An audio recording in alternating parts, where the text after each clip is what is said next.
This court finds that the AI holds no legal responsibility. But the data... This doesn't add up. Just do what the AI says. Priority. Protect company assets. Valve closed. You destroyed our home! That dream again.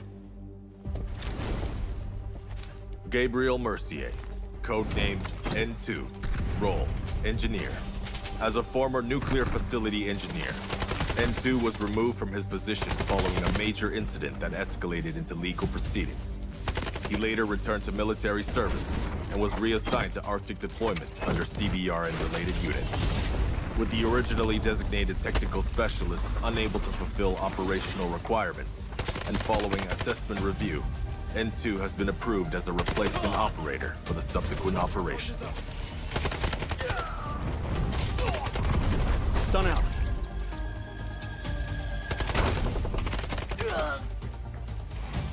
Throwing stun. Stun hit.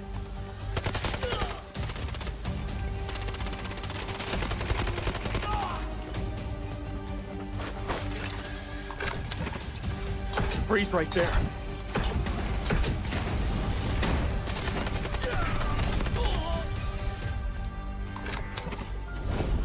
It's getting cold. N2 is equipped with a modified grenade launcher, capable of firing up to 6 LN2 grenades. Upon impact, each round detonates and releases a burst of cryogenic gas, dealing area damage and significantly impairing enemy mobility. Sustained hits can fully immobilize targets through extreme low temperature exposure.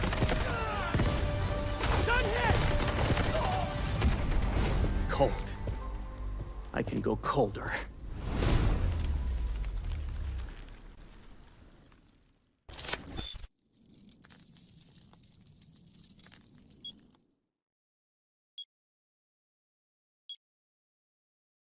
Unbreakable, unshakeable.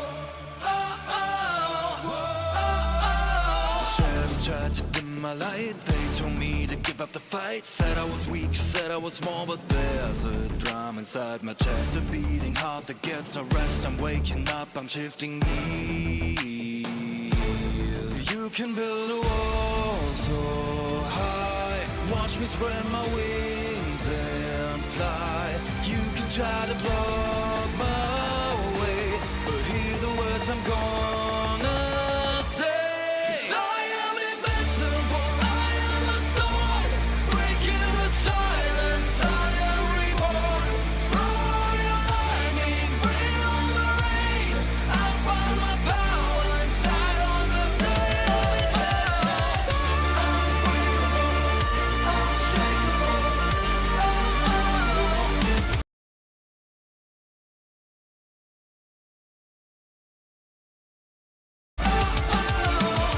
Unbreakable, unshakeable.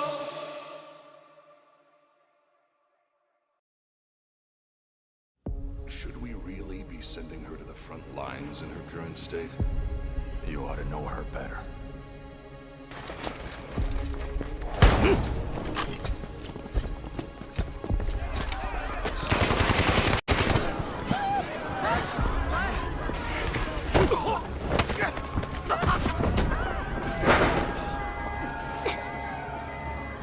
Stop!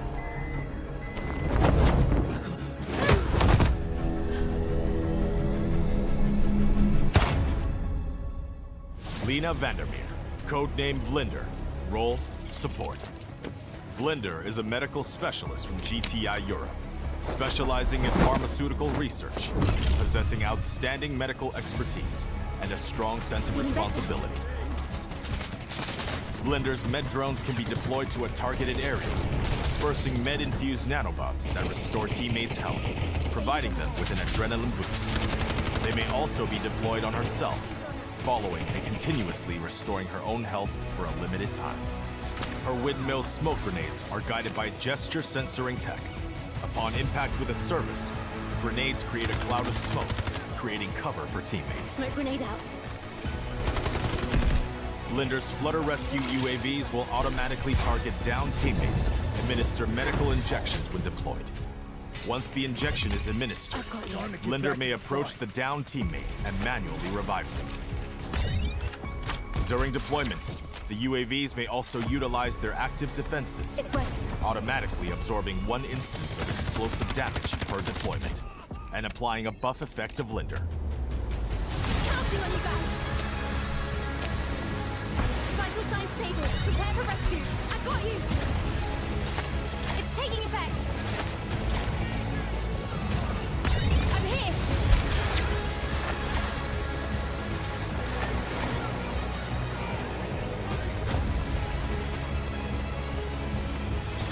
Feeling better.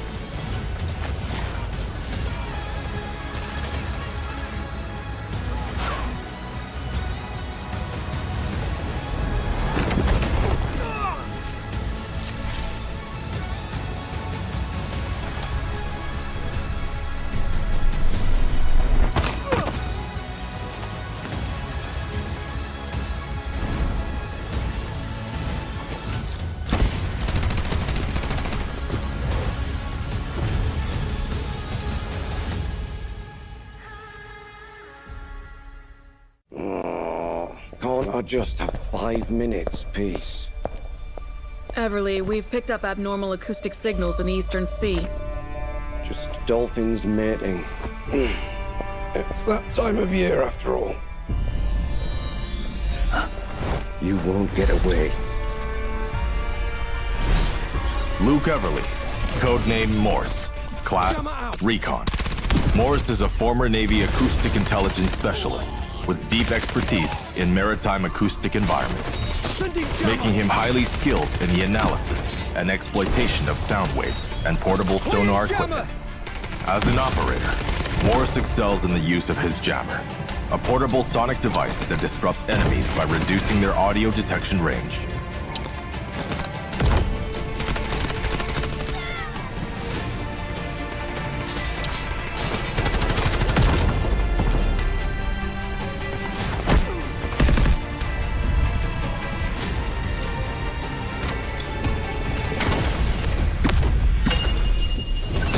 I hear you. Morse's advanced sonar device emits sound pulses to scan for enemies, generating markers on their positions. No more secrets!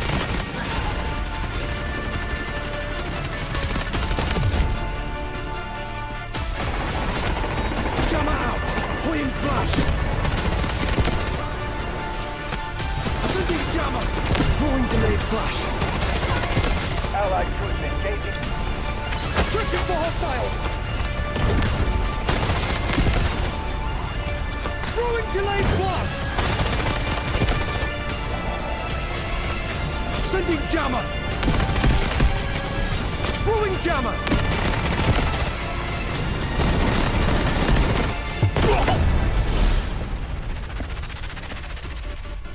Shh. The storm is coming.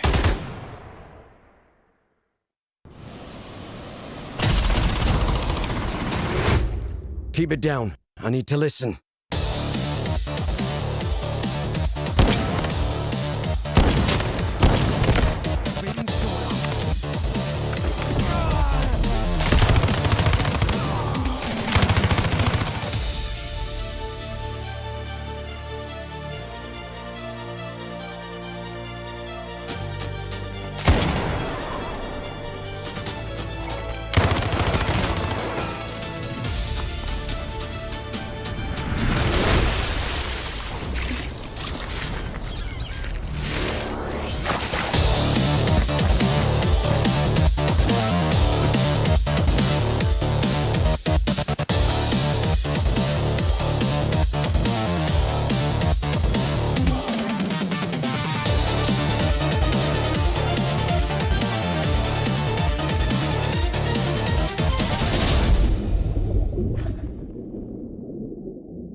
All right, operators. Name's Morse. Command decided someone had to walk you through the season update, and I'm the unlucky sod who got stuck with it. Enough small talk. Let's get into it. The faster I finish this, the sooner I can clock out. Operations first. Zero Dam has changed again. There's a new reed marsh by the water, but there's more to it than meets the eye. The switch extraction point has been restructured too. Expect to see some fierce fights over there. You'll also hear Raven broadcasting about blowing open the vault. Don't get pulled into chasing the signal source, though. 9 times out of 10, it is a trap. Lately, everyone at GTI is obsessed with some parkour competition. Watching them climb walls and jump gaps makes me wonder if anyone here takes their job seriously. Yeah. The rewards are decent, though. Join the circus if you want. I'm more interested in the buried treasure around the field. A lifetime at sea has taught me one valuable lesson. The most valuable things are always hidden deep. So get to digging. Occasionally, I'll leave a bevy behind for someone else to find. We'll get thirsty on the job from time to time, right?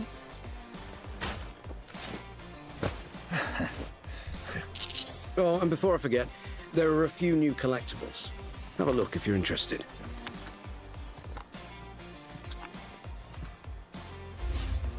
As for warfare, let's just say things are getting complicated. After our mission in Ark Canal went sideways, the Havoc freighter got lodged in the canal. Hazardous materials on board run the risk of leaking. Someone needs to take the area under control, so we're counting on you.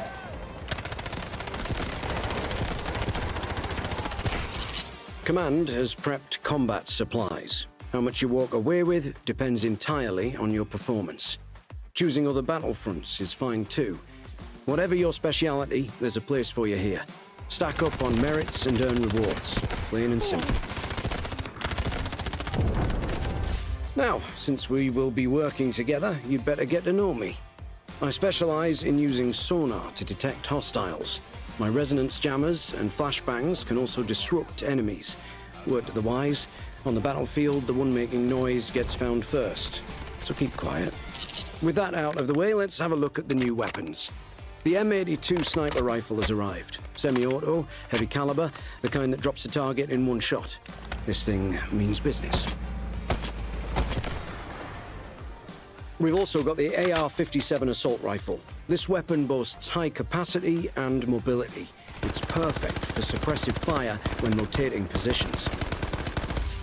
A few more things on the agenda.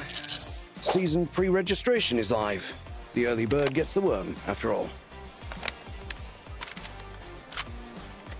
There's a weapon skin for those who log in for 7 consecutive days. There's some new arrivals in the armory.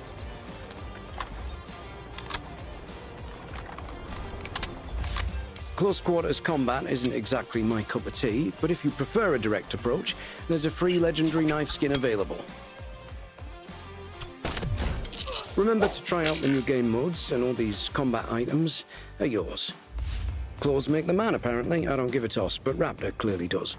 The Echo Season Pass includes a variety of combat supplies. It features an all-new operator outfit for Raptor, along with weapon and vehicle skins. Everything in one package.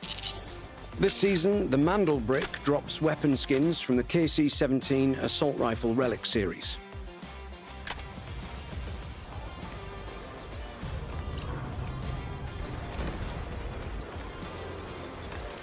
There's also a brand new melee weapon called Falling Star. Just be careful, I don't want you cutting yourself and getting blood all over it.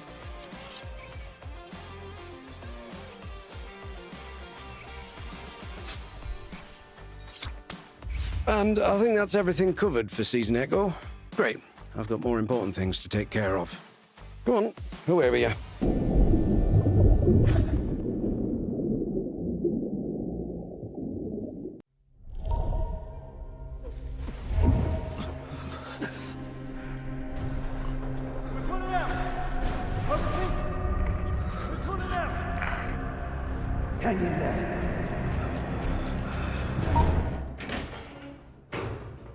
Initiating Operation Ark Canal debrief with Operator Morse.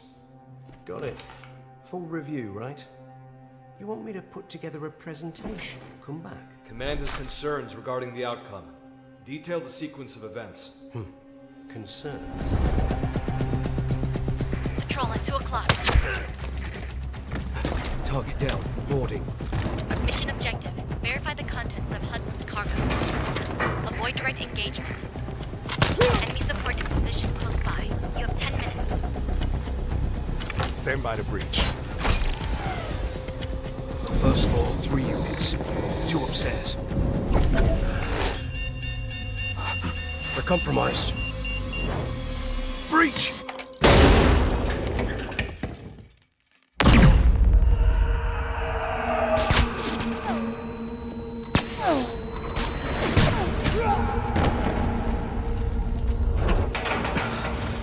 Bob's your uncle. Got evidence.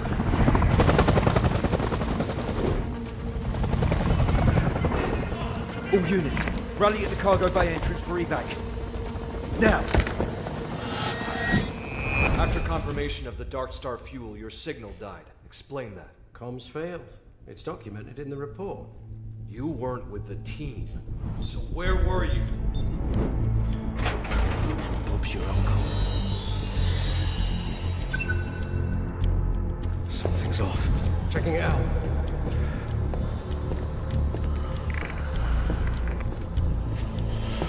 All units, rally at the cargo bay entrance.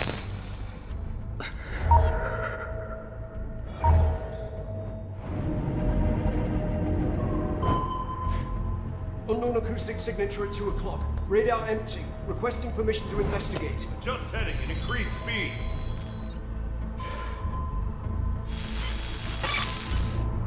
The sound's gone. Torpedo inbound, bearing on 48!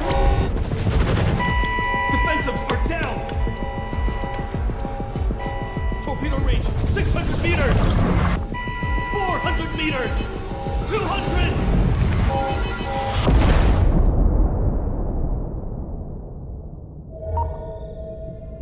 Given your performance during the operation, Command has determined you are no longer fit for frontline deployment. What's that sound?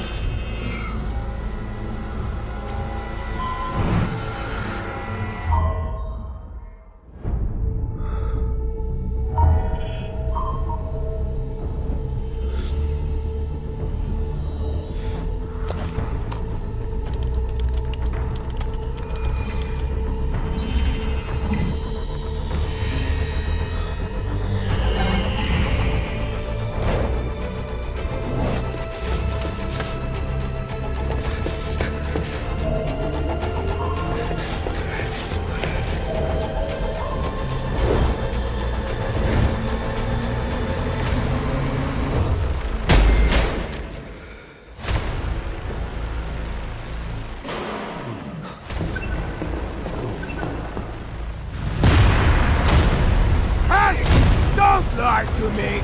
This ship isn't carrying anything good!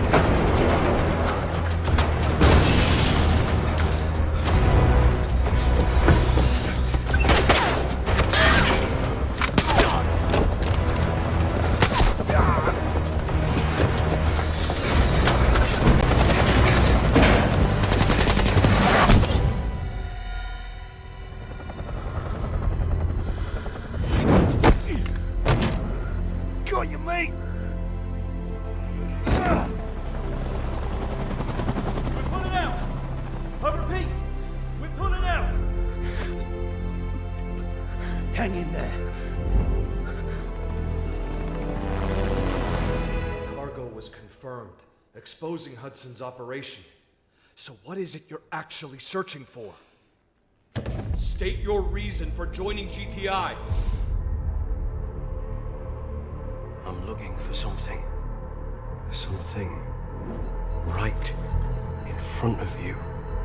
Something you cannot see.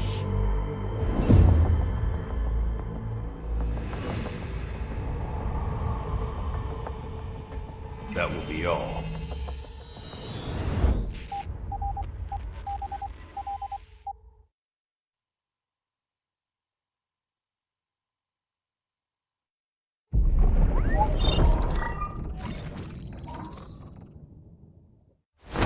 court finds that the AI holds no legal responsibility.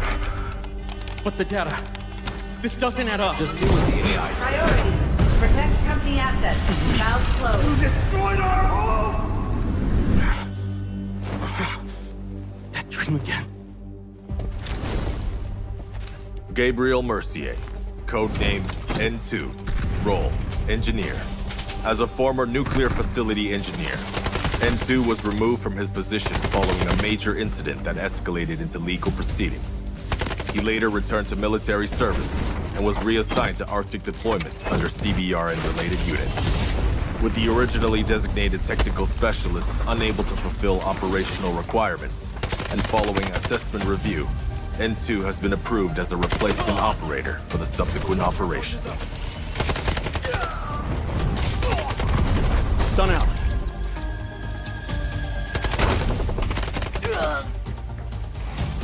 Throwing stun.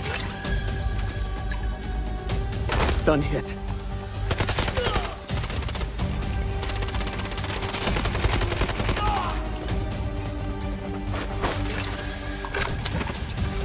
Freeze right there.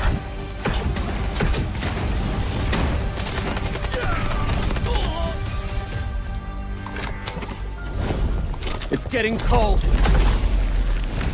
N2 is equipped with a modified grenade launcher, capable of firing up to 6 LN2 grenades.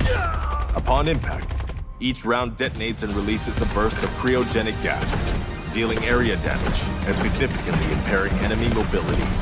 Sustained hits can fully immobilize targets through extreme low temperature exposure.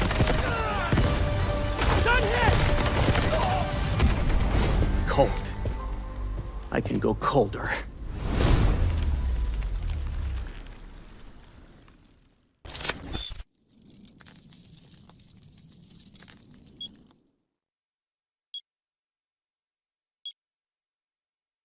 Unbreakable, unshakeable. Shadows tried to dim my light. They told me to give up the fight. Said I was weak, said I was small, but there's a drum inside my chest, a beating heart that gets no rest. I'm waking up, I'm shifting gears. You can build a wall so high. Watch me spread my wings and fly. You can try to block my way, but hear the words I'm gonna say. 'Cause I am invincible, I am the storm, breaking the silence, I am reborn. Throw your lightning, bring on the rain. I found my power inside on the blade. Unbreakable, unshakable. Unbreakable, unshakeable.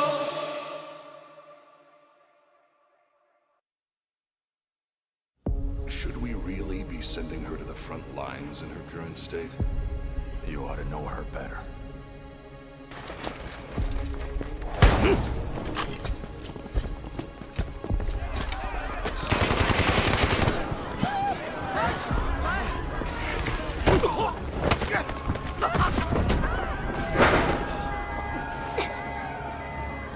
Stop!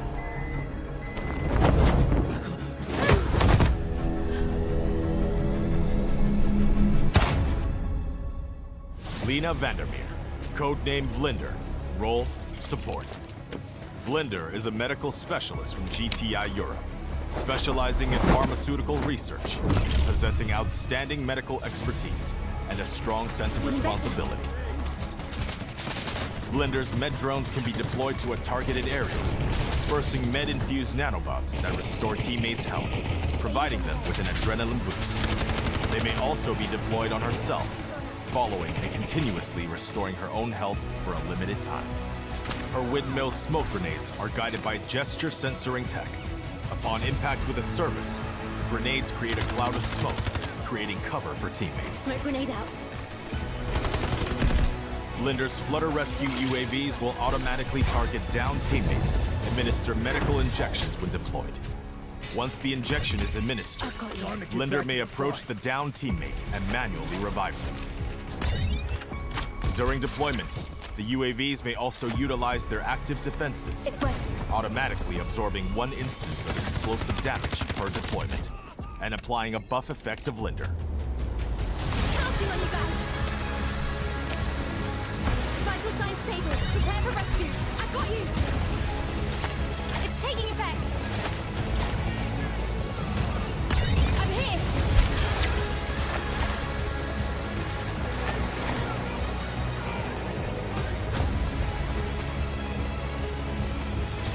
Feeling better.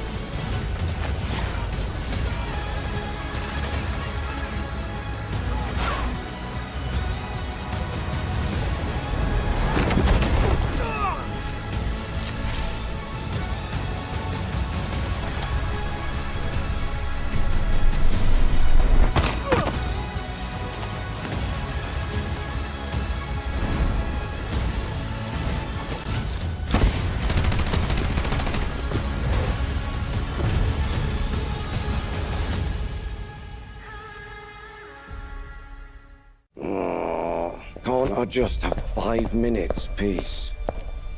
Everly, we've picked up abnormal acoustic signals in the Eastern Sea. Just dolphins mating. It's that time of year, after all. You won't get away. Luke Everly, codename Morse, class Recon. Morse is a former Navy acoustic intelligence specialist with deep expertise in maritime acoustic environments, making him highly skilled in the analysis and exploitation of sound waves and portable sonar equipment. As an operator, Morse excels in the use of his jammer, a portable sonic device that disrupts enemies by reducing their audio detection range.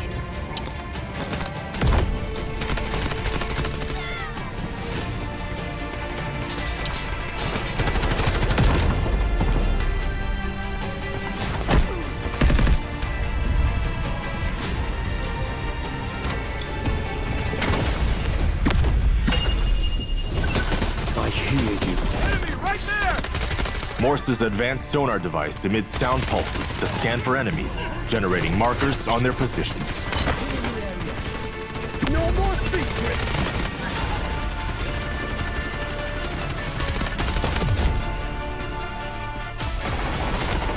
Jammer out! Point flash! Sending jammer! Throwing delayed flash! Allied troops engaging. Searching for hostiles!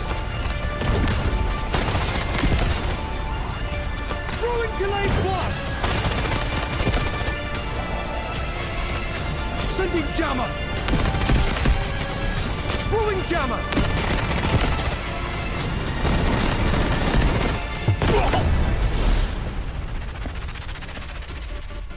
Shh. The storm is coming.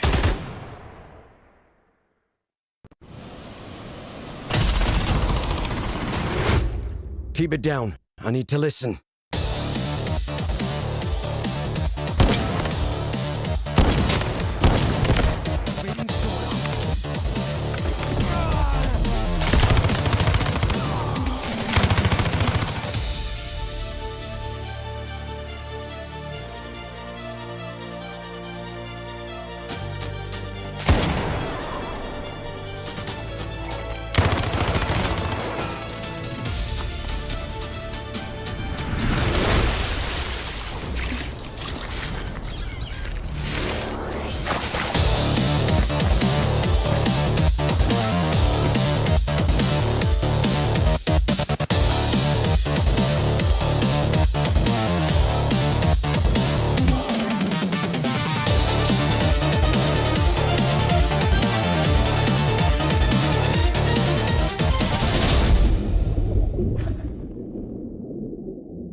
All right, operators. Name's Morse. Command decided someone had to walk you through the season update, and I'm the unlucky sod who got stuck with it. Enough small talk. Let's get into it. The faster I finish this, the sooner I can clock out. Operations first. Zero Dam has changed again. There's a new reed marsh by the water, but there's more to it than meets the eye. The switch extraction point has been restructured too. Expect to see some fierce fights over there. You'll also hear Raven broadcasting about blowing open the vault. Don't get pulled into chasing the signal source, though. 9 times out of 10, it is a trap. Lately, everyone at GTI is obsessed with some parkour competition. Watching them climb walls and jump gaps makes me wonder if anyone here takes their job seriously. Yeah. The rewards are decent, though. Join the circus if you want. I'm more interested in the buried treasure around the field. A lifetime at sea has taught me one valuable lesson. The most valuable things are always hidden deep. So get to digging. Occasionally, I'll leave a bevy behind for someone else to find. We'll get thirsty on the job from time to time, right?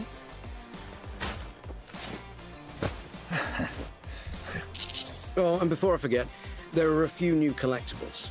Have a look if you're interested.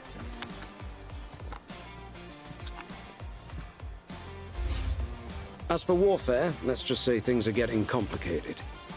After our mission in Ark Canal went sideways, the Havoc freighter got lodged in the canal. Hazardous materials on board run the risk of leaking.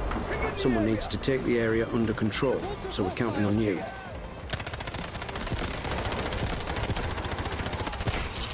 Command has prepped combat supplies. How much you walk away with depends entirely on your performance. Choosing other battlefronts is fine too. Whatever your speciality, there's a place for you here. Stack up on merits and earn rewards. Plain and simple. Now, since we will be working together, you'd better get to know me. I specialize in using sonar to detect hostiles. My resonance jammers and flashbangs can also disrupt enemies. Word to the wise, on the battlefield, the one making noise gets found first. So keep quiet. With that out of the way, let's have a look at the new weapons. The M82 sniper rifle has arrived. Semi-auto, heavy caliber, the kind that drops a target in one shot. This thing means business. We've also got the AR-57 assault rifle. This weapon boasts high capacity and mobility. It's perfect for suppressive fire when rotating positions. A few more things on the agenda. Season pre-registration is live. The early bird gets the worm, after all. There's a weapon skin for those who log in for 7 consecutive days. There's some new arrivals in the armory.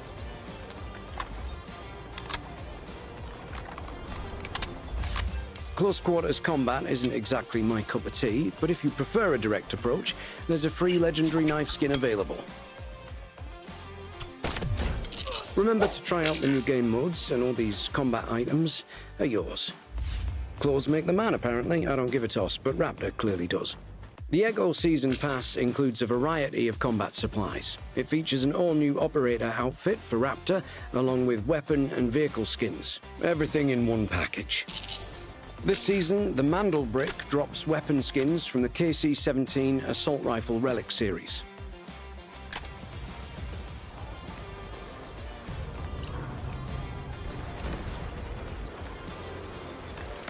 There's also a brand new melee weapon called Falling Star. Just be careful. I don't want you cutting yourself and getting blood all over it.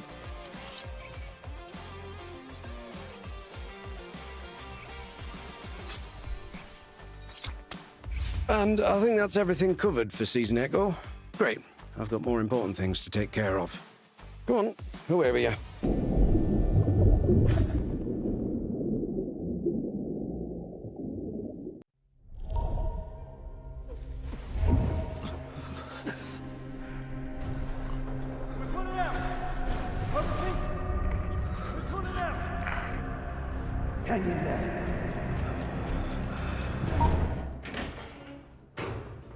Initiating Operation Ark Canal debrief with Operator Morse. Got it. Full review, right? You want me to put together a presentation? Come back. Command has concerns regarding the outcome. Detail the sequence of events. Concerns? Patrol at 2 o'clock. Target down. Boarding. Mission objective. Verify the contents of Hudson's cargo. Avoid direct engagement. Enemy support is positioned close by. You have 10 minutes. Stand by to breach. First floor, 3 units. 2 upstairs. We're compromised. Breach!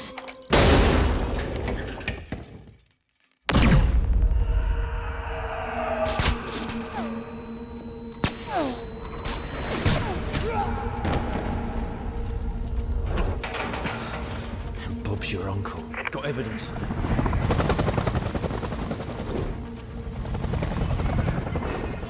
All units, rally at the cargo bay entrance for evac. Now! After confirmation of the Dark Star fuel, your signal died. Explain that. Comms failed. It's documented in the report. You weren't with the team. So where were you? Bob's your uncle. Something's off. Checking it out.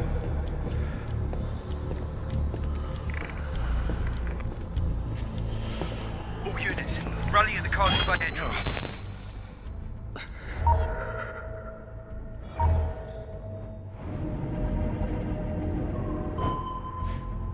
Unknown acoustic signature at 2 o'clock. Radar empty. Requesting permission to investigate. Just heading at increased speed.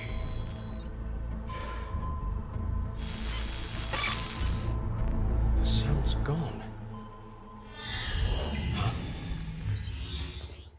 Torpedo inbound, bearing on 48! Defensives are down. Torpedo range 600 meters. 400 meters. 200.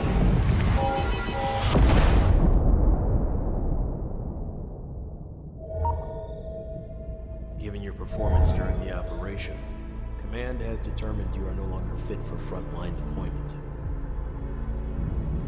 What's that sound?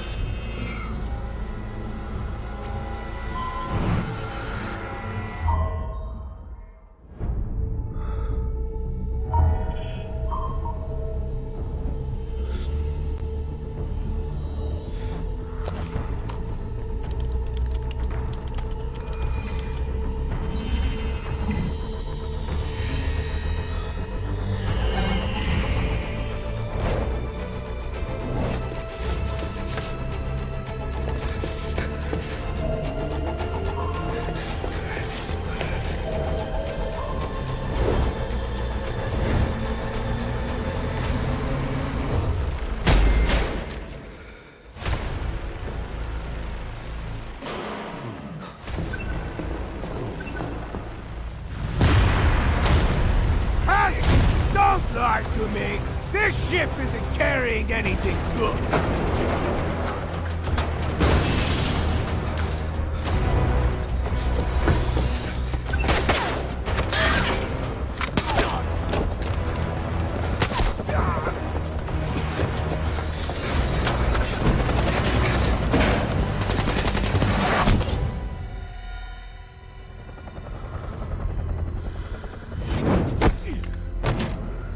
Got you, mate! We're pulling out. I repeat, we're pulling out. Hang in there. Cargo was confirmed, exposing Hudson's operation. So what is it you're actually searching for? State your reason for joining GTI. I'm looking for something. Something right in front of you. Something you cannot see.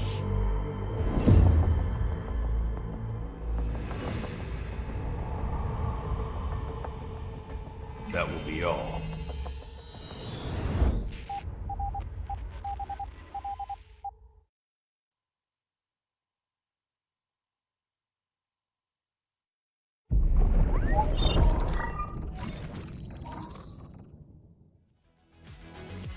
Well, good afternoon or good evening, depending on where you are in the world. Welcome into Delta Force Invitational Warfare 2026. It is Grand Finals Day, one single best of 5 to determine who will be the champion of this incredible event. I'm Goj, this is Vivid. We've been having a blast casting all of the games. We've casted like 14 matches at this point. It has been utter chaos, but we have 2 teams left. Vivid, walk me through this insane competition. Like Goes was mentioning, this is a 5-day competition. Our past 4 have been filled with upsets, they've been filled with excitement, and they've been filled with domination. And when I say the word domination, I'm specifically talking about the team of LT. Take a look at that upper bracket run. Undefeated in terms of winning out some of these series. RRQ yesterday were able to do what felt like the unthinkable. Take one singular map off of them, but LT prevailed. They find themselves here in the grand finals. And by the way, you want to talk about a revenge arc. I mentioned that upper bracket run. One of their first 2-0s from LT was actually up against HAN, and they were forced to make this lower bracket run. Well, looking back on yesterday, we got a chance to go through upper bracket finals and lower bracket finals, and here are your top performers in each of those matchups. Now, many of these will be back on stage today, but I want to shout out Mauza from RRQ. Listen, this RRQ roster that just barely missed the mark and ends up falling in 3rd place is a special, special team, and Mauza was a difference maker for this roster in the engineering category. These are like the top stats in a single game. 159 engineering score for this guy is ridiculous. Yes, that includes repairs, but this dude was blowing vehicles up left, right, and center. It was a nutty way to wrap up yesterday. Here's a look, by the way, at what's going to be happening today. And I think what's fun to talk about with HAN and LT is that I feel like a lot of folks think LT will be the winner, but you and I both have agreed that HAN will at least pick up a couple maps or maybe just one. Yeah. I think everybody could agree. I think me and Goosh could agree that I wouldn't be surprised with any result today, I feel like. You know what I mean? These 2 teams are so evenly matched. Let's take a look at how things are actually going to be going down. The randomly drawn maps yesterday after Cyclone was banned and Ascension was banned. We got Fault and we got Threshold. Now, I think something that's going to, we're obviously kind of getting into who's going to win. I think one of the things that's going to play a big part of this is who's actually starting on the attack. Yeah. And LT is going to be starting on the attack on Fault. Yeah, it's a good shout. Well, let's take a look at some of the stats. This is the performance of each of these teams in the attacking side versus the defensive side. I mean, first of all, can we just say 100% win rate is a good win rate? It can't get any better. It is the win rate. Okay, thank you. Insane stuff from LT there to win every single time. And they've only lost, one map, and it was on the attacking side. They end up having a 75% win rate there. I think the average attack duration is actually the stat that is the most disparity between these 2 teams and therefore tells the most story about what they're able to accomplish. HAN kind of grits and grinds their way through attacks. LT is putting up, and again, 27 minutes may sound like not that fast to you all at home. You got to remember, LT's basically only been playing the big maps, all these super long maps. They played a ton of Cyclone, right? Some of these maps that go all the way, we've had 50-minute maps or rounds on a Cyclone map. And so this attack time of 27 minutes is actually very impressive for them, and having on average 90 remaining lives when they finish their attacking side. Pretty impressive stuff. Obviously, all of these stats all compiled to these averages. And so HAN, they have 78 average remaining lives, but we do need to remember that in one of their matchups, I think they had like 172 or something against RBN on Ascension, where Sarajin put up a performance of a lifetime. So averages don't tell the whole story, but I think it is fun to kind of compare these 2 teams in stats as we get into their first matchup. We did see it, of course. This is a best of 5. I've mentioned that a couple times. For those that aren't super familiar with esports in general, what that means is a team has to win 3 total rounds. When they win 3 rounds, it is over. So you will assuredly see both maps. You will see our first map, Fault, and then you will see Threshold, which we have not seen Threshold in this entire competition. We may only see it for one singular map if it is a 3-0, one round even, not even a back and forth. But it is exciting that when we hit Threshold, we will have hit every single map in our map pool finally once we get there in the grand finals. Yeah, it's going to be exciting. Let's go ahead and jump into the team names. If you've been watching the competition, you of course know who's a part of both of these teams. But as a quick reminder, leading the charge here for the side of LT, it's going to be 78 Dog, and backing him up is of course going to be Ian, PZ Dog, and 88 Dog. But obviously, we're going to go through the list. We're going to be talking about some of the standout performers for this team. I mean, Dien, Lien, Lazy, Yujan, that whole squad really. You wouldn't be surprised if you see all of them towards the top of the leaderboard. Yeah. But I know Goj is like itching to go ahead and say his name, so fine, I'll go ahead, I'll let you say it. Better Zechi is in the roster under Hang, the squad leader. Down at the bottom of that squad, the second squad on your list, folks, if you're just tuning in for the grand finals, I need to warn you, this guy is different. Nasty. He has one role on this team. He is their jet pilot. We are starting on Fault. Both teams will have a jet on Fault. You know it. You love it. It's dogfight time. And Better Zechi is going to be the key to their success on a map like Fault, especially on the attack. Let's take a look and highlight even more so with some statistics a couple of these top players. Of course, 78 Dog is in the conversation for the best commander in the game right now, into the grand finals, leading the team effectively. These ranks are based on the entirety of the competition against all players that are here. That's like 20 players plus subs on 8 teams. Quick math, that's like 60 players. Yeah, I mean, that is a ton of people. To be a top 1, top 4, top 5 player in these categories is pretty impressive. Score line for LT being 55K. The fact that 78 Dog is a top 5 player in terms of score in at least a game that he's put up is pretty impressive too, because you got to remember LT attacks and defends fairly quickly compared to some of these other games that are long, drawn out, like 50-minute matches. But Ian being the #1 medic, technically speaking, at least in one game at 93 in a single map, is pretty cool. Yeah, absolutely. I mean, they just got all of the categories kind of locked down. In fact, again, so we know this team very, very cohesive in terms of controlling the map, the macro play, but they have the individual skill, right? That's why we see a member like PZ Dog up here with 90 kills as well, right? Rank #4. Yeah. I mean, these guys can just do it all, but the opposition can also kind of provably do it wrong. They're going to be led Here we go. by the man himself, Wanza. This guy has been up on stage. He's been given interviews time and time again. It's because they've been forced to win so many games. As a quick reminder, through that lower bracket run, of course, a part of his squad, Hodu, we know her. Sarah Jin, we know him. He can do pretty much everything, anything you want him to, and then backed up by Hewan, of course. But that's not even what feels like the brunt force of this entire team. I mean, there's still so many more names that we have to talk about. Yeah, I mean, I think you can't talk about HAN without talking about Artyom. This is the top slayer. He is the GOAT. He is, when it comes to infantry-based maps and a team or a player that you need to step up for your team, you talk about Artyom. I mean, the whole squad is really strong. You'll oftentimes see this whole squad of Johan, Artyom, RU1B, and Chang G1 as kind of the MVP squad when they win, because they put up so much score and so many kills. I mean, here's Artyom himself, 81 total kills, rank 5 overall. Wanza does pick up the #1 top score in the entire competition at well over 60,000 score in a single game. That was one of the long, drawn-out grudge matches, but still, Wanza is a very good commander. You heard him on stage in an interview. You mentioned that we've heard from him several times because they have played so many games now, having to play through the lower bracket. One thing Wanza said is that he is a commander that is not afraid of taking risks. I love that moniker for him. He is a risk taker. A commander that is willing to take risks while also leading the team effectively is able to make really big plays, and he has made some fantastic plays.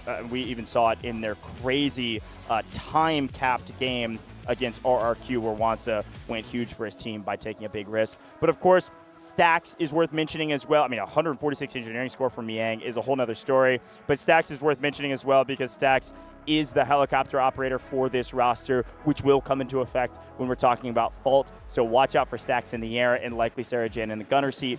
But who knows, man? We could see people move all over the place. We got to talk predictions, though, and this is where the rubber meets the road, folks. No more bias casters. It is about trying to predict what is happening in this competition. And you and I have both agreed. I hate to say it. I agree with Vivid. We both agreed LT will win.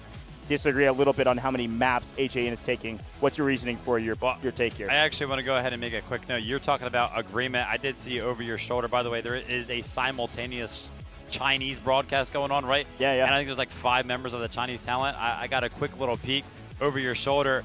All of them had LT as well. Really? For the Okay. winning results. Okay. So all in favor, all in agreement here in Wuhan, China. And I can almost guarantee you the crowd is also going to be in agreement as well. So it's going to start to get loud when LT, especially when LT hit the stage and start to win some of these games. But, I mean, yeah, 3-1 is what kind of like feels right to me. I feel like HAN are going to put up a fight on one of these maps. I think their best chance is probably going to be taking Threshold. I think LT will go back-to-back on Fault, and then I think they'll take Threshold, and then I think they'll inevitably lose in round 4. We'll talk more whenever these players come out in their intros. After that's over, we'll get to hype up a couple of these other people, but I do want to mention the conversation of the Jets, right? We have to talk about dogfighting, folks. Watch out for Ghost, who's joining HAN. Players walking onto the stage.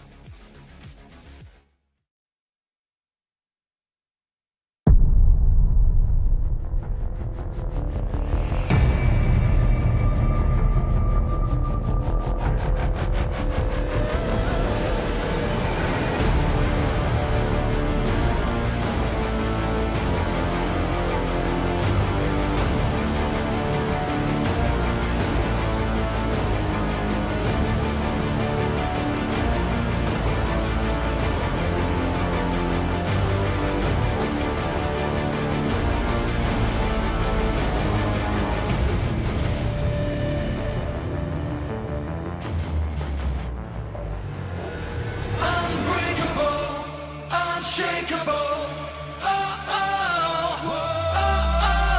Shadows tried to dim my light. They told me to give up the fight. Said I was weak, said I was small, but there's a drum inside my chest, a beating heart that gets no rest. I'm waking up, I'm shifting gears. You can build a wall so high. Watch me spread my wings and fly. You can try to block my way, but hear the words I'm gonna say. 'Cause I am invincible, I am a storm, breaking the silence, I am reborn. Throw your lightning, bring on the rain. I find my power inside on the pain. Unbreakable, unshakeable. Unbreakable, unshakeable.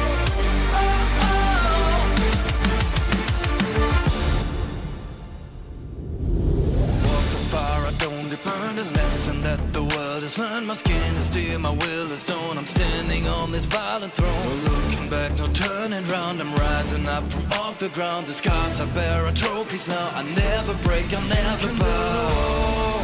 So high, watch me spread my wings and fly.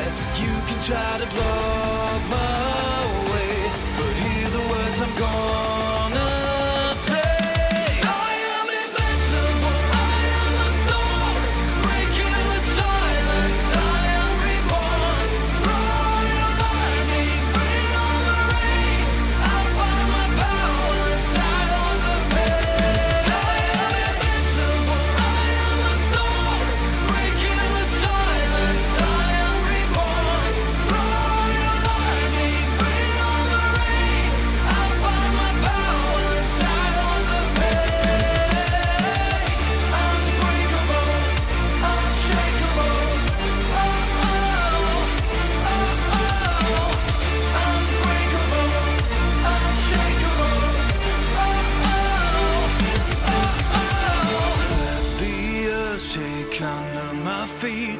I will not accept defeat. I'm the champion, I'm the king. Listen to the victory sing. 'Cause I am invincible, I am a storm, breaking the silence, I am reborn. Throw your lightning, bring on the rain. I find my power inside on the pain. Unbreakable, unshakeable.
实面对去年的失利，首先我们肯定是觉得猝不及防的，那就我们就吸取经验、吸取教训，然后今年拿回来。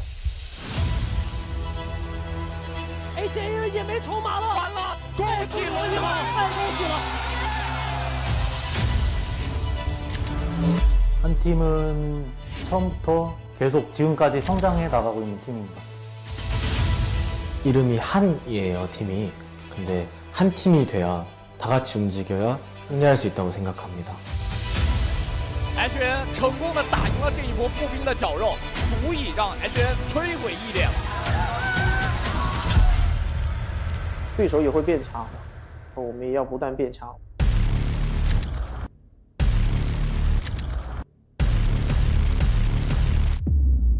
因为这么多人都是在支持我们，我们一定把冠军留在中国。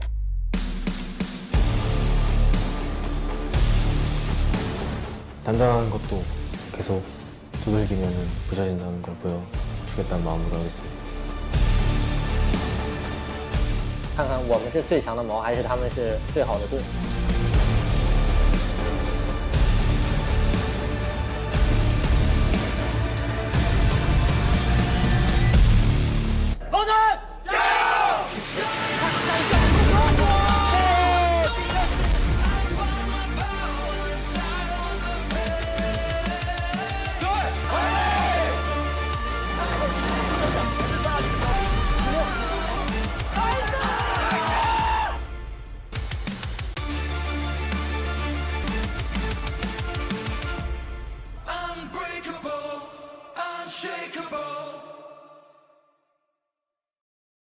If that doesn't get you hyped for this matchup, I don't know what will. My goodness, what an introduction to the grand finals today, folks. We have two teams that have certainly earned their place here in the grand finals, and the winner will be the champion. In second place, it may feel good to some, but for either of these teams, man, they don't care anything about the prize pool. They don't care anything about what's going on up in the crowd, which is extremely loud and fully filled out and literally an arm's reach away. All they care about is being the champion. I'm pumped. Yeah, I am pumped as well. The entire crowd seemingly roaring for the side of LT. I mean, as it is to be expected. But one thing I do want to go ahead and note right there, one of those pieces featured a little bit of a quote from HAN. It mentioned HAN is a team that has obviously had a ton of growth. The one thing that we're going to have to see here over the course of the day is a giant growth spurt from just a couple of days ago. Remember, LT was a team that took HAN down and forced them into the lower bracket. So, again, growth has had to have happened over the past couple of days. They've got a big task ahead of them. Well, it's funny to talk about it that way because you don't oftentimes get a competition of this caliber that spans 5 days. But what you certainly don't get often is a repeat of the very first match that we played in the competition on day one. We have it again now in the grand finals, folks. What we're talking about is what we talked about on the bracket, that HAN and LT faced off in the first best of 3 of this entire competition, and map 1 went to double overtime.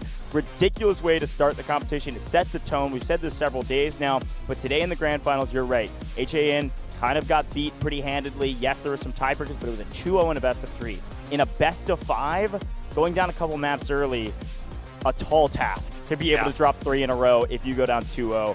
We do have different maps, though. So, yes, we call for them to have a growth spurt, but with different maps comes different plays, and it also comes, frankly, totally different strategies. We're starting Fault. I want to talk about it again because I think it's probably the most important thing that we have to talk about off rip is the Jets. It is the Jet operators. These are two of the only teams that actually arrived here in Wuhan, China that have dedicated Jet pilots. They only have one role when they step onto the stage. It means that there's a Jet that they can get inside of. So when you're talking about these two teams and these two Jet operators, you're comparing Bitterzetchi and you're comparing Ghost. We've seen moments of greatness from both. We've seen much more of Bitterzetchi, and we have only seen Ghost kind of dominate the skies one time. Both teams think their pilot is the best pilot in the game right now. What's your take?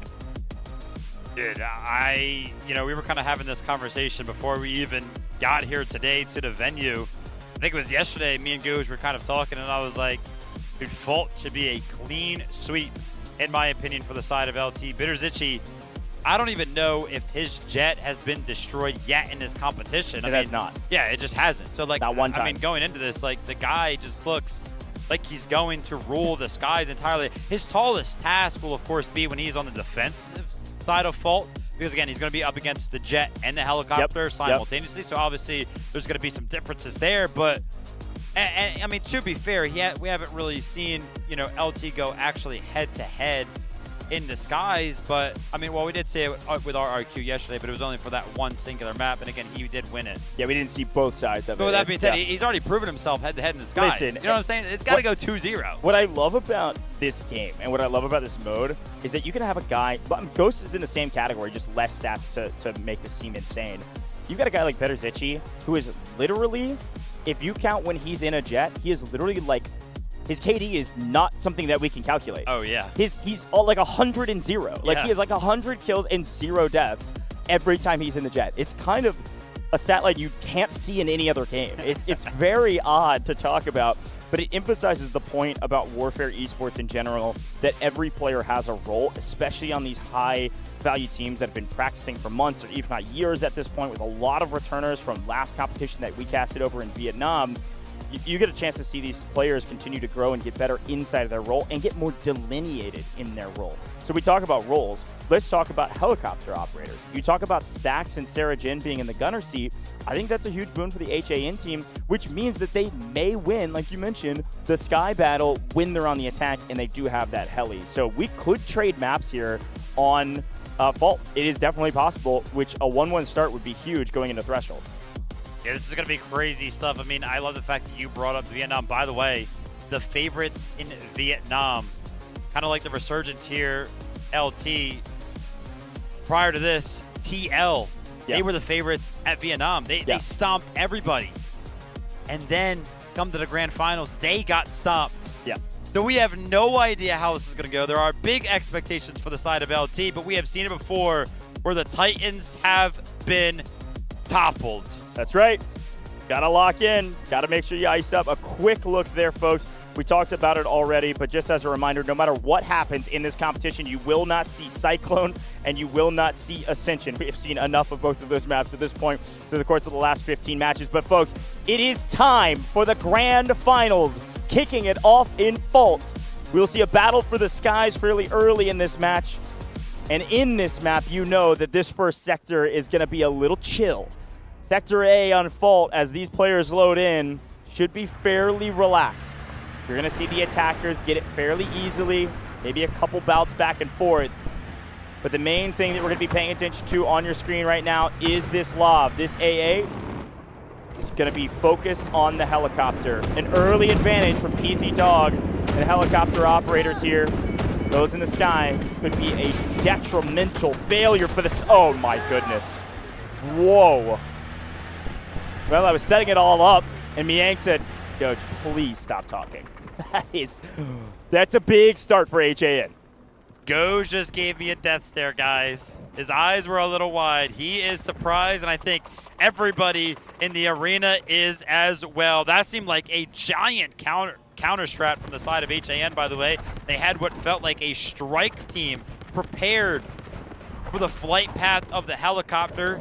It worked so well for the side of HAN. That's going to be great in terms of momentum for this.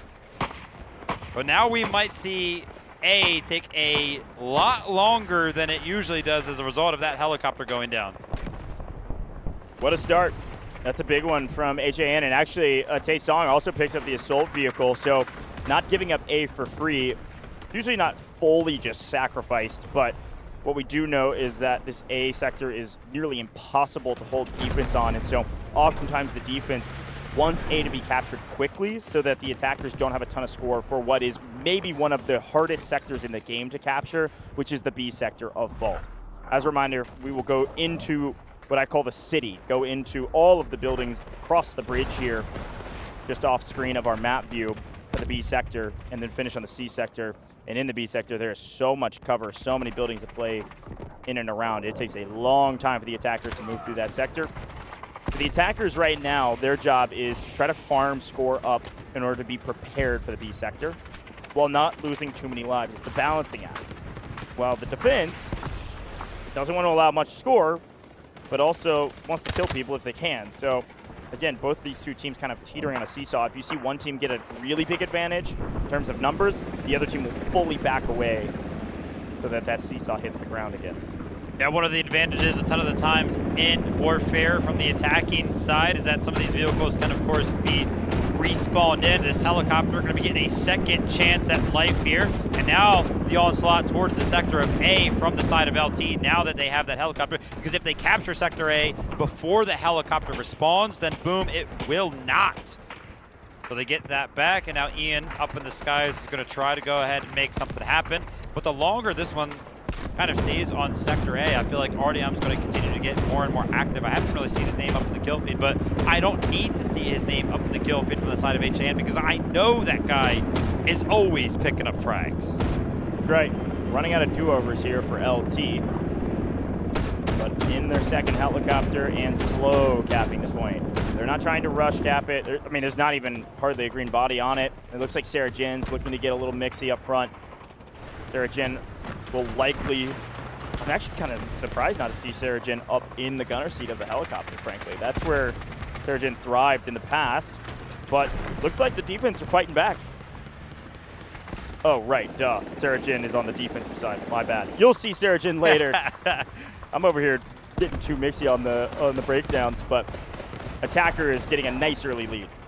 Yeah, but there was a big surgence right there from the side of LT in the kill feed. That being said, even on the back foot of that, HAN are actually putting up quite the defense right now. The progression bar is still what seems to be pretty much predominantly green, but the flush will eventually come in. And take a look at this. Miang has probably been doing this for the entirety of the game, by the way, for as long as the helicopter is, of course, going to be alive. This LAV will play a pivotal part for the defense for both of these teams when they are defending for the side of fault right there. Crowd reacting to some nice shots over the top by 88 Dog. I'm sure you'll probably be able to hear them at some point, especially when things get loud, but it's gonna be a lot of fun. All right, when Sector A gets captured, our eyes should be peeled towards the skies. This is the conversation that we teed up. Jet on jet, but Ian is currently camping the spawn of the jet, waiting for it to kind of come in and spawn, but HAN, they might know about this. No, they do not. Ghost is going to have a tall task ahead of him. He's going to have to survive the initial onslaught, but he does not. A great strategy from the side of LT. That's going to be a big advantage because you know if Ghost is not up in the skies defending them, who is going to be at free will to do whatever he pleases? The man who has been given so much praise, Bitter's Itchy. Really strong play, expected play. HAN knew he would be there, just couldn't get out of there in time. Bitter's Itchy can do now whatever he wants in the skies for a little while, as long as this AA doesn't catch him unaware. Both the helicopter and the jet in the skies, one of them will be freed up, but maybe they're trying to get even more free. Miang down below taking a bit of damage. Going to be playing this bridge over and over again. Great play and a great moment for LT to get all of the momentum back that they need. Now, getting into the B sector, B1, B2, B1 much easier to capture, and LT are going on a big flank here to try to make a play for this lob. They know what the wind conditions are. They can get the lob down with maybe a couple of Lulu rockets. They're close enough. Yes! It lands! Snowdoes credited with the Alluru rocket finish. The flank doesn't always have to be a strike team with an 824. Just get close enough. You can add a little extra damage because you know where this thing is hiding. It's hiding under the bridge. It's easy to access by an Alluru rocket. Oh no, LT with every advantage they can get their hands on to kick off map 1. Only one moment of hope for HAN, and since then it's all but been dashed.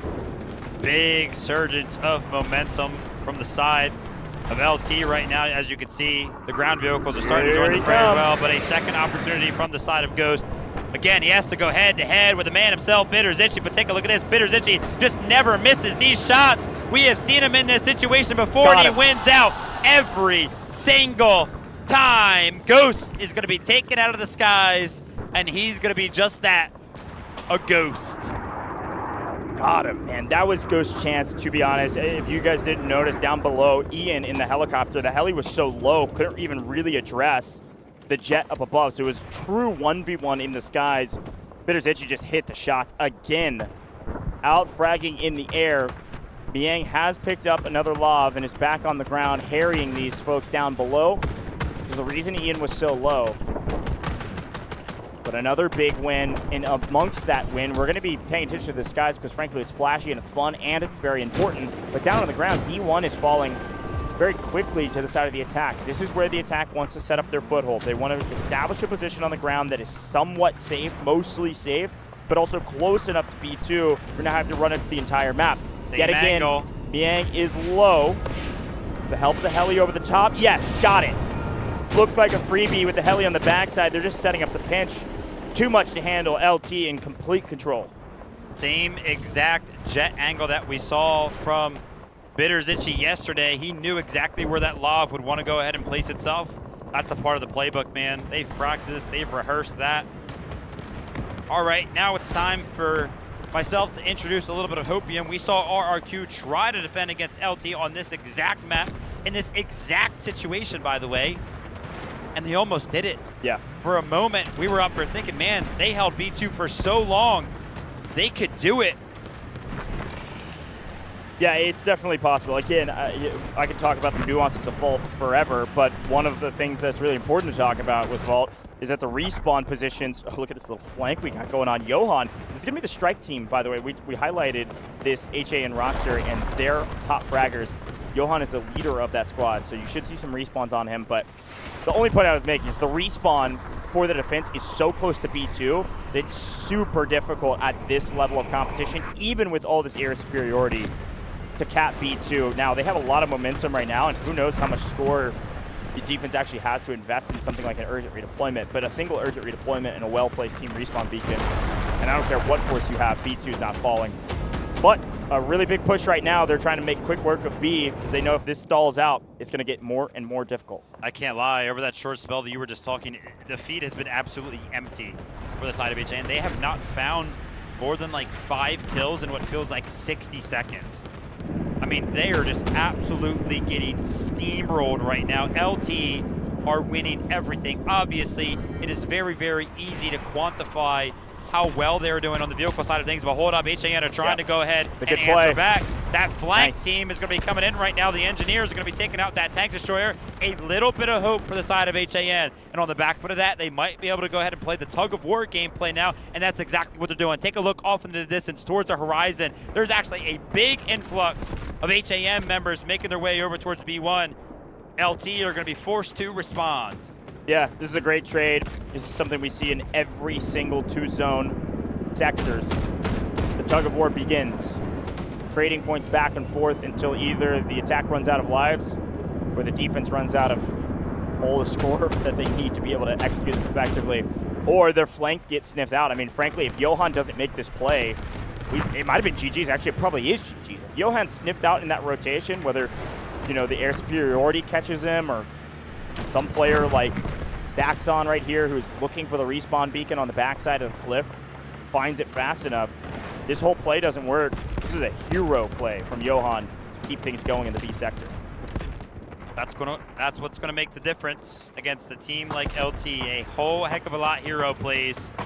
Still trying to make something happen, but Stacks, they know that he's down there. He's gonna be sniffed out, and with him falling with no opportunity to do the exact same play, that little bit of a flank play, B1's going to be going back to the side of LT, and now they're going to have to try to flood in towards B2 and reclaim this, but the jet and the helicopter, they're just going to be able to go ahead and pick apart the pieces as they try to make their way onto the sector.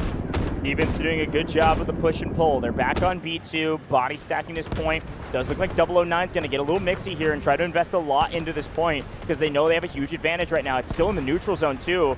Less time to capture. If they can wipe Ghost and the rest of the defenders on point, LT should be able to win here. But there's a tall task. 88 Dog is picking up 4, 5, I think that's 6 kills in the last like 10 seconds from this lob. A great play, and all green bodies are down, and I don't see an urgent redeployment. I don't know if they have it yet. Could be the beginning of the end here in Fault. Yeah, I think if we go to Sector C with anything less than like 20 tickets for the side of LT available, I think HAN will fall pretty quickly on that last sector. There's They're trying Johan. to make something happen. The strategic beacon is placed down. Yep. And absolutely perfect chemistry from the side of HAN. They're starting to feel the pressure over towards B2, so what do? They try to go ahead and capture B1. Yang.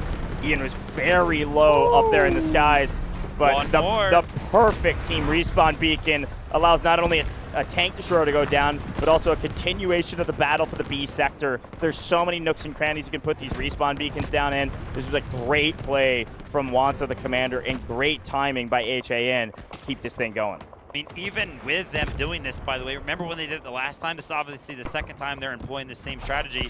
They're just not finding the kills right now, right? Extending this defense, you're not really finding the vows in terms of the tickets. I mean, we could kind of bring in a conversation now that we just saw it happen yesterday. The game clock is kind of obviously something to think about the longer this defense goes on. But take a look at this. The lob is currently under heavy fire.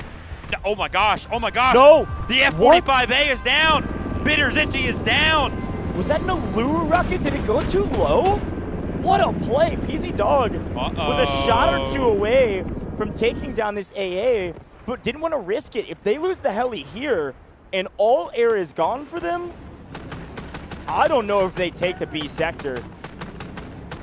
What a swing in momentum for HAN. They get the B1, they get a tank destroyer down, they get a jet down. Wow. All right, Johan with 2 hero plays and Genman with a hero play of his own from the side of HAN. We're up to 3 individual hero plays is what it feels like. How many more is it going to take to go ahead and defend on fault? Like I mentioned, again, we're getting these small wins. We're holding them back. We haven't lost yet, but still LT, they're maintaining those tickets. 136. Look at those beacons. If the strategy isn't obvious by now, I don't know when it will ever be. Here is the second jet. Third. The third jet for the side of HAN. Be waiting on the second. And PZ Dog not fast enough this time around. So Ghost gonna have a moment and a chance to prove something for the team. Uh-oh. In the meantime, 78 Dog under a bit of fire, already leading this strike team to try to put some damage down range, and a lot of green flooding it. This thing's got to go down with these magnetic bombs attached to it. See you later. Down goes the commander. Down goes the IFV. Another vehicle taken down against LT. LT starting to falter. Uh-oh, HAN. They had a very slow start, but things are starting to pick up. The strategies are being employed right now. LT, you gotta go ahead and take a little bit of a reset here, reassess, maybe wait for some of those vehicles to go ahead and rejoin the battle. And Ghost, I mean, what's gonna be the gameplay here for him, you think? I think, from what we can tell, I couldn't see exactly where he was on the map, and that's crazy. I think he gets, wait a minute! Oh, that was so close. Who is shooting at them? I didn't even see them on the map. Okay, this is what I was going to bring up. I thought that Ghost was maybe camping to spawn, and that's exactly what's happening. Did you see him up on the hilltop? Yeah. He's floating behind him. Ghost could get the better of Zitchy here if he's not aware of where he's at. Swinging back around. Wait, they even know where Ghost is. Is he still hiding? Yeah, he still is hiding behind that mountain all the way up there. I don't even know if they know where Ghost is at right now. Which is, I mean, that's the right play. Beaky. Yeah, we'll keep an eye out on Ghost and see what the play call is. It may be, look at his hiding spot. Listen, he might wait until Miang in that lob finds a little bit of damage. The call comes in. Miang says, dude, go now. Destroy something, whether the damage comes in onto the helicopter, whether the damage comes in onto the other opposing jet. I think that's when Ghost will go for it. Can LT sniff this one out, though? They're kind of close. Yeah, we'll keep an eye out on Ghost whenever he decides to make a move. Oh, Patience is a virtue, and he is hiding right now. Ian is taking this helicopter as high as it'll go, and they spotted him. They're looking. Peekaboo, I found you. See ya later. A hair too long on the sneaky plays. HAN pulling out all the plays in their playbook. It doesn't mean that all of them are going to be successful. Heads up play to continuously remember this guy's hiding somewhere. Easy Dog and Ian in the driver's seat. Well done there, but take a look at this. Because they were looking for Ghost, LT were able to call in a couple of vehicles. We got a tank, Yep. We got a tank destroyer, and now we have the lava available in the defense. Yeah, this is a really strong play. Whether or not Ghost was just a distraction because they felt like they've lost the air, or maybe it was one of the other. It was both options, right? It was like, okay, even if you go down, it's going to allow us to get our vehicles onto the ground without dying, so we can actually shoot back at these jets or helicopters in the sky. And that's kind of the silver lining. If you maybe could have won that fight, it would have been even better for us because both could have been true. But Stax, as a solo, is trying to swing over to the B1 side. You have to assume either got a respawn beacon or just trying to play spoiler. He gets cut down. So we head back to the stalemate that is B1 and B2. The defense having basically complete control of the B2 sector. And we are down 70 lives. You're now starting to say, yes, this could be quantified as a small victory so far for the defense, but we know that the C sector is a given to the attack if they have complete air superiority. There's basically nothing you can do. And so we have to hold here on B, so I wouldn't even call this a win. Oh, what? Another mistake! Flew too low and couldn't get the speed to dodge some of those shots. A great effort. Yet again from Miang. Wow. I mean, yes, that Harrier ability on the jet. And I mean, yeah, this lob's got to be gone, right? Yeah, it is. But I think you'll take that trade if you're the side of HAN. That Harrier ability from the jet is very, very good. It can employ so much damage, but you're very, very vulnerable. You're kind of like a sitting duck. And HAN opted to go ahead and go for it, but take a look at this. Nice. Wanza ever under heavy fire. 78 dog in the back foot of 009. They're going to take him out. And you can't lose the second vehicle. I was fine with losing the lob, but I don't know if they're going to be okay with losing that tank destroyer as well. Yeah, still a favorable trade, unfortunately, for LT. If you're an HAN fan, you were feeling great until another vehicle goes down. 2-for-1 isn't fantastic, but take what we can get, I suppose, especially on the B sector. Under 100 lives. PZ Dog still reigning terror in the skies in the heli. Those vehicles that you so desperately needed are all but gone. Sarah Jin gonna have to do it all inside the tank.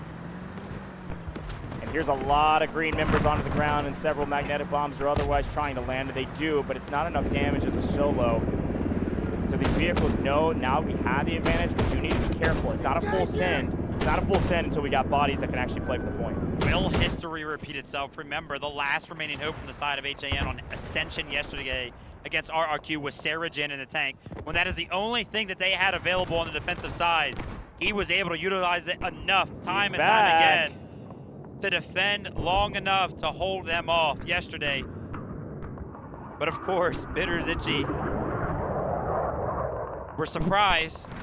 He's gone down twice on this map specifically, but regaining to the skies. Miang's actually getting great target practice. I mean, this guy is constantly hitting shots from this lob onto the jets, onto the helicopters, so much so that, I mean, this lob is just surviving longer than we have really ever seen when there are two vehicles in the sky up against it. Yeah, they keep throwing it in, and look at the helicopter's health. Couple well-placed shots here. Ian could be in trouble, and he knows it. He feels the pressure, gonna have to back off. I think Ian actually goes down there if Bitterzici didn't come over in time and start harrying down on top of our lob. Here comes another destruction on the side of HAN. Guided missile. LT in a bit of trouble, but we got guided missiles coming. We've got artillery barrage coming. We got tanks going down, tank destroyers going down, all the ground vehicles down for the LT side. Guided missile is going to land square on top of the point. Looking for the backside, picks up what? Car only and maybe a respawn beacon, but it's an urgent redeployment and a team respawn beacon. HAN are going to be fine. They're going to get everybody back. Where is this beacon at? Is it gone? Urgent redeployment still should be fine here on B2. LT tried to make something happen, a giant push. I think the ground vehicles leading the charge right there was a little bit of a mistake. Wait for the guided missile to land and then push in with the vehicles. But the vehicles being at the forefront, they just get blown up. What a great response from the side of HAN. And they're given a little bit of breath of fresh air. I mean, yeah, the air superiority is still putting these land vehicles for the side of HAN under heavy threat. And I actually thought they were going to take out the tank destroyer right there, but potentially a couple of missed shots and some great engineering score repairs coming in from the side of HAN are going to keep it alive, but Wanza's going to go ahead and get active. You said he was willing to go ahead and make dangerous plays but this time around, it's going to be responded by 78 Dog. You can't do that against us. Great play, great heads-up communication between these two squad leaders. Beacon. A beacon is down, but Ghost is Ghost is saying, hey, I know how you work, I know how you fly, and he is just barely off target. But these vehicles were low. Bitterzici was able to just barely snake out of that one. Oh my gosh, the heli got low too with a couple of those AA shots. Artyom again with bombs onto the tank destroyer. Another vehicle destroyed from the side of LT. Sarah Jin's actually getting mixed onto the B1 sector right now, trying to make something happen. The tank destroyer is actually going to be returned. Sarah Jin finds it and is trying to stay alive right now, but there's not a lot of engineers on the B1 sector. With the helicopter, the jetter in the sky, they're trying to make it happen. And LT somehow, some way, they actually secure the sector. Sarah Jin was trying to keep his tank alive, and I don't know if it would have made a difference because it's going to go down either way. I mean, there's 6 different attackers there. You got PZ Dog doing whatever he wants in the sky in the heli. It felt like you just had to sit on the point. There just wasn't enough green to survive a little bit longer. That was their chance. C sector is going to be brutal for them to play, especially with Bitterzici back in the skies and PZ Dog in the heli with Ian. Quick look at the stats there, and it's fairly even across the board. But folks, again, my tone shift here is because the C sector on fault, when you have air superiority, is, again, a given. I don't see any way HAN can pull this one out now, but I am excited to be surprised. Does feel a little bit done and dusted. We've been surprised before, but this right here, telling us the full story. Could you imagine if they collide and just something weird happens? Dude, if those two vehicles collided and they both blew up, HA win. They have to. I mean, and maybe that's the miracle they need. They need these vehicles to either crash or, honestly, fly too low. And a couple well-placed rockets could land correctly, but we call it again, I want to bring this back up because I want to call it a full given. But we call it a given because look how open the C sector is on this map. No more real buildings. These ruined buildings don't provide that much cover. Certainly not enough to actually body stack enough people to hold the point. So the attackers can be able to run up for free, and the defense, anytime they feel like they're free and clear to, you know, take a gunfight, they're gonna get shot by a helicopter. Now, HAN do pick up the lob of LT, but that's really not what these ground vehicles don't really matter. Like, they're powerful and they can help capture the C sector faster. It's PZ Dog, man. He went from, what, 42 kills to 54 kills in almost just the transition time between the B and C sectors. It's a brutal map that punishes you on the defensive side if you lose the air. And same can be said for the attacking side as well, but we've really only seen the attackers win with the help of that helicopter. Brutal, man. Once you start getting going from the side of the attack on fault, it's very, very hard to stop you. Again, HAN, it looks like they have, you know, some plays in the playbook. They're trying to make some stuff happen. We just saw Miang kind of off in the distance behind some of the rocks, trying to find some cover, but the influx of vehicles for the side of LT, it just continues. They can just freely call these in, whereas at the side of the defense, can't call in a single one. Yeah. They're trying to make it happen. As you can see, Miang in a little bit of a cavern here is what it feels like, right? But a lot of damage is coming in. And hold up, wait a minute. 2 vehicles are landing for the side of the defense. Oh, it's because look who's back up in the sky. I thought Bitterzici would be over here helping out, but the jet is back, and the jet is gone. And that was Ian, by the way, with a little bit of help. Lav is able to stay alive, I want to say, for, yeah, they have 2 down, actually. Probably both AA variant. It was a well-timed thing, right? Like you call in the ground vehicles at the same time you call in the jet to distract. Yeah, that's the right vehicle play. to try to find some value. But again, these Lavs will go down pretty quickly, I would imagine. I mean, 2 AA variants of the Lav actually, I mean, you can hold a lot. Now, really the onus and responsibility is now on the rest of the infantry to just hold on for dear life. A mistake from this helicopter operator from Ian, a mistake from Bitterzici, and there is a chance to hold the C sector. It was a really smart play to make sure everything was timed exactly at the same time, so they had to pick and choose their battles, and they choose to take down the air. That being said, yeah, it is double AA lobs, and when we did get a quick POV of them shooting together, that looked super scary. Oh my gosh, Johan up close and personal with the sniper. Yeah, it's the new sniper that does some vehicle damage. I mean, honestly, a worthwhile addition to potentially even either roster in a moment like this where the vehicle gameplay is so emphasized. I've also been seeing Johan take some shots towards the jets and the helicopters with that thing. That's what I'm saying. If it gets weak enough, I mean, the AAs can do enough damage, get it weak, sniper shots hits. Here we go, really aggressive play from 78 Dog. Talk about a risk. A big risk for 78 Dog pays off in kind. 1, 2, 3. This is going to be the nail in the coffin, and they're going to trade at least one. Jinman, no. Yeah, there's just no way. And this last vehicle will also fall as well, most likely. Touches down. EG Alpha trying to go ahead and get this thing to safety, but we mentioned how the laws were keeping those vehicles at bay. Just a tank will not be able to do it. A great play from the side of LT, right? Just kind of investing their own vehicles because they realized how valuable those laws were being. And yeah, take a look at this. I mean, the tank is pretty much helpless right now. There's so many things around the map that can do damage. Just doesn't feel good. I mean, it had no engineers on the back foot of it either. Jedman was trying to go ahead and land another Aluba rocket, but like we mentioned, the light tank is going to fall if it does not have those globs available to defend it.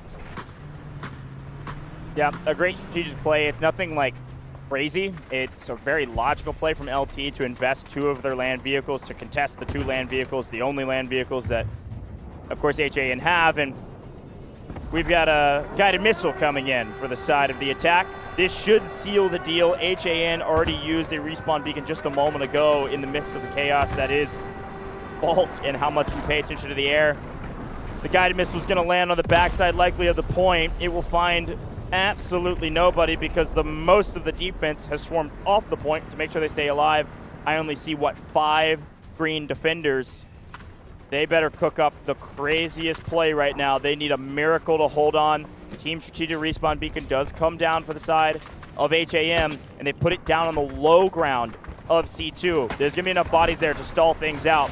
And these snipers are trying to put damage down, but missile after missile will begin to fall. That was another lob destroyed out of the sky from the side of Han. They were trying to call it in, but LT snuffed it out. Now the guided missile is going to land. It's going to force all of the members off the point once more. But I can't lie, there's no real big push from the side of LT. I mean, yes, that does find 4, and now they could potentially feel like they found the value required to invest these vehicles and their HP in order to pull it off. They did it again, though. HAN, look at where that beacon's at, and it's an urgent redeployment. So you're going to see these green members start flooding through the low side. Really the only cover that they have against the air superiority of the attack. Play inside of this tiny little tunnel and just pray that you can hold on for dear life. We are at 87 lives. That's plenty of runway for a moment like this. But if there's one win condition in the C sector for the defense, it's to go underground. Now, I think a tank destroyer may be able to sneak a couple shots through that kill everybody, but Dian's calling in a guided missile, and the artillery barrage over the top is going to make the attackers think twice about putting their vehicles up on top of these entry points to the tunnel. But is this a matter of time, or is there a miracle for HAN? Guided missile does land. It finds 4 again. How is it finding so much value? How is it getting so many kills each time? Yeah, unfortunately, the tunnel underground, I think there's a little of a bullet pin, if you will, for a guided missile. So it's picking some people up underground when the missile lands because there's these cracked, opened areas. And these missiles will not stop falling until the game is over. Now, for the game to be over, we got to get some attacker bodies on the point. Trying to land a lob on the backside of things, but again, it's just the same story over and over and over again. Guided missile is going to be landing. It's just going to be 1 kill this time. I haven't seen a lot of panic from the side of HAN. They have had a guided missile available for themselves, but they haven't decided to call it in yet, so maybe feeling a little bit confident in their ability to defend without it. But a guided missile is going to be called in again for the side of LT. I think this is going to be number 4. The tanks are on the point, and I don't see a lot of members. Yeah, I'm going to be honest. I don't even know. Maybe the person, there it is. I was going to say, I think Artyom was dead, so he couldn't call it in until he respawned. He respawns, calls it in. Is it too late? 1 player, Taisong, down from the guided missile. But again, it's just about zoning these players off. They're just going to keep sending the house until it works. The only guided missile from Artyom. Picks up the tank destroyer and 2 others. Snowdos goes down with it, and we've got defenders down below. The game is not over yet. It's still possible, but Carr has to survive this missile to jump right back onto the point. And this missile lands on the backside, picking up Johan and Artyom. A great play as the attackers swarm down below. That's going to be GG's, folks. LT, they knew what their win conditions were going to be. You can hear the crowd erupt. The hometown team goes up 1-0 in the grand finals. Textbook game on fault for LT. Took every advantage that they had and utilized them effectively. It was not perfect, but it was good enough. LT get the win with about 75 or so lives remaining. Pretty dominant win when you, all things considered, when you consider the win in the air, the eventual win on the ground because of it. Vehicle advantage was nearly always theirs. Great job from Betterzechi fulfilling the role that he came here to prove that he is the best pilot in the game. I mean, in what felt like a game where HAN had all of the answers. Everything pretty much went their way throughout the first couple of sectors. I mean, they got the initial destruction on the helicopter. Of course, we know LT just waited to, call in the second one, but, they found the jet as well multiple times. I mean, how was that not a win for the side of HAN? Yeah, unfortunately, with a map like Fault, with the amount of vehicle respawns, you needed one more in both of the air categories to actually cut them out of the skies. Quick look at the stats, though, and of course it makes sense to see Ian's engineering score at 158 because he never left the helicopter but once when he died. So a ton of damage, not only on vehicles, but also repairing his own heli. And then in general, I mean, PZ Dog picking up 73 kills. That really puts the nail in the coffin of how important the helicopter is and how much damage you can do in it. Was the gunner up in the sky, picked up 73 kills in comparison to the top fragger from HAN, which is Artyom, who was just boots on the ground, just out-fragging people at 51, which is still an impressive feat. Honestly, the stat line for Artyom here, to me, the important one isn't even the amount of kills. Obviously, he's going to be the leader for the side of HAN, but he's almost the leader in terms of the engineering as well. Yeah, did a ton of damage. At 64, he's only actually beat out by Miang, who's got 85, and we know what Miang was kind of doing. It's kind of just repairing. So in terms of actually destroying vehicles, how many times was it Artyom on the back foot of those magnetic bombs? The guy was trying to make it happen. I mean, we always put a big emphasis on Artyom, but right there, individually speaking, he even outperformed himself. Yeah, no, I mean, listen, if you're going to beat a team like LT, especially on a map like Fault, you need heroes to emerge. I've said this 1,000 different times. When you put 20 different players against each other, everybody has their role, everybody plays inside their system, and it feels usually like a team victory. But sometimes you desperately need somebody to stand up and say, I will do more than my part in order to secure a win. Unfortunately, Artyom, it just wasn't enough as an individual. HAN put up a great fight on Fault. There were a couple times I thought it was well beyond over, and looking back on the replays, we'll see those moments again.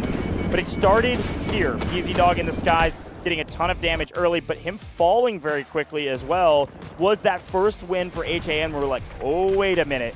Defense might be strong when they win in the skies. Unfortunately, I think that was one of the only times that heli died, and therefore the second one comes in. And then this one, I mean, this play here set the tone for what we expected to see for the rest of this map, which was, unfortunately, Ghost not being able to play the game, basically. Yeah, definitely were able to shut down Ghost entirely. The reactions were coming in throughout as well, and after this it was the same story that we were used to telling on the map of Fault. The Lav trying to go ahead and fend off multiple vehicles, and to be fair, they did a great job. I mean, right here I think the Lav does go down, but this same exact situation just a little bit later on, the Lav actually wins. Also, Genman right there with a lure rocket, which is obviously very, very hard to hit onto a jet, goes down. Ghost again cool. Trying to find value again, doing something different, trying to hide this time around. Too low. Still shot down. Again, look how many times the jet goes down for the side of LT. By the way, this is the first time the jet's ever gone down for the side of LT. It happened 3 times this game, and they still won. Yeah, no, I mean, that's a good shout. I mean, Fault is a weird map in that way where there's so many respawns for these area vehicles that you can kind of keep playing. I really like this. I mean, and listen, I was impressed with HAN's ability to continually, over and over again, retake B1 when they were losing B2. They just needed to do it one more time. Going into the C sector without any air superiority, you see it fall finally yet again. C-sector was a matter of time, is what we said. Now, there were a couple moments of greatness. When that jet respawned, they were able to put down both these lobs, but LT knew what they needed to do to win. They said, if those lobs go down, we win the game, and that's exactly what happened. They full sent, full tilt, tank destroy under tank, take down both lobs, and then it was a guided missile game. The only place you could hide was underground, and unfortunately, underground is still not good enough when guided missiles, 5 in a row, land directly on your face. So GG's there from LT. Nothing crazy, no just spectacular outplay. It wasn't a complete outclass either, though, and that is good news for Dfiw fans that we may be here a little bit longer than maybe some folks here in the venue were expecting. I don't think it's going to be a 3-0 with what we were able to see on that map, but who knows? Let's take a look at some of the best squads, though.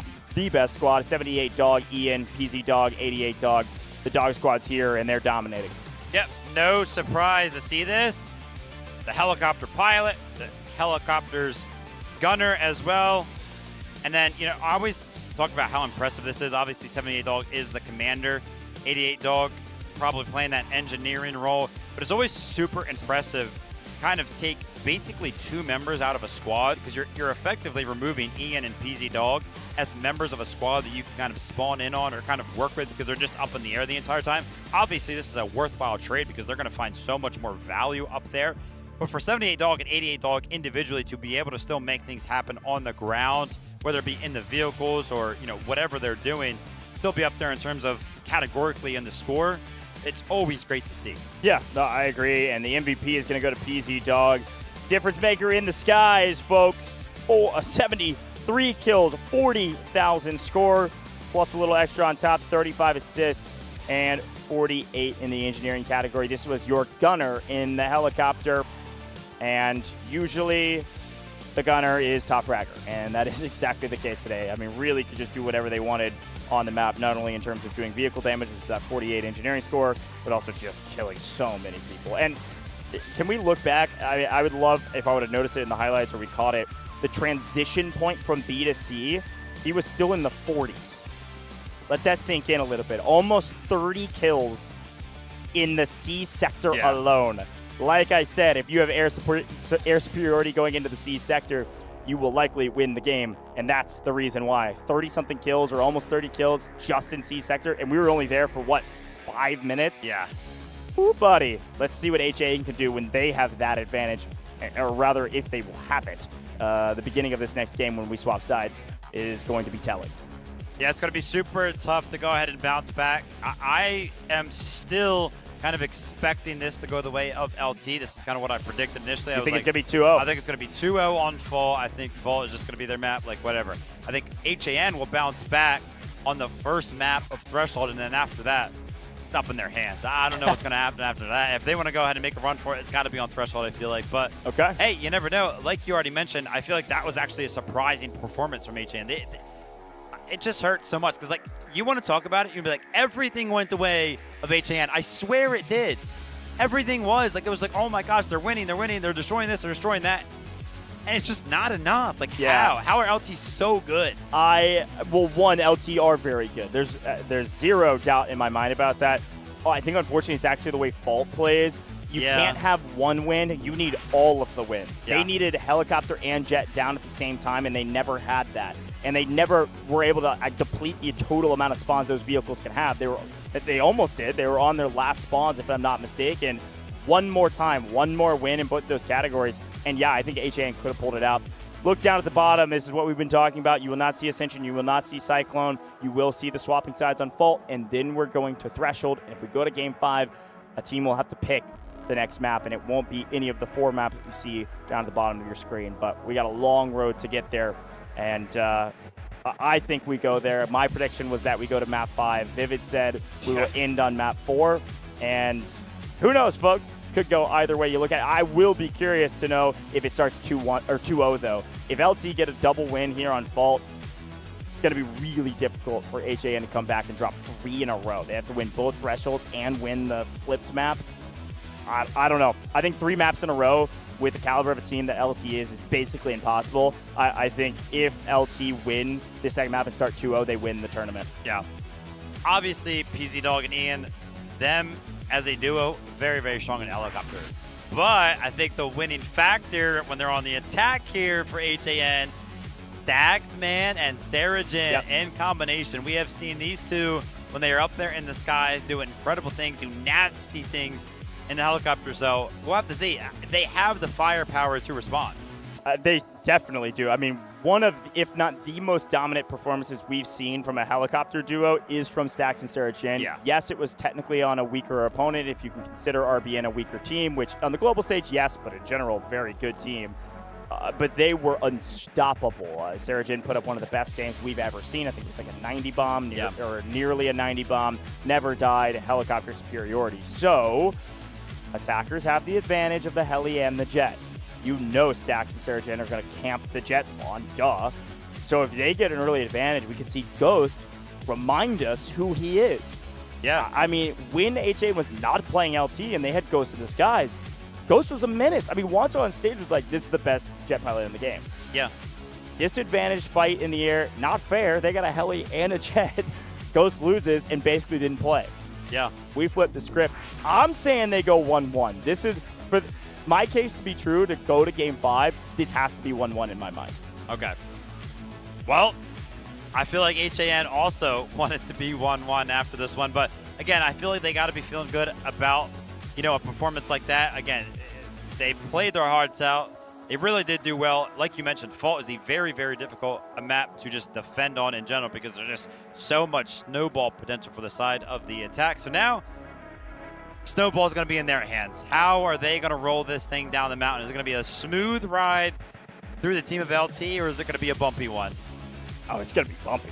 There's no way it's a smooth ride. You kidding me? Is it going to reach the bottom of the mountain, I guess I should say. Yeah. Chad, I want to hear your prediction. What do you think? Do you think LT is going to start 2-0? The crowd certainly does. We've got a lot. I mean, it's sold out. I don't see an empty seat. Yeah. If they haven't shown it yet, they will here in the production booth.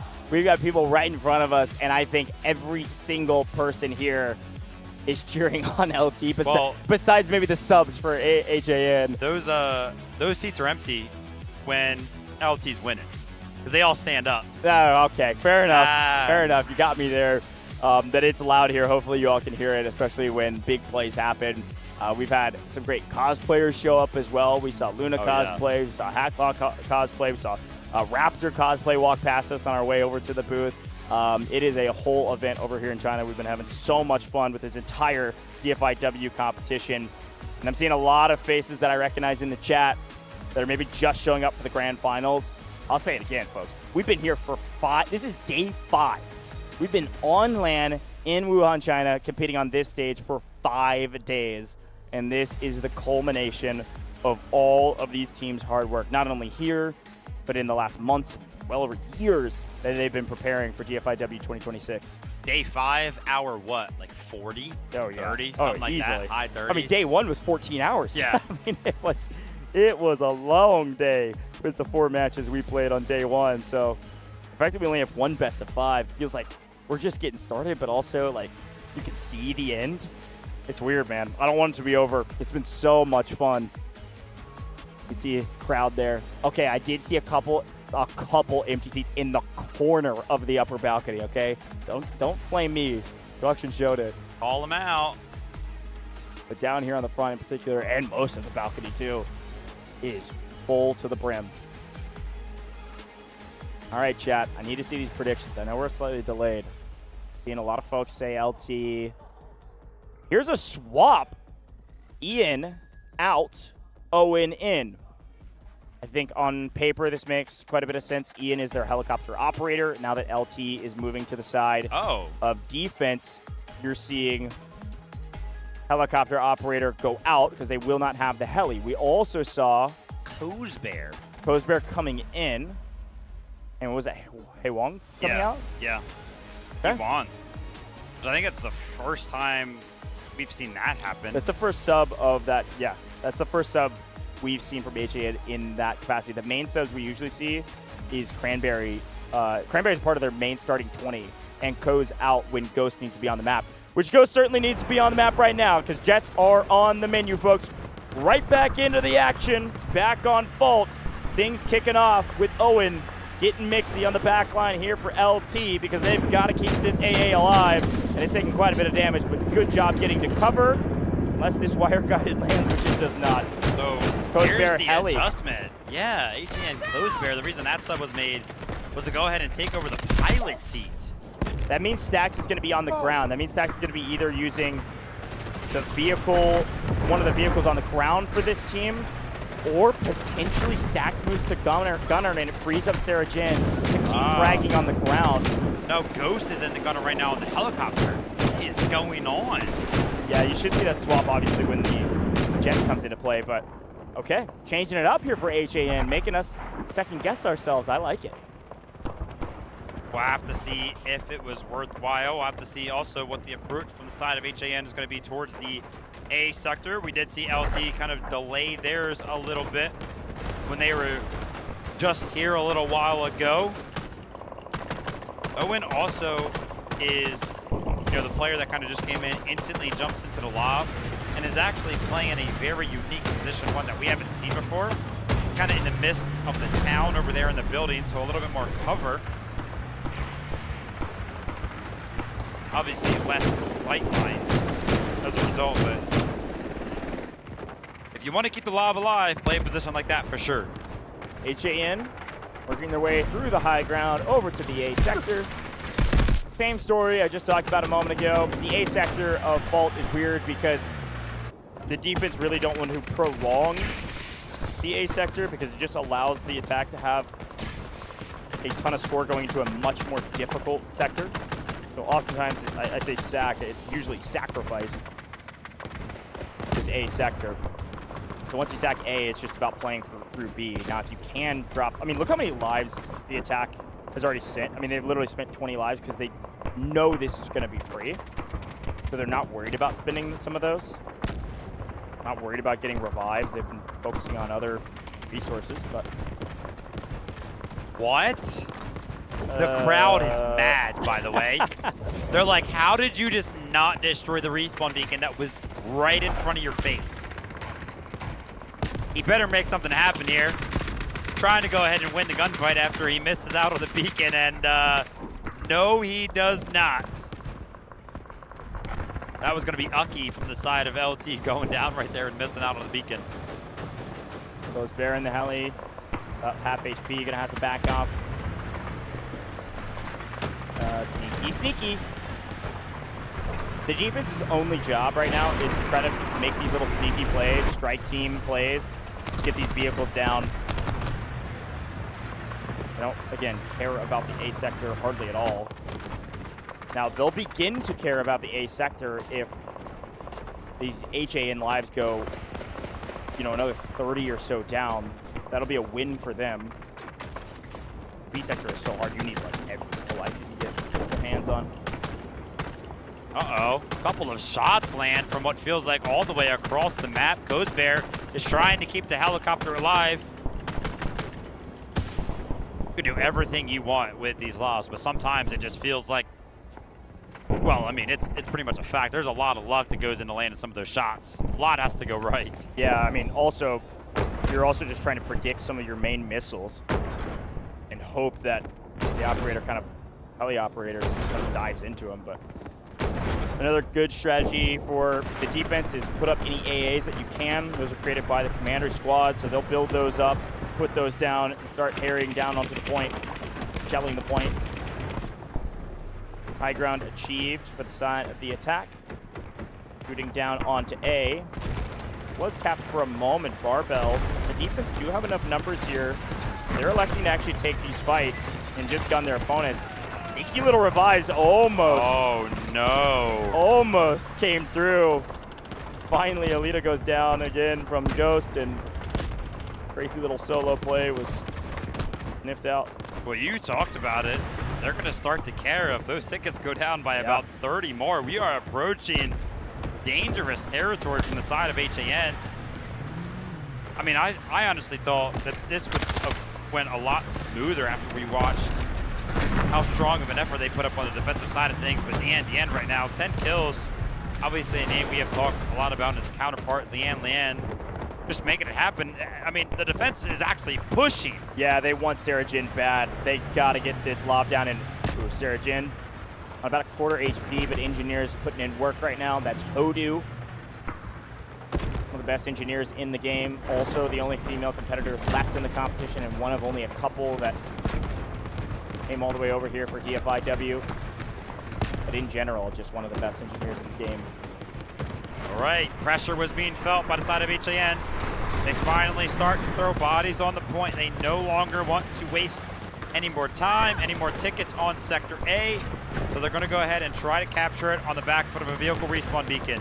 That being said, LT are actually going to be invested into the urgent redeployment. They want to go ahead and try to make this defense happen, but take a look at the progression towards Zone A already. It's like 90% of the way captured, and you've got nobody on the point for the side of LT. Only 20 seconds into the urgent redeployment, and that's pretty much wasted. Here they go.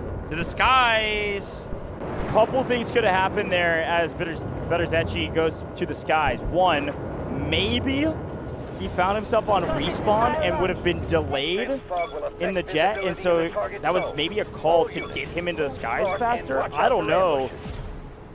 That's the only thing I could think of why they used the urgent redeployment there. A jet in the sky for one. Uh-oh.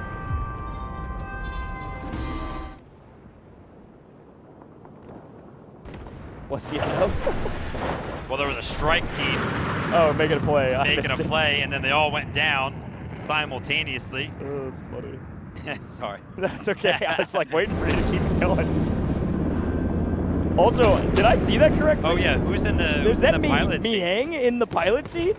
Oh, we know nothing about HAN on Dude, fault. My bad. I apparently. I mean, they're flipping the script right now. This is not what we expected. Maybe Ghost made that call. Maybe Ghost is saying, hey, I'm not feeling it.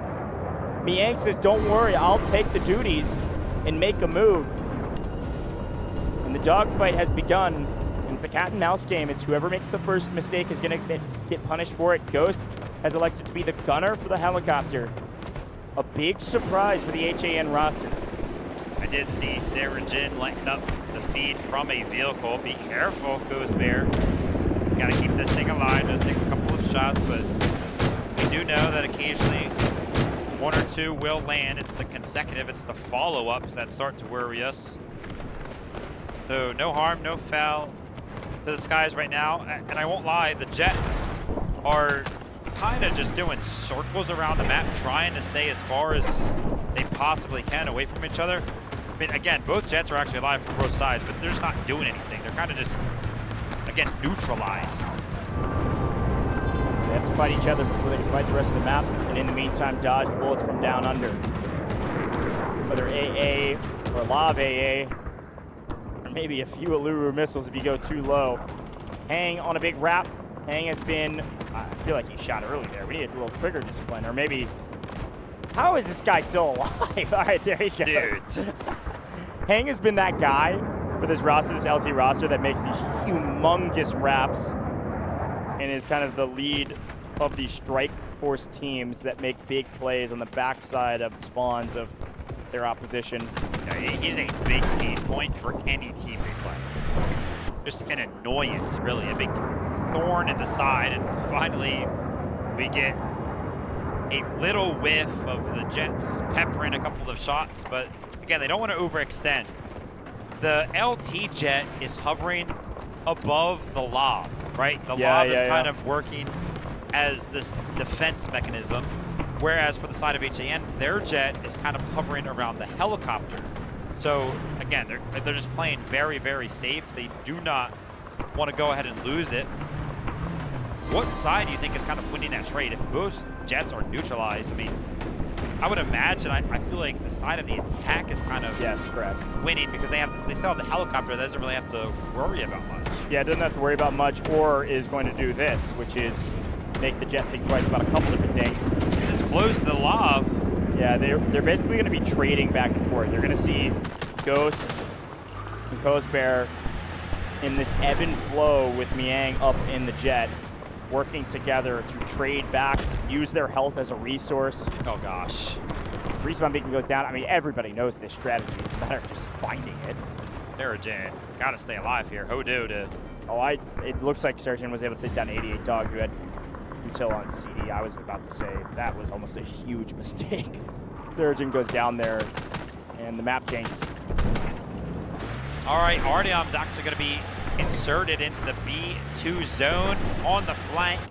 That's exactly the type of position that I want to see Artyom in, right? Johan, a part of that squad, constantly put down those beacons to go ahead and get your best gunner, your best boot on the ground into the flank, into the mix of things. But Ghost is actually trying to help out Sarajin, trying to take out some of these engineers that are trying to go ahead and do some damage. I mean, Ghost on 27 kills, obviously 27-0.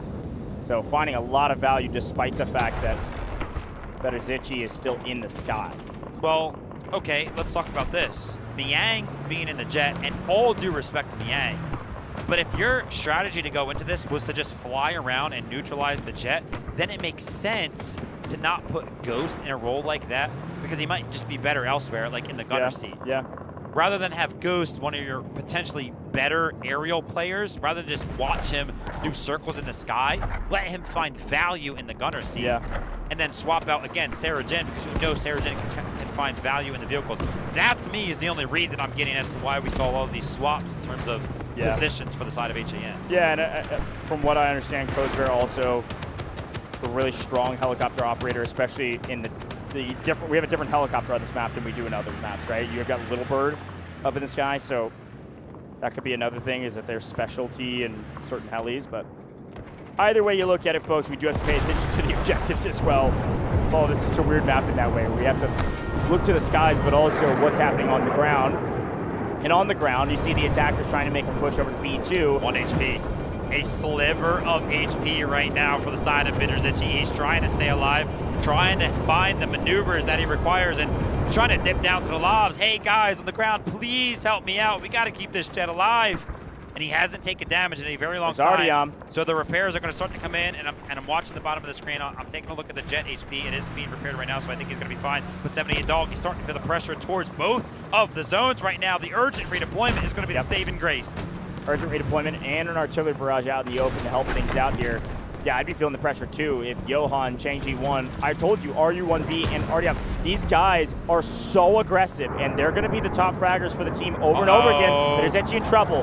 Shots from both the helicopter and the jet. Needs to be cleaned up by Miang, but can't, because Miang overcommits there. Is going to take a ton of damage. Back from Owen. Owen doing a great job of making this difficult, but one more strafe run, one more swing around, almost connects. Great job from the side of LT to keep everybody alive. Taking a look down onto the ground, right? Watching those progression bars. B2 has been successfully defended, so great job from the side of LT. But this is a similar story that we just saw when these teams were on opposing sides. Again, LT is being forced to respond to these very, very strong attacks, but HAN really just haven't lost any tickets. Like, this is a giant win for the side of the attack. They just got to go ahead and wait until the time is right. And it might be soon, because that urgent redeployment is going to not be available. Yeah, at least for a little while longer. Here's the attack's line that they're setting up. They're electing to go to the left side, which is, I think, the easier side to rotate with when you have the vehicle advantage. You know that, yes, it is technically 3 vehicles for the side of the defense. They're taking quite a bit of damage, actually, but 3 vehicles for the side of the defense. But one of those is completely unavailable to help out your team. Look how far back 009 is now, just trying to shoot back on these jets. In the meantime, Heli goes down. Snowdos! Snowdos with the shots. Sarajin almost falls as well and retreats all the way back to the bridge. But the Heli down for HAN. Bad news. Now they do have another one. Well, I mean, this is the first Heli to go down. It's still possible, but this is a window of opportunity to make a move for this defense to regain control of this map. And there's the Heli coming right back into the mix, but that is a nice moment of breathing room. Yeah, I think they were trying to shift the momentum. They saw the helicopter go down, and they felt like they needed to capture B1 and B2 at that exact moment. But now I'm worried, because I'm taking a look at the distance. Take a look at the vehicle economy on the ground. I mean, the tank's available. That's going to help defend B2. And both lavs are obviously still up. And HAN kind of answer back, but again, look at this. How long ago did I just say they had 140 tickets? How long has it been? Yes, and they've crazy. only lost one. The revives, the medics are doing insane work. There's Barbell, Car, picking up crazy revive. You can actually see it in the kill feed, which is fun. Ghost is back in the skies. Finding a lot of 30 Respawn kills beacon. already. Respawn beacon down. There's a lot of red over here at B2. Uh-oh, Wanza. 78 Dog getting really aggressive here to make sure that they take down this tank destroyer. That's a big play. LT and Snowdos. Snowdos again credited with the kill. Going big. Hello? Okay. Team respawn beacon down from the side of the defense though. LT. Gonna keep these bodies on the point. Rose Bear taking a lot of damage yet again. Well-placed missile. You never know. And another vehicle down from the side of the defense. HAN starting to crumble a little bit. Speaking of crumbling, heli low and a rare Beterzechi miss. A rare couple shots that don't connect. And that helicopter is still technically up. Close. Very, very close. That was a giant window of opportunity that shut just in the blink of an eye. Take a look at this. The LTE troops, as they've actually advanced, they're trying to make a play on some of the vehicles over here, and Beterzechi might be interested in trying to make a play on Miang, but no. Again, just kind of happy with playing this very, very passive game. Oh, wow. Off-screen 78 Dog. Found it. The Luru missile over the top. He was able to find one of the lobs. And I believe that was the AA. What? All right, Ghost. Show me something. Dude. These players that play Warfare. Oh, man. Just find out what you can do to the full extent. That's Absolutely love it. That is awesome. Hey, that's one way to get that helicopter back into fighting form. Hop on top, duck under the blades, and just repair that thing. I would love to hear the comments. I just seen a Luru shoot a rocket from atop the helicopter towards my lob. Here we go. Gotta get back inside or jump out. See you later. Uh-oh. Oh, wait. That's crazy. That is how on earth. Bouncing off the ground, alive, and up into the skies, immediately dogfighting. The circle of death. Who will win? Almost lines him up. The fact that Beterzechi is in a better position in this dogfight right now really showcases his efficacy in the skies. This is unreal.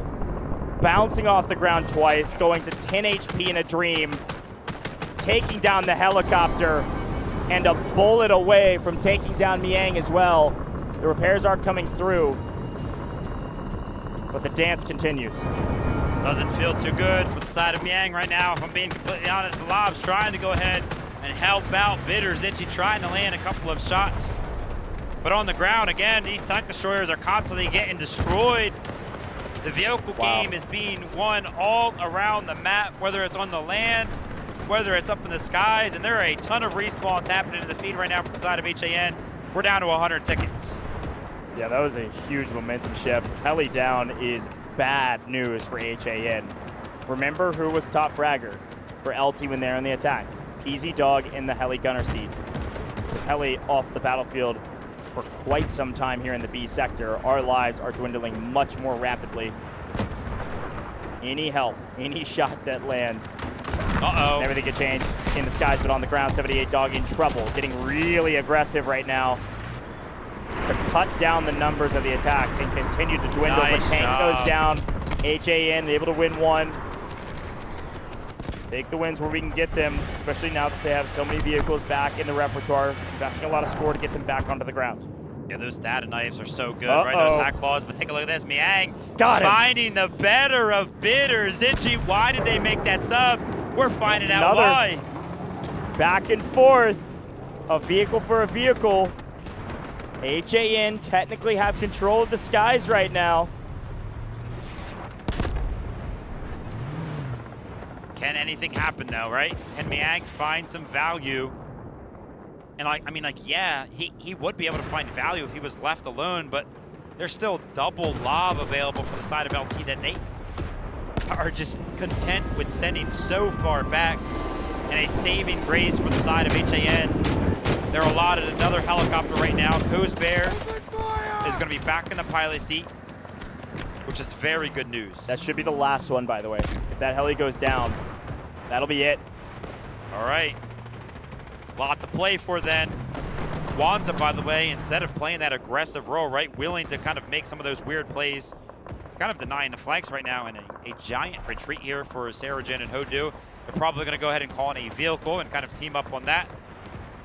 But what can happen here? I mean, this flood up the street is very, very difficult. And by the way, Miang is kind of playing this position, just waiting for the jet to respawn, by the way, from the side of LT. That's why he's kind of just floating off in the distance. But this is good right now because this is going to open up Coast Bear and Ghost once again to try to make something happen. Can't lose this heli. Only 83 lives now. All that talk about all the revives and the rescues. B2. All that talk about the revives now going out the window because HAN are starting to get desperate and get more aggressive. When you get more aggressive, unfortunately your medics get cut down. LT are going to be forced to get aggressive here on the back foot of an urgent redeployment. There was only like 1 or 2 members from the side of HAN that were able to go ahead and put said pressure onto the B2 zone. So maybe a little bit of an over-investment. Now remember, when LT were attacking from this side, what really did it was the guided missile.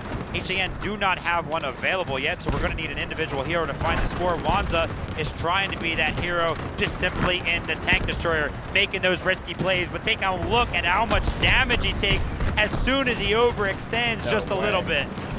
Wanza, oh, I was about to say, a cat with 9 lives, but all 9 go down. That's 2 vehicles down for the side of HAN, and all the momentum they had towards B2 was stopped by the urgent redeployment, the team strategic respawn beacon, and then both of their ground vehicles being cut down. They have to rely on this helicopter to make some big plays, and right now, it can't get anywhere near the point. One more well-placed shot. Coast Bear deeply in trouble, backing all the way up to the ground to get some repairs. All right. Keep her steady.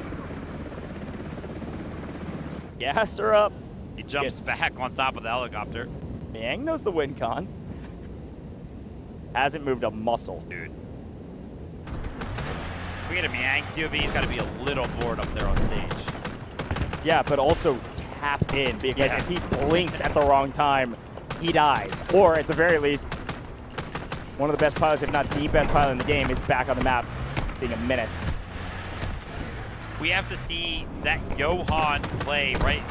Find a flank to where you can get a couple of your members into a position to where you can pressure these lobs and potentially destroy them.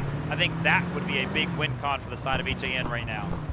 56 lives. Sheesh. What happened? That was a 30 life drop in maybe 2 minutes. Yeah. Getting more desperate, full sending, and getting punished for it. Bitter's itchy on the gun now. Finds a 2-piece. Telling me this guy can also shoot? A vehicle marked for death, and it's actually, I think, the assault vehicle. Did I see that correctly? The assault vehicle on B1 has been marked for death, so a strike team here on Jinman would mean some extra score for the side of the defense that they may use holding B2 here. And that assault vehicle goes down. That's a successful trade. That's exactly what happened. They get the extra score. A nice play, immediately invested.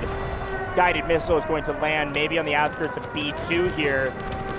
Be able to pick up a couple kills and reestablish a place on the map for the defense. Exactly where it goes, well placed. The attackers read it like a book, but not 3 players, of which are some of the strong players. Taesong, Artyom, Jappy on respawn right now.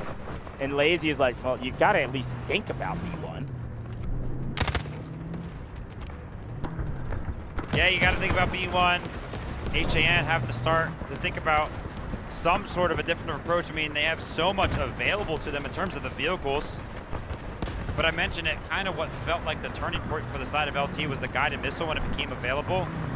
But again, HAN, they just don't even have one available somehow so far. And maybe it's because LT have done such a great job of destroying so many vehicles that the score has been invested into just recalling them in. Yeah, that's a really good point. Because you can see there's still a vehicle advantage technically for the side of HAN. And the light tank goes down on this defensive side. This could be a glimmer of hope if they're able to get out alive and not actually trade a vehicle here. This could be worth their time. In trouble, though. Cozebear makes a big play on the AA. They do lose the tank. That's technically 2 for 1, though. It's still a win for the side of the attack. And there's only 1 lob left. Here comes the Jet, though. Jet's in the sky, off screen. Owen wins the fight. LT has won the war. They now have the skies. Betterzechi is back on the map. And the heli goes down, too. A complete turn of the tides for the defense. In the meantime, points are in jeopardy, so they're investing everything. It's all happening at once. And the guided missile, you can't see the kill feed, but it picks up 4. And on the back foot of that, they're starting to feel the pressure. LT feel like they can win right now. They're calling in the guided missile, but maybe HAN can feel like they can win too. I think B2 is going to fall. B2 is in control of the attack. They just got to capture B1. Flush out these last remaining members. Oh my gosh, the guided missile is going to save the day. There were only 3 members for the side of LT that were contesting B1. It was a sliver. There was a sliver. And the team respawn beacon on the back seals the deal. The most emotion we've seen from a member of LT yet, because they know it is just 1 more game.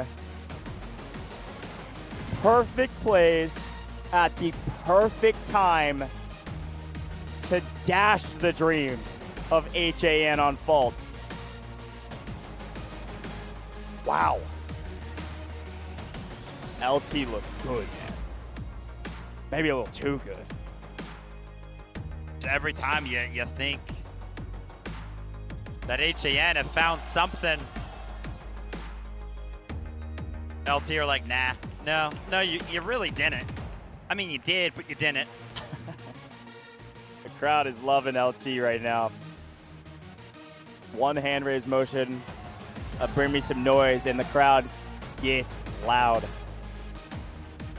Folks, before we move on to Threshold, we have to look back, of course, on what happened on Fault and really why LT was so dominant. We talked so much about Fault in the B sector because it feels like the entire map is just 1 sector. A is kind of a given, C is kind of a given, depending on which side you're on. B is the hardest sector to take, maybe in the game, and LT showed why. Look at the stats, though. Any standout performers. Artyom, again, the only player in the 50 kill category on the server, and it wasn't enough again.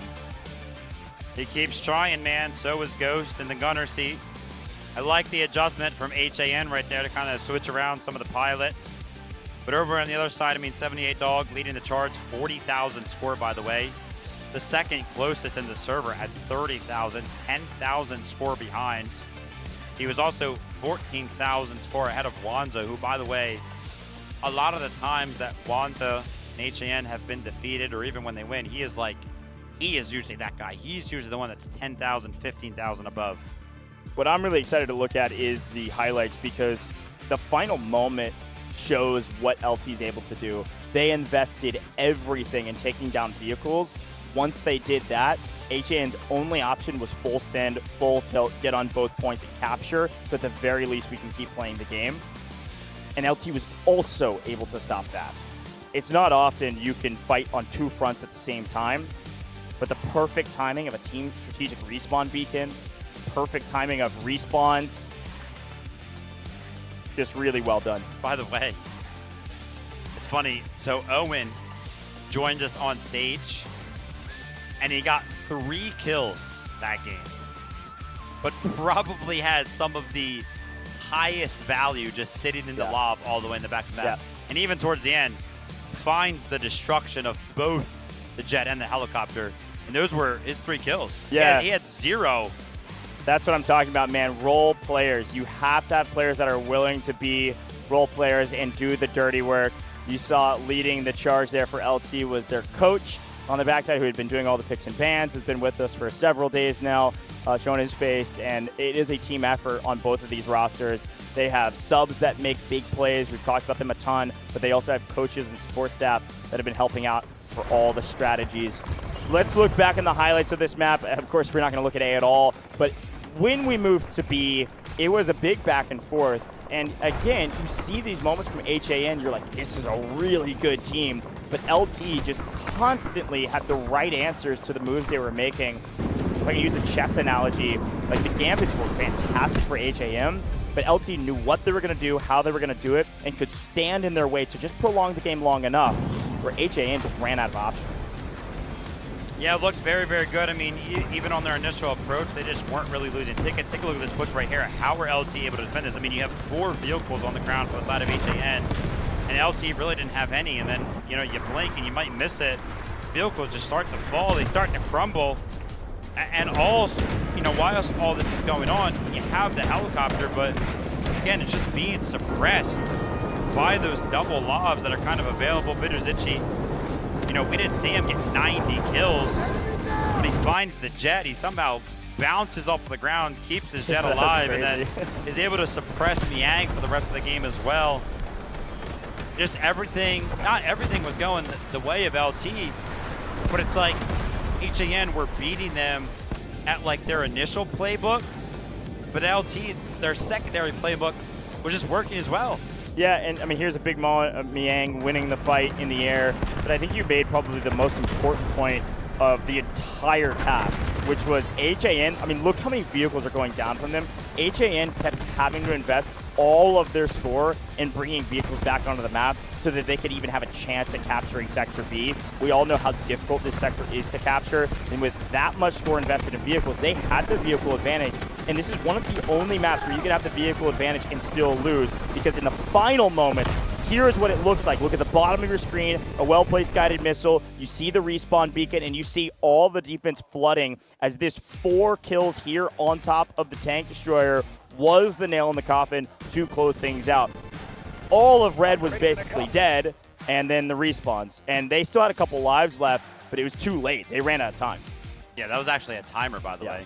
I mean, it was over regardless. It was over, yeah. So that's why there was like a giant surgence from even the jets and the helicopters up in the sky, because, you know, they started to feel the pressure. Yeah, Taking a look at the best squad here for the side of LT, Dian Dian, Lian Lian, Lazy, and Yuzhan. I mean, just very, very equal across the board in terms of kills. Obviously, assists, engineering is kind of leaning the way of Dian Dian and Yuzhan, but just a well-rounded squad. And this is the crazy part, is like, you want to look at a squad like this and you're going to be like, dude, look at this, Dian Dian picked up 70 kills. No, he didn't.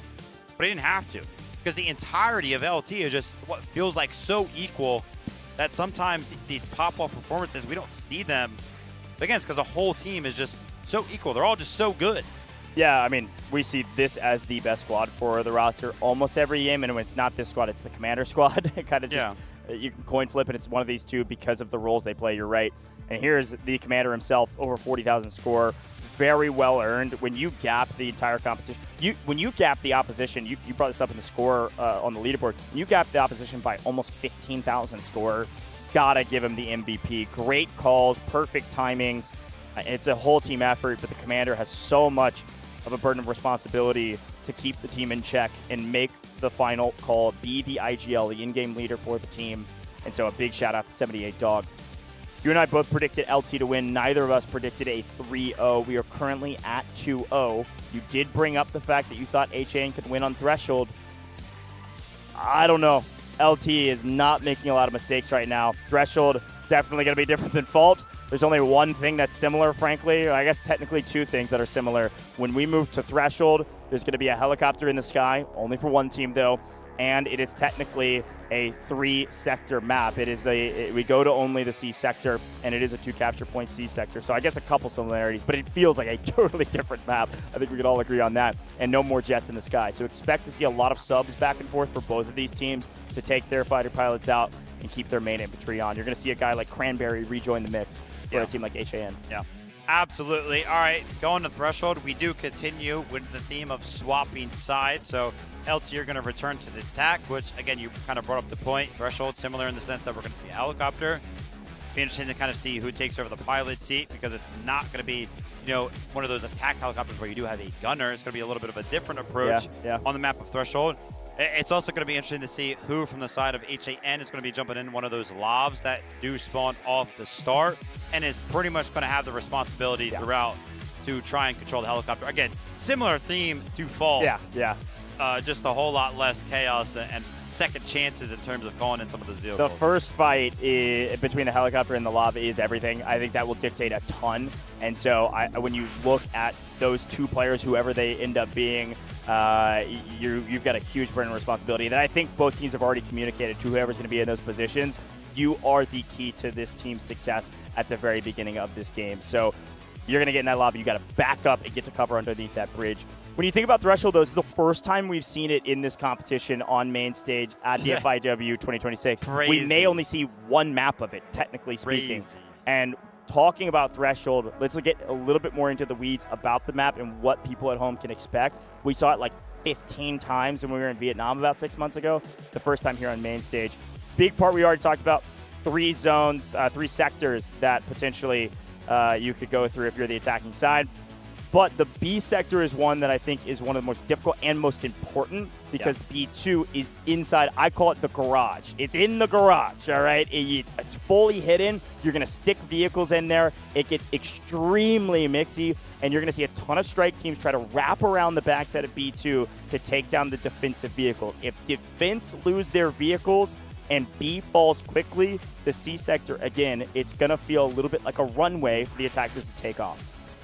Absolutely, love that. And also, you kind of talked about Sector B and Sector C. The reason why you did talk about Sector A is because a lot of the times it is just absolutely sacrificed, right? Like sometimes the defense is not really interested in even defending it because they know that the longer that you stay sometimes on these maps like this, where it does feature that singular sector off rip, the longer you let the attack kind of cook on it, the more score that they get.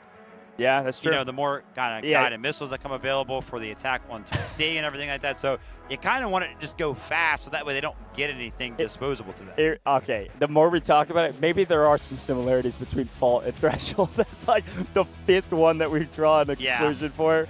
It's all hypothetical. It feels like a very different map. It plays very different without the jets in the sky and an aerial vehicle for both sides.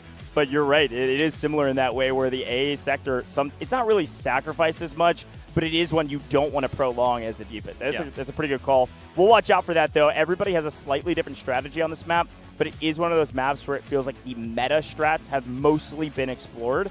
You should see some strike teams playing in the backside of B2, like I mentioned. You could see some nice strike teams dropping out of the heli on top of the lob. We saw that actually from the former roster of LTTL, making that play known and kind of showcasing to the world, hey, this is actually what a strike force looks like over there in Vietnam about 6 months ago. So fun combos. I'm really pumped to get into Threshold, to be able to see it on main stage first time. I was dreading it last year, but I am so pumped for it this year. What's wild to say is that I can't change my predictions. I said we're going to Game 5. I feel like we're done here. I think it's going to be a 3-0. Really? Man. I really do. All right. Well, I believe just a little bit. In fact, everything has gone the way that I have predicted so far. 2-0 is what I said. I thought that Fault was going to be dominated by the side of LT, and that was true. But HAN did kind of show some light throughout that map, and I'm looking towards Threshold.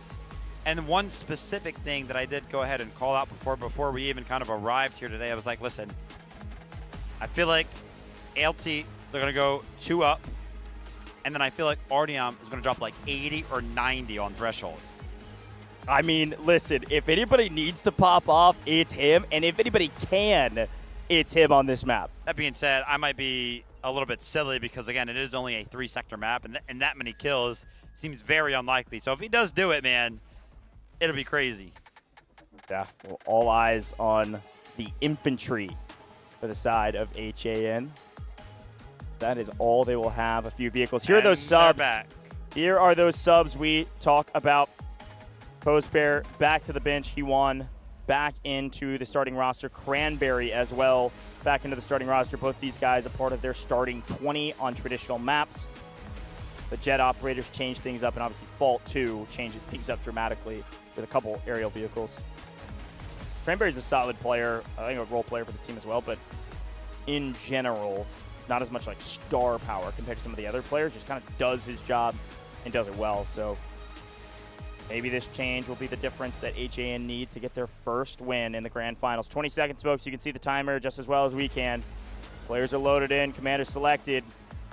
Vault is done. LT has won 2. We are moving into Threshold. If LT win this map, LT are the champions of Dfiw 2026. Jeez, it flew by. LT, by the way, undefeated so far. They have only dropped 1 map.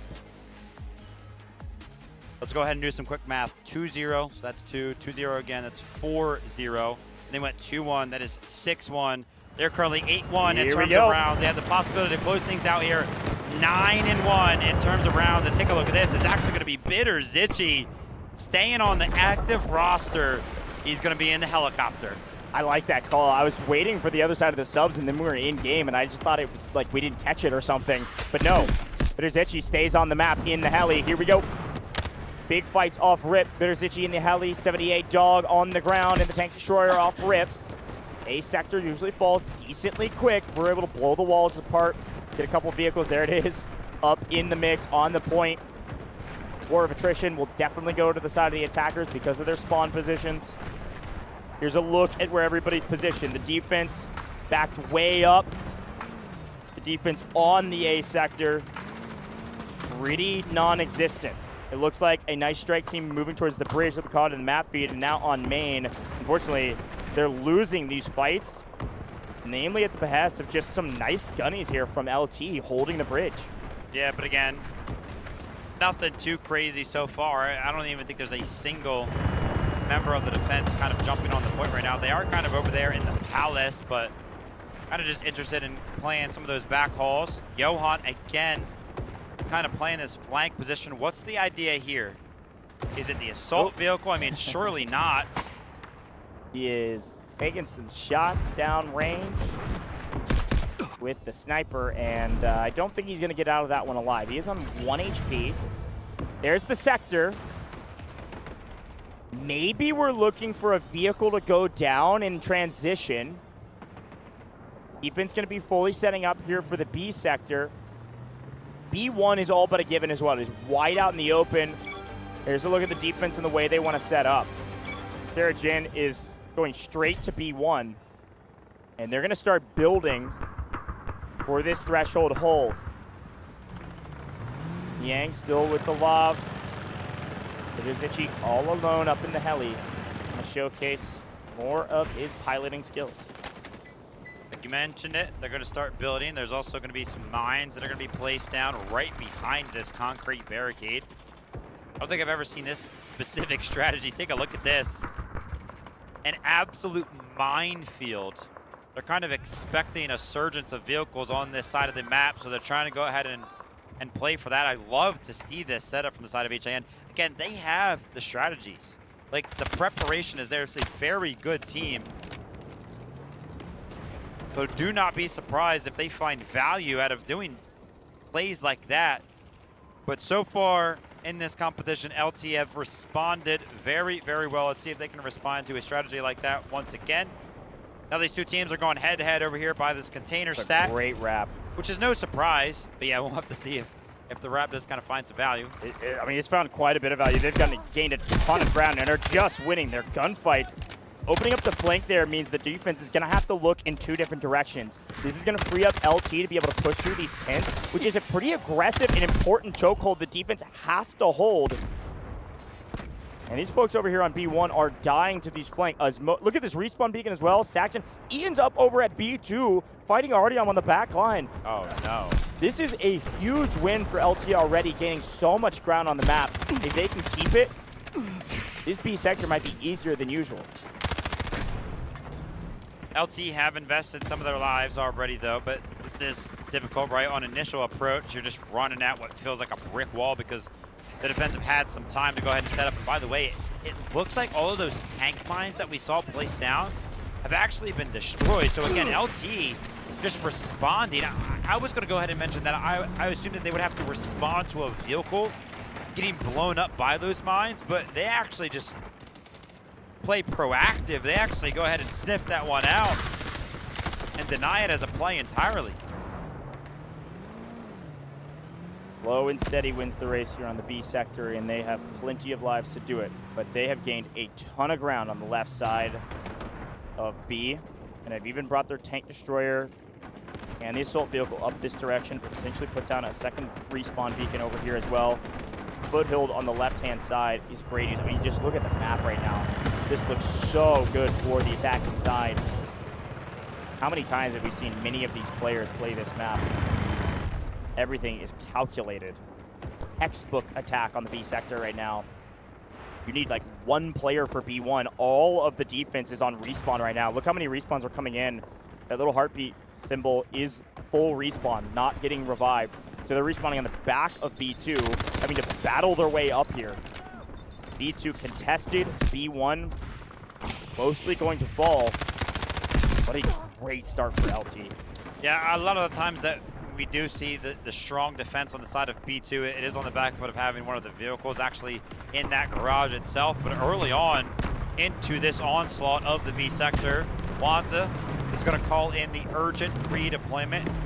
And again, I mean, there was just a couple of members from LT kind of forcing that one out when they jumped on to B2. So hopefully HAN can kind of make this worth it. Obviously, they didn't have to necessarily defend the zone itself, but urgent redeployment is going to allow everybody to push back into the positions that they want to be in. And yeah, that respawn beacon over there might come into play very, very shortly.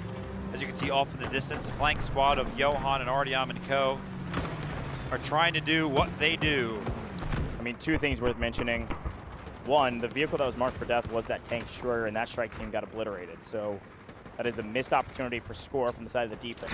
If I'm the attack, I am totally fine with that quote-unquote resource trade, which was the defense. Oh my gosh. Oh, wow.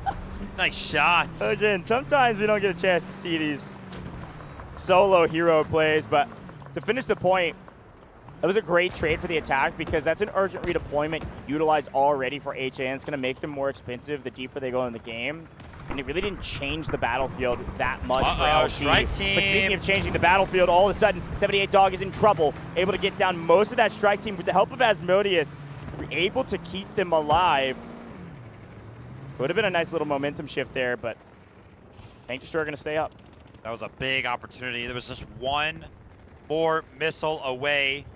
That beacon did survive over there, but I think it was just about out of uses, so I don't think they're going to be able to go ahead and spawn in necessarily as many as they once did. So they're going to wait for LT to kind of clear out before they try that one once more. I love that the crowd gets so loud whenever somebody like misses the respawn beacon. Just a fun moment. Again, the crowd has been fantastic today. Cheering on the hometown team certainly, but they all want to see great games as well. I think most people here would agree that we want to see this go to game at least 4. LT have a great foothold on B1. The defense actually trying to push back a little bit. With a couple solos, some small squads making plays to just gain ground again on this B sector. They're suffocating right now on B2. The attack vehicles are just holding the line. Anytime any of these flanks come through, they're trying to catch them in transition, which they don't this time. A great job by Carr. That's a bunch of medics picking each other up over and over again, but we've got a hero over there slaying them out. We got to check out on the left-hand side a different strike team. HAN right now don't feel like they have to put everybody on the B2 sector. They're being suffocated there, so let's send a couple route men out, see what they can do, see what they can find on the map.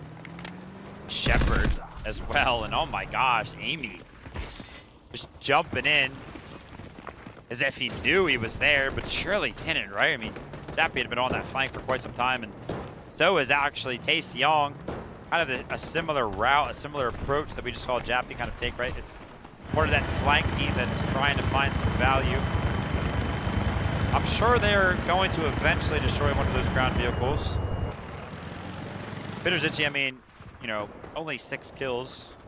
Hasn't necessarily found the value that they're looking for, but he's been suppressed. Yeah, and to be fair... There it is. Oh, nice pickup on the Tank Destroyer. The crowd going crazy about the respawn beacon. But to be fair, I think on this map, the helicopter's job, especially when your team has vehicle advantage, is to make sure that now the only vehicle that HAN has can't play the game. It can only look for you. And so, Bitterzici actually doing a pretty good job of staying active without overcommitting to a play when they have the advantage still.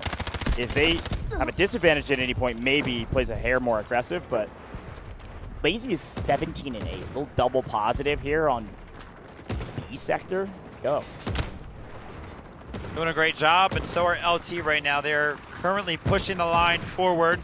There are a lot of boots on the ground that are flooding this zone.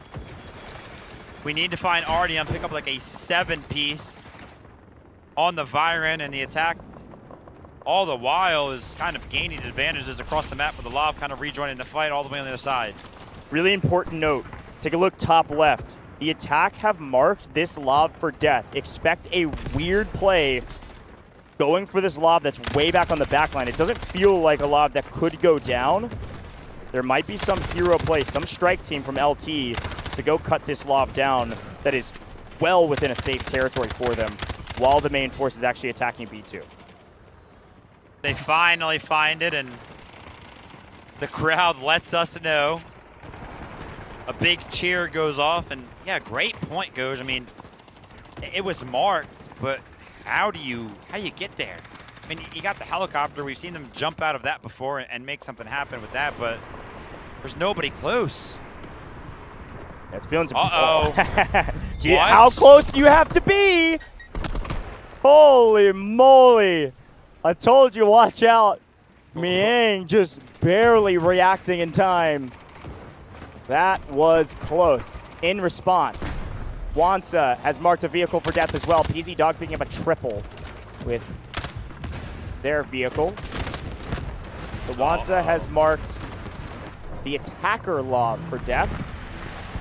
Oh my gosh, 88 Dog just killed, what, 8 people? That kill feed was only 88 Dog. And on the back of 88 Dog's heroics, urgent redeployment here from the defense. And oh, he does it again! Look at Stacks. That was like 13 kills in the blink of an eye! Stacks is getting all the revives right now. The Stinger is finding incredible value. That's why they have not been flushed all the point right now. Now the tank has actually been called in for the side of HAN. This tank has to get on the B2. The urgent redeployment is in. The reses are coming out from all of the Stingers that are sitting on this sector. They have to defend this. They have to defend this because Threshold can fall shortly after the tank is available. But take a look at the Lav. 78 Dog is trying to go ahead and keep the kills coming in, and he's doing just that. But Artyom is in the tank. He's trying to go ahead and be the difference maker, but LT have too many bodies on the point. They take down Sector B. Bad news if you're HAN fans. Now we do have 4 vehicles currently for the side of the defense. It's not all over, but look at the stat lines. It's not even close. 24 from Amy, 20 from Lazy, 22 from 88 Dog, 22 from Halida, 20 from Dean, and nobody barely even sniffing double digits on the side of the defense. Folks, we need a hero, and we need a miracle for HAN. This is about to be a generational hold if you want to see another map. The progression storyline for LT throughout has been, hey guys, they are 1 series away, 1 best of 5, and now before this game it was they are only 1 round away, and now in this specific round they are only 1 sector away, becoming Dfiw 2026 champions with an undefeated record as well. I didn't even know you can run down here. What? I mean, what does that do for you? I guess if you were able to hit that wrap with an Aluru, you could shoot your missile out. Rotate the full squad. He just ran all the way back. He's getting his steps in, dude. He put an ammo crate down there. That's what I would do too. Hey, listen. Whatever it takes. Now, a slight vehicle advantage if you can discount the helicopter, which of course you can't. Ground vehicle advantage for the side of the defense, and the attackers know it. The attackers have marked the tank for death. HAN need to be careful here. Tank down below. Yujan up above, trying to be hero against many. Folks, there is so much on the line on this map, on this sector, like Vivid was just talking about. And that is a great takeout of Sarah Jin. That tank goes down. The attackers get more score. Folks, this is not a repeat of Vietnam. There is no choke. LT are doing it. They are proving the top seed.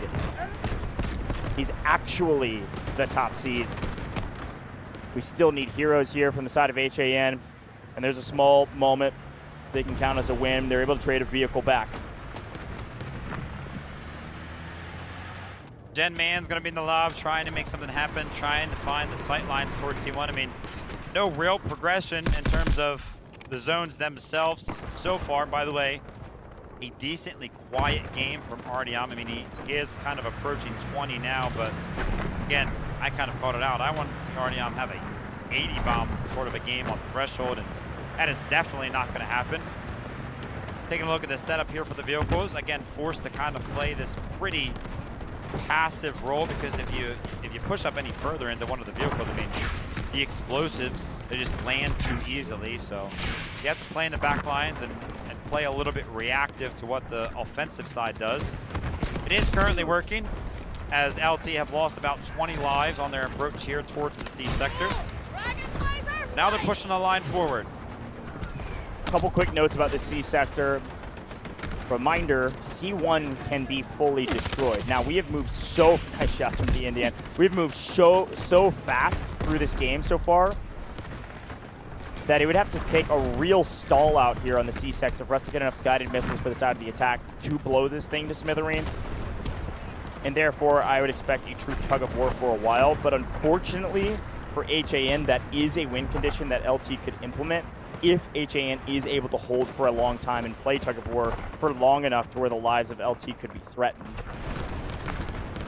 By the way, the kill feed for HAN is very quiet. They just got 2 kills, 3, 4 kills right there. Okay, Wanza is trying to go ahead and keep me quiet, but again, it was in response to LT picking up what felt like 15 in a row. And again, look at this. Wanza's the only one in the feed right now, and he's in a vehicle. I mean, the gunfights are being won entirely by the side of LT. The attackers have found their foothold. They want C1 as their home base so that they can play for C2. HAN having to play extremely defensive here with their vehicles. Way back on the back line.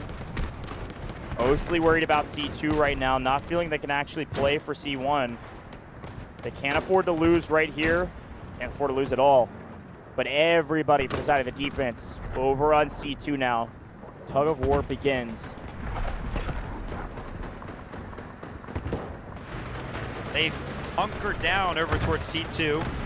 We'll have to see if they ever decide to go ahead and make a play to recapture C1. I mean, I'm sure they will, right? Tug of war. We know that game. But LT are going to be the ones that are going to be forced to make something happen. And like you mentioned, this game is going very, very quickly. I'm taking a look at the things able to be called in for the side of LT. 0, categorically speaking, for the guided missile. Yeah, this would be a great one as well. Yeah, thank you, Gen Man right there, picking up the assault vehicle. That was kind of acting as a respawn point for way too many people for the side of LT. And that pushed forward. They were going to be able to flood C2 very, very easily, so way to be aware. But HAN, man, they still have got 4 vehicles available to them on the ground, all of which are going to be very, very hard for the side of LT to deal with. And I don't really like this, actually, from the side of LT. They're kind of just jumping into that choke point. And once you kind of commit to a choke point like that, once you pass that choke point, once you pass that doorway, the reses can't really come in. So it feels like you're kind of conceding some of the lives right there. And yeah, the Uttos come out as soon as we see some of the Allure rockets come over the top, but the engineers from the side of HAN are still doing their job, still keeping the vehicles alive. Bit of a stall out here and willingness to revive. We're seeing a lot of normal respawns for the side of LT, which is dwindling their tickets pretty dramatically at 117, which is plenty for a single capture zone. But we finally have our first guided missile potentially online for LT. I'd imagine they're going to save it for a while. You can drop it on C2 and you can find a ton of value, or you can just blow C1 to smithereens with a couple of them. But since they have complete control over it, I don't feel like that's the way to play. I feel like they should save the missiles for a last-ditch effort, save the missiles for maybe an urgent redeployment that HAN calls on C2, and just commit to the win. Yes, we'll see. So many plays available. Like you said, you could just destroy C1, you could just send it on C2. You could also potentially send it towards spawn, where all 3 of those vehicles are kind of sitting right now for the side of HAN. Again, be very, very careful here, LT. I mean, running past that choke point feels very dangerous. That's why we saw so many of those lives get used prior. They did kind of flush into that. There's no real reason to kind of overextend. I mean, the boots on the ground are not going to be able to flush in through that. You're going to have to wait for some sort of a coordinated attack. And there it is. Oh, they're calling it in early. The call is made. Where will it land? Yeah, I think it's going to land back here. For sure. And the vehicles are moving. They feel it as well. Yeah, they are running for the hills. All headed straight to the edge of the map to make sure this does not land on them. Guess what? Perfect read from you. Perfect read from them. No harm, no foul. But speaking of harm and foul, 1, 2. Can all 3 vehicles die anyways? What a call from LT. They knew exactly what the defense would do. What they were going to do is run and hide. And in that hide, run. Wait, don't destroy it. They find them. Unreal job from LT to capitalize on the advantages that they have. When they run, you hunt them down. LT finding vehicle after vehicle, and HAN continued to run. Wanza's got to stay alive in that tank destroyer. Oh my gosh. Goodness. An Allura rocket from Sarah Jin just landed on the helicopter. Take a look at the bottom of your screen. The vehicles are equalized. It's actually 1-1. Everybody lost everything right there. Oh my gosh, LT. Did they overstep? Did they take a bigger bite than they could handle? HAN might be harder to chew than you think. Be careful, they're still trying to make it happen, but look at this, because the helicopter is down, because so many vehicles got lost from the side of LT, they're able to call in vehicles. Listen, that's fine. I'm not even worried about that. They still got one more back available to them. A big investment. LT just lost so much. Guided missile, pretty much found nothing. Helicopter down. One of the biggest advantages for the side of the attack. And now, look at this. A flank's coming in. Yes, the defensive line can push forward. They can make something happen. Onto the tank destroyer specifically. Oh, hello, 78 Dog, we're behind you. Oh my goodness. Resilience from HAN to respond like that is impressive. 79 lives now.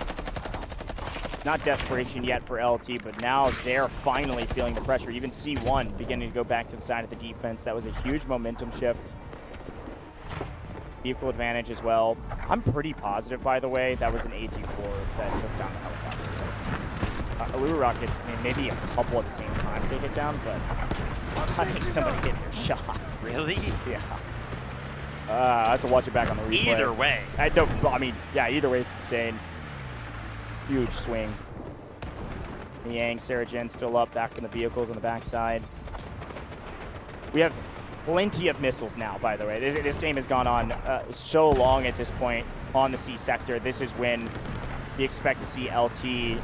Oh no, the crowd, easy dog. We expect to see LT. You are not making many fans missing that one. Still drop their missiles. Here comes Kishot's missile. Does this try to land on the backside of the point and pick up a vehicle, or does it just land directly on C1 so they don't have to worry about it anymore? I feel like at this point when you have 5 and you have 75 lives remaining, I think you just drop all of them on C1, but no, gonna go for a play on the backside and it misses. In the meantime, Lazy just picked up a 4-piece with that secondary shotgun, so shout out to them. It was a good play from LT. They tried it again. Guiding missile does land, but the vehicles are alive. They're not healthy, but they're still alive. They're trying to get repaired by some of the engineers. Miang and the Lav took the brunt of most of the damage right there. And Wanza, all this time, by the way, has just been using this tank destroyer inside. This guided missile, for me, has to land on C2. And the reason why I say that is because it would take out the tank destroyer simultaneously. I feel like that would be the biggest win for the side of LT right now. Yeah, with Wanza inside, yeah, and Wanza feels it too. Wanza's out of there. Missile lands exactly where we thought it would. Dead center of C2. Wanza smartly. Great read. Great read. Smartly backs up, gets out of there, and has now marked C2 for the hold. So the defense want to lay their claim to C2 and hold and push us to game 4. on this zone alone. And I just quick note, take a look at the operators at the bottom as well. A heavy investment from both teams in the engineering role. 11 from HAN, 10 from the side of LT. Lazy's on 38 kills. Mostly using this shotgun. That's awesome. Yeah, I mean, the tickets, the lives right now for the side of LT, 70. And again, a lot of these boots on the ground, like Lazy and Saxon up top here, they keep running into C2 and kind of getting flushed out. Bitter's Itchy's trying to make something happen on the ground. Now the Allure Rocket comes over the top, and he's going to go ahead and connect simultaneously with the side of PZ Dog. They're going to be losing one of their vehicles that has been an absolute backbone of this defense. And by the way, the flush is actually coming from the boots on the ground over to the side of C2. 88 Dog is starting to feel the pressure. He wants to go ahead and continue on with the onslaught. Guided missile. The only question is, it has landed every single spot differently so far. Where's it going to land this time? I think they've got Miang pinned in the backside. I think this missile lands in this port back here to take him out. No, it's going to land shallow, try to pick people up in transition, maybe out of the point, and instead, urgent redeployment is answered. So much pressure onto C2 right now. Should see it pushed into the neutral zone here shortly, especially with 78 Dog winning that encounter. LT are answering back quickly, but Han and Artyom making big plays on overinvestment. We have no vehicles on the side of LT, and overinvestment is answered. Again, another guided missile. Everybody spending all of their score to hold on for dear life.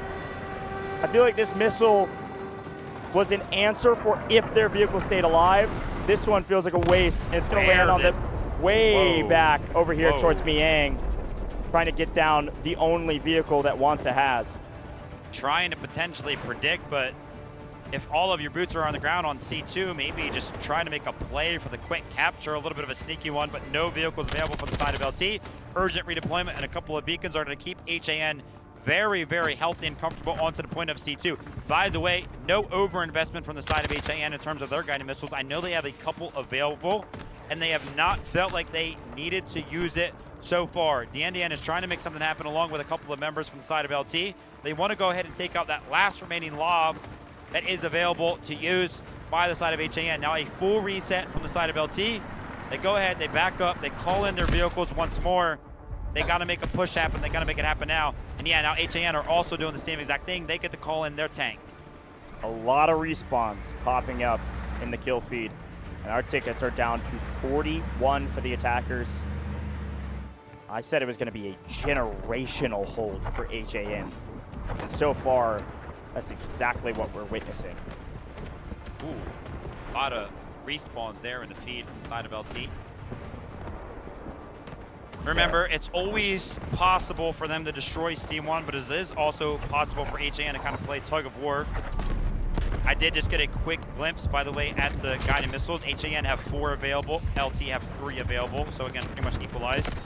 Lian is hitting everything. I mean, this squad is going crazy. Doesn't even need bullets. They're all 40 bombs. Another guided missile being called in. They've got 2 more in the bank, like you said. Missile, I guess, is going to land. I feel like they're still trying to get these vehicles down. They're going to land on the backside of C2. I don't think they need it directly in the top of the building, but that's exactly where they send it. They pick up Taesong with it. Maybe felt like the defensive pressure was going to be much more aggressive on C2, but instead they just put their vehicles back on top of it and start to put it towards the neutral zone. The defense have a team strategic respawn beacon, but it goes down as well. Artillery barrage landing outside of C2, trying to at least put a decent bit of damage down so it'll help them win their 1v1s and win their gunfights. DNDN working their way toward the 50 bomb, and a big fight here from Yang. He's going to invest everything onto 009. 009 goes down. The missile's going to land on top, but 78 Dog answers in kind. We got a missile from both sides. Green will land first, and there are no vehicles that it will be able to take out. It's going to land directly on C2 and find no value. It does actually find some value. 3 kills there from the side of Sarajin, but now the guided missile from the side of LT has an opportunity to go ahead and answer. They're going to be putting this one right in the center of C2 once more, and it finds the similar value. Just 1 singular kill, and the tug of war comes in. The respawn beacon wasn't even near C2. It was actually placed in the center of C1. How did that missile kill that tank? Another mistake. They are not infallible, folks. It is still possible for a hold. Yes, they're both red, but I see a lot of green on C1, and the missiles from the defense continue to land. This one likely landing on C2, while the attackers' missiles, we know where they're going now. This is their only missile left for now. This one's going to land over at C1 and try to pick somebody up, or at least several people up. Maybe they thought the attackers were going to transition through the bridge already, but just feels like early for both of these two missiles. Just a mistake or a miss, or just trying to zone people off so that the defense could hold C1. All right, big rotation has to be made. 4 lives available for the side of LT. Artyom's guided missile could be the last nail in the coffin. Insane hold. It's gonna land, and it only finds one, but that might be enough. HAN with an incredible defense on threshold. This is crazy. Stakes were raised, elimination on the line, and they had to hell the top seed. Oh, they got a body onto the point. Oh my gosh. What a sneaky play. LT still have a chance to win it right here, but Sarah Jane is going to dash their dreams. Able to trade out both of these vehicles potentially. IFV down, Sarah Jane alive, and missiles continue to rain in. A generational hold from HAN.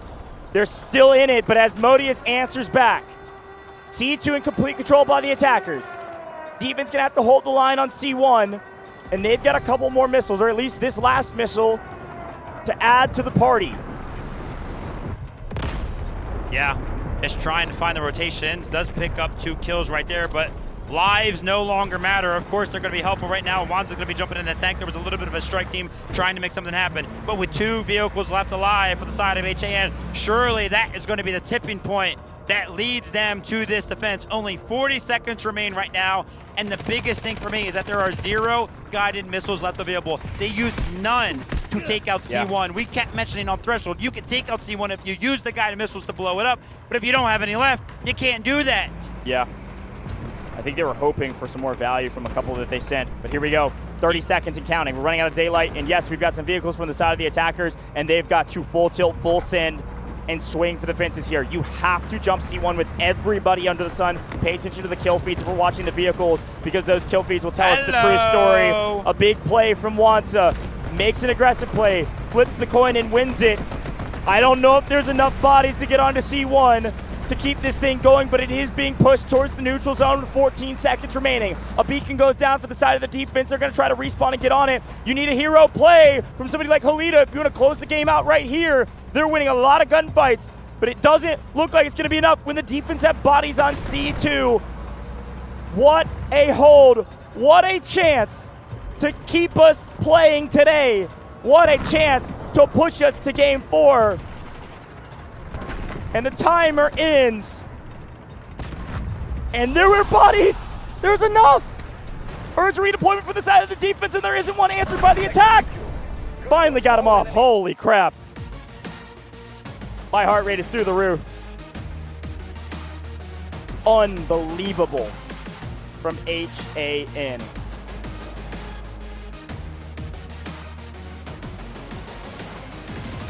Just like I drew it up, Mr. Ghost. That's crazy. That's crazy. Just like HAN drew it up as well. Listen. It's 2-1 right now. Yeah, it is. Thank you. And I still think LT have a pretty good chance of winning this. But there is something to be said about Wanza. As a commander, to make the plays that he's making. Unbelievable. LT looked very disappointed. They've got to hold those emotions back. I actually saw the LT coach kind of come out of the tunnel and jump up on the stage and kind of, start clapping, try to rally the troops, and nobody was kind of joining him. Complete silence from the side of LT. Disappointments on their face. Taking a look at some of the individual performances. I mean, LT, we knew that they were fragging, by the way. Amy, 61. DN, 55. Lazy, 51. They were finding the kills, boots on the ground, and surprisingly so, HAN kind of weren't. I mean, Artyom ended up with 45. Kamosi ended up with 44. But after that, I mean, it's very, very hard to find anybody even close to 40. We saw them get stomped on Sector A. We saw them get stomped on Sector B. And we mentioned Sector C. Dude, they got no chance. They're just about to get steamrolled. and then an over-investment, everything. You remember when they sent everything? As soon as LT had that guided missile available, they said, you know what, heck it. I want to win now. Let's send it. Let's send all of our vehicles. Let's send our helicopter. You blink, 5 seconds goes by, and somehow it's equalized. HAN, with an incredible effort, they defend against the absolute favorites to win the tournament on Threshold. Yes! We're going one more. Crazy stuff. And I think the stat lines there as well are part of that story you were talking about, because the stat lines truly were on the side of LT. Like, HAN had everything under their belt, and then they oversent, overinvested. And again, we have the eyes in the sky. We can see the whole map, so it's easy for us to say what the right play was. I don't think HAN, or rather LT, were expecting HAN to capture that C1 position, which is why they didn't invest in blowing it to smithereens. Generally speaking, that is the right play on the C sector if things start getting stalemated. But LT had control over C1 until the last, like, 20 lives. I don't know, but let's look back on the highlights here, folks, and there were plenty of them, especially on the C sector. A and B both fell very quickly. LT were clinical until they just tried to seal the deal. And when they tried to seal the deal, HAN somehow were able to thwart them, and then LT was just sent reeling for the rest of the game. I really hope we do see that Saragen rocket in this highlight package coming a little bit later on towards that helicopter. That would be big, but yeah, we kind of mentioned it. Usually, Threshold is all about B2. If you lose B2, you usually end up losing the map. And actually, HAN, you know, they didn't even have a vehicle alive. Usually the vehicle is the difference maker on B2 for the side of the defense. Towards the end of it, I know that Artyom did pick up the tank, and he kind of got it into the mix of things towards the very, very end, but the individual efforts from the vehicles, like 88 Dog, he was just picking up so many kills. And like I said, Artyom found his way onto the point in that light tank, but yeah, again, it was just a little bit too late. And here it is. I mean, one of the initial approaches, one of the initial vehicles going down from the side of HAN, and the full send somewhere in here as well.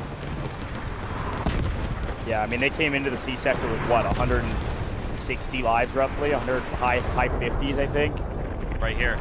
And then, yeah, this was such a cool moment. I thought it was just such a brilliant play from LT that they were the only team I was lauding in this moment, because they pick up all the vehicles in transition, Yang on 1 HP. I thought LT maybe could have kept that alive as well. But I wanted them to. Blake shoots it. Yeah, it was actually Blake that takes it down. His teammate was, maybe they'll get there first, but it was a Luru. Is it just one Luru rocket that connects? That's insane.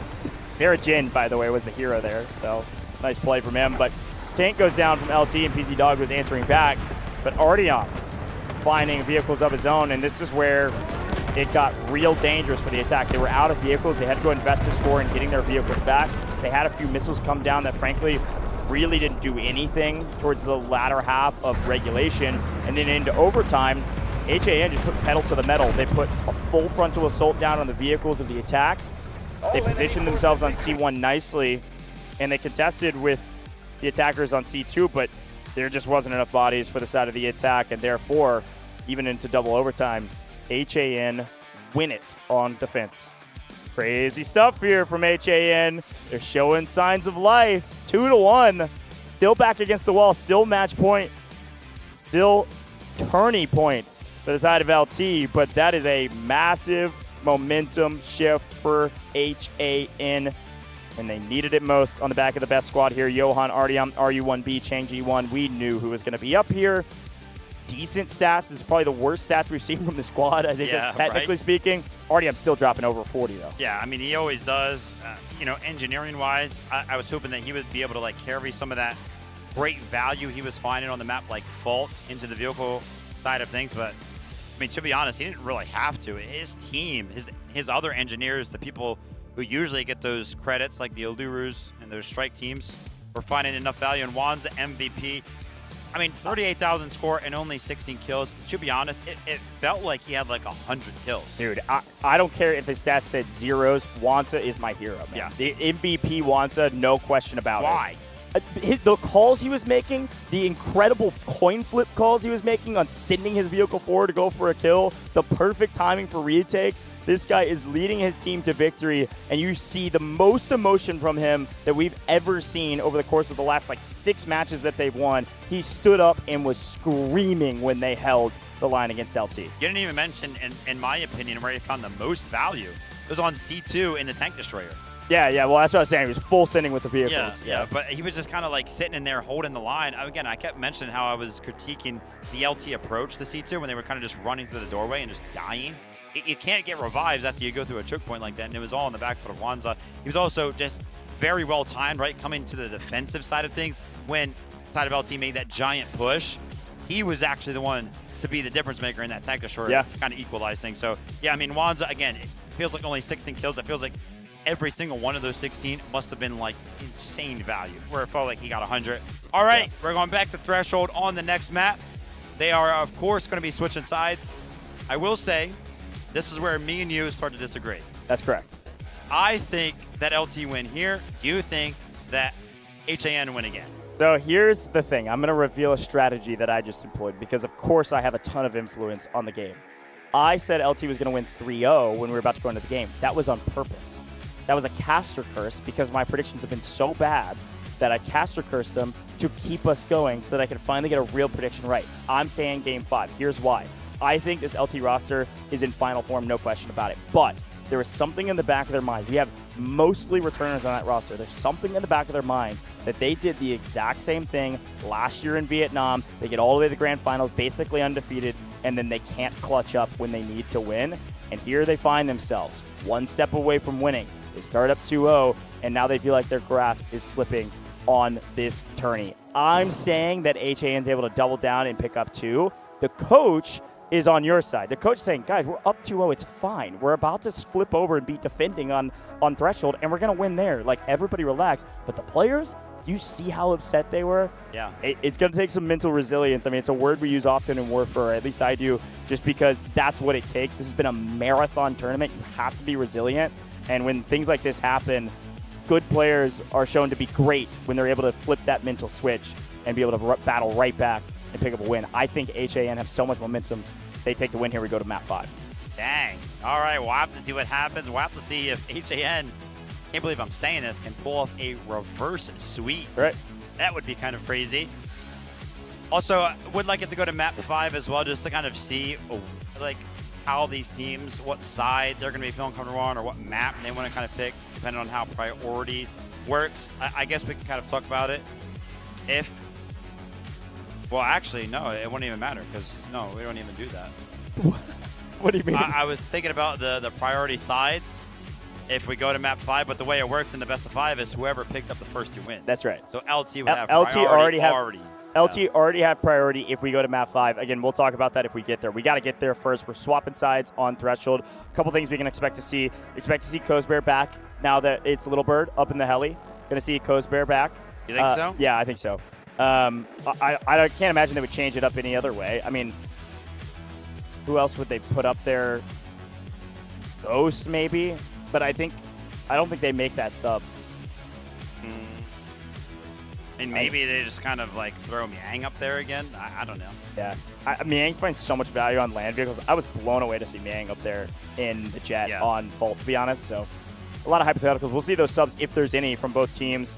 I think there should be maybe 1 or 2, but you never know what could happen with both of these teams. We sometimes just are hypothetical Harrys up here about their roster decisions. We always are, actually. Because the only information we have on the way they play their rosters is what we've either been given, what we found out through research, or what we've seen. And all the stuff that we've seen and everything that we had was here's what's going to happen on Fault. None of it happened. So HAN is throwing the script out the window and saying, let us cook, Goj. Stop trying to predict. And I like it. So we'll see what they decide to do. Now, I think as we prepare for Threshold, let's talk win cons again, right? HAN have to win. They have to win on the now attacking side. What do they need to do on the attacking side in order to be successful? We know vehicle advantage is the obvious answer. Anything else that comes to mind for the attackers to win this time around, this time as HAN? You would love to initially, of course, suppress the Lav. Yep. I didn't really see any actual real solid attempts from LT except for that one time when they marked it. A couple of lure rockets over the top, but outside of that, I mean, maybe HAN have kind of cooked something up to deal with one of those vehicles. Other than that, man, you just gotta kind of win. You just gotta outplay. Yeah. No, I think the helicopter early play is, again, a very important note. We really didn't see LT's heli operator get a ton of value onto the map until finally that Uluru rocket connected. Threshold, if it's completely unconned, it can be real deadly, especially on the B sector. Give you free advantages up on the B1, take control of the wings, and then be able to push for garage. But yeah, I think the heli play is a big one. Now, I do think that the win condition for HAN is going to be somehow take down the land vehicles on C sector. I think what we saw from the defense and what found so much value was once they won the vehicle advantage, it felt like LT had no room to work with. The full send, we saw them be able to win because of the Uluru rocket, and then they just, I mean, they had vehicle advantage and they pushed that advantage. We saw how aggressive the defense did with their vehicles at the very end. Maybe they also learned that maybe blowing up C1 isn't too bad either. It's not always the right call. I want to be clear about that. But when you can take a 2 capture zone sector down to 1, yes, it's a significant investment, but it takes away the option of tug of war, the defense, the trading of points. Yeah. Those guided missiles were a little weird from the side of LT. I mean, the initial one had a plan. We did see some kind of find its way into like the connector, the bridges. There it is, by the way, one of the subs coming in. Well, this is the one that we kind of expect from the side of LT. Yep. Bitters is going to be leaving. Owens are going to be rejoining. Wouldn't be surprised if we saw Owen, by the way, find himself into that lob. That's kind of what we saw on Fault when they needed somebody to go ahead and be in the driver's seat of that and try to go ahead and keep that aerial vehicle at bay. We'll have to see if we do showcase any substitutes for the side of HAN. That being said, 20 seconds until the players are back on the map, back on Threshold. LT are up 2-1, but they are going to be on the defense. Can they hold HAN?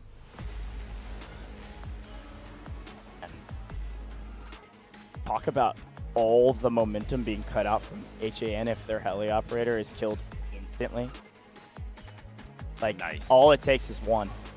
I'm intentionally saying that so it doesn't happen. Thoughts? Like, my logic is horrible, but I'm making it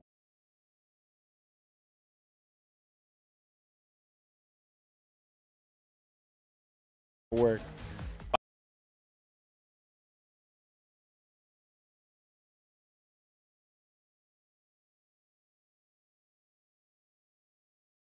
Be the difference for the side of HAN. All right, to kick things off, Miang taking a nice, chill, not aggressive approach, playing way back in the back line, not trying to immediately contest the lob. Wansa leading the charge for this team, as per the usual with the tank destroyer. They're working their way to A, and immediately throwing this into the neutral zone. By the way, this is when Artyom drops to 80. I was talking about, take a look at it. He's already got 4. He's already got like 5 or something like that. They're building for B, dude. I'm telling you, A is completely being sacrificed. Oh, man. Yeah. No surprise. Just denying access to being able to build up some of that score. So again, when we do see an attack on Threshold come down to that C sector, just imagine if LT, when they were attacking, had access to like 5 more guided missiles. Yep. You know what I mean? That's pretty much would have been the difference maker there. All right. A is going to fall here. The attackers complete control of the zone. The defense with a big push, actually. All of their troops being invested on a retake. And mostly the attackers are winning this engagement. It's going to come down to the medics to try to change that. Support operators picking up a decent amount of bodies. But RU-1B just barrel stuffing these support operators, and they are able to take just that. Down goes A. All of the defense dead, who are all respawning around B. I think LT's nervous. Yeah. Because of everything that you said. The back of their minds, the possibility that they don't win again, that they fall short, that they make it all the way undefeated, and then somehow, some way, even though you feel like you're the better team, even though it feels like you should win, you don't. That's what they're thinking about right now, especially after losing one of the maps to HAN. A sneaky little respawn beacon. Side of the defense. Look, I know what the play is. I know the playbook for the defensive side is to hold B2. Okay, we're finally winning some gunfights, man. I was about to say, LT, let's step up and get a little active here on B1 as well. They almost just full gave it away. But a nice retake and a nice push back. They now have a lot more bodies on the B point. Oh my goodness, huge yacht. Now that secondary shotgun is a little strong. We've heard the word broken. No, not broken. Just strong. So it's a bow shotgun meta right now. Take that for what it may be. So what's going to be the approach here for HAN? It's a pretty much similar setup from the side of LT on the defense. That lob is going to be all the way in the back trying to suppress that helicopter. They also have that concrete barrier built up. And Wanza on the tank destroyer are just kind of playing a little bit passive before he does go on one of these approaches. Wants to make sure he doesn't run into any of the traps, engineers, tank mines, anything like that. So just being careful right now, but everything's pretty much going the plan for both sides.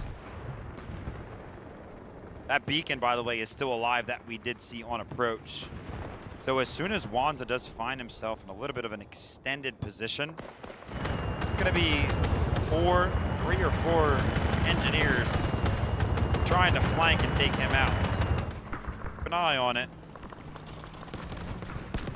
Yang not really finding too much value, but defense holding this flank. They know it's super important, like you said, so one is going to fall to a couple players, but Leanne, whole squad over there trying to retake it or at least make this defense hold feel a little bit more viable for the entire sector. The attackers gonna have to think about B1. If they're not careful. Hang was dipping and diving and ducking and dodging. All right, progress has been made. B1 has been captured, and as a result of that, access to being able to kind of spawn a little bit closer. I'm sure LT will start to go ahead and get moved on out of here, but that being said, they're actually interested in making some sort of an investment here. They want to keep it just a little bit longer.